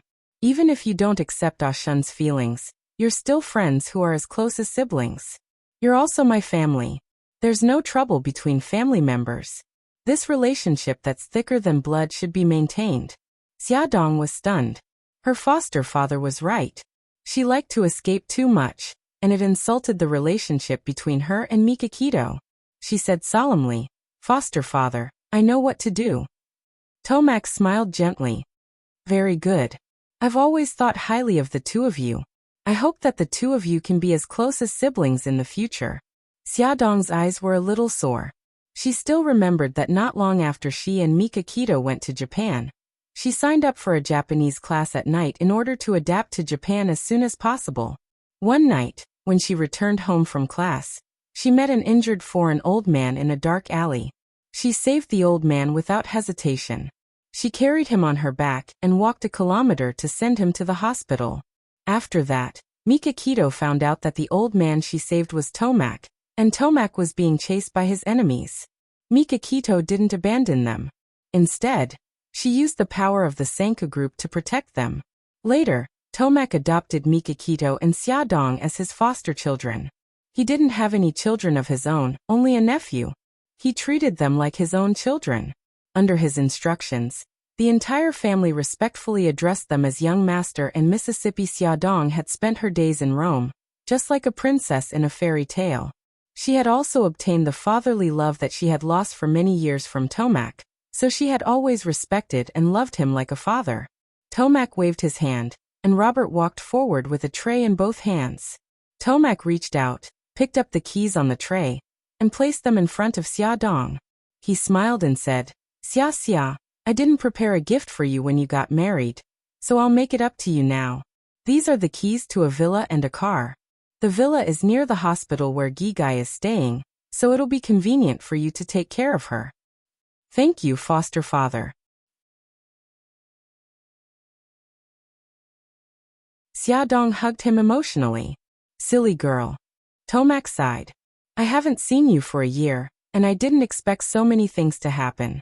Gigai has grown a lot taller, and you're married. It seems that I'm really old. No, you're not old at all. Otherwise, how could Uncle Sam be defeated by you? Sam was the person that Tomac had mentioned last night.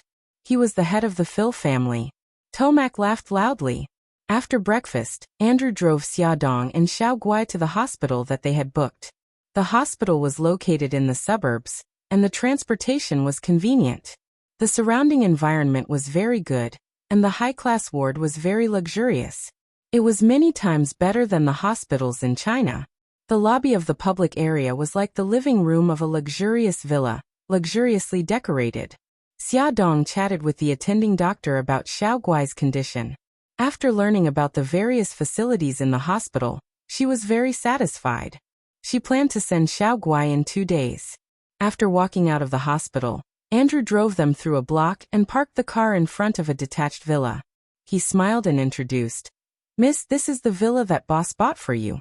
The villa was very beautiful. It was decorated in a European style, with a garden and a swimming pool. There was a brand new luxury car parked in the garage. Xia Dong was very moved. Andrew, help me thank foster father. I like the gift. Okay, Mississippi. Andrew left 2 bodyguards to secretly protect Xia Dong and Xiao Guai. He drove back to the castle to report. There were 2 maids in the villa, both of whom had been transferred from the castle by Tomac. They had undergone strict training and were quite skilled. They had already tidied up the villa. It was as if they were invisible. Whenever there was a need, they would immediately appear in front of him. Xiaodong stood on the balcony and watched the maids busy downstairs in the garden. She took out the new phone that Andrew had prepared for her and dialed a number. "Who is this?" Mikakito saw the area code and knew that the call was from Italy, so she deliberately used Italian. Xiaodong paused and said in Chinese, "Brother Shun, it's me." "Why did you go to Italy?" Mikakito frowned. She was already more than 5 months pregnant. Why was she still running around? Xiaodong smiled. "I'm here to wait for the delivery. Foster father has already arranged the best hospital for Xiaoguai." Mikakito's eyes moved. She said in a deep voice, "Did Bailey Han go with you?" "No." "Did you have a conflict with him?" "No." He frowned and suppressed his anger in his voice. "If not, why did you suddenly go to Italy? Can you bear to part with Xiao Yi and Xiao Bao? Tell me the truth." Xiaodong scratched the balcony with her fingers. "I'm just a little tired, so I came here to relax. Brother Shin, please don't ask anymore, okay?" She could hear his heavy breathing over the phone.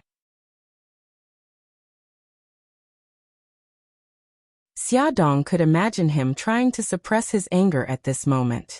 She said coquettishly as usual, "Brother Shin, don't be angry. When you get angry, I'm in a bad mood. I'm pregnant now. The baby can feel my feelings, damn it." He wanted to fly to her side immediately, knock on her forehead, and ask her what was going on in her head.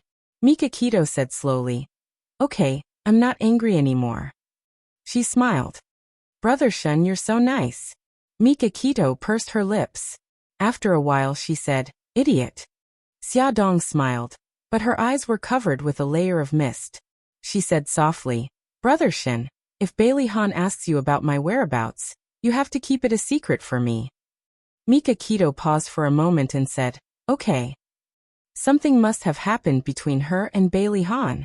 It was just that she didn't want to tell him, so he didn't force her. Bailey Han was a man of his word. The next day, he refused to visit Su Yinqian at the hospital and focused all his attention on finding out Xiaodong's whereabouts. It was useless even if Su Yinqian made a scene, refused to eat, and refused to eat. No matter how many times Mrs. Su called Bailey Han, he refused and then asked Old Madam to deal with it. Old Madam knew that he was thinking about Xiaodong now, so she didn't make things difficult for him and decisively shouldered this heavy responsibility. It had been a week. It had been a whole week. Bailey Han didn't have any news about Xiaodong. He tried everything to contact her on her phone, email, MSA, and even the games she used to play. However, it was as if she had disappeared from the face of the earth. There was no trace of her. The people he sent to track her down also didn't have any information. Bailey Han was going crazy. Add Songshu 566 that you're tuning in to the Li Mei's Wuxia Whispers YouTube channel.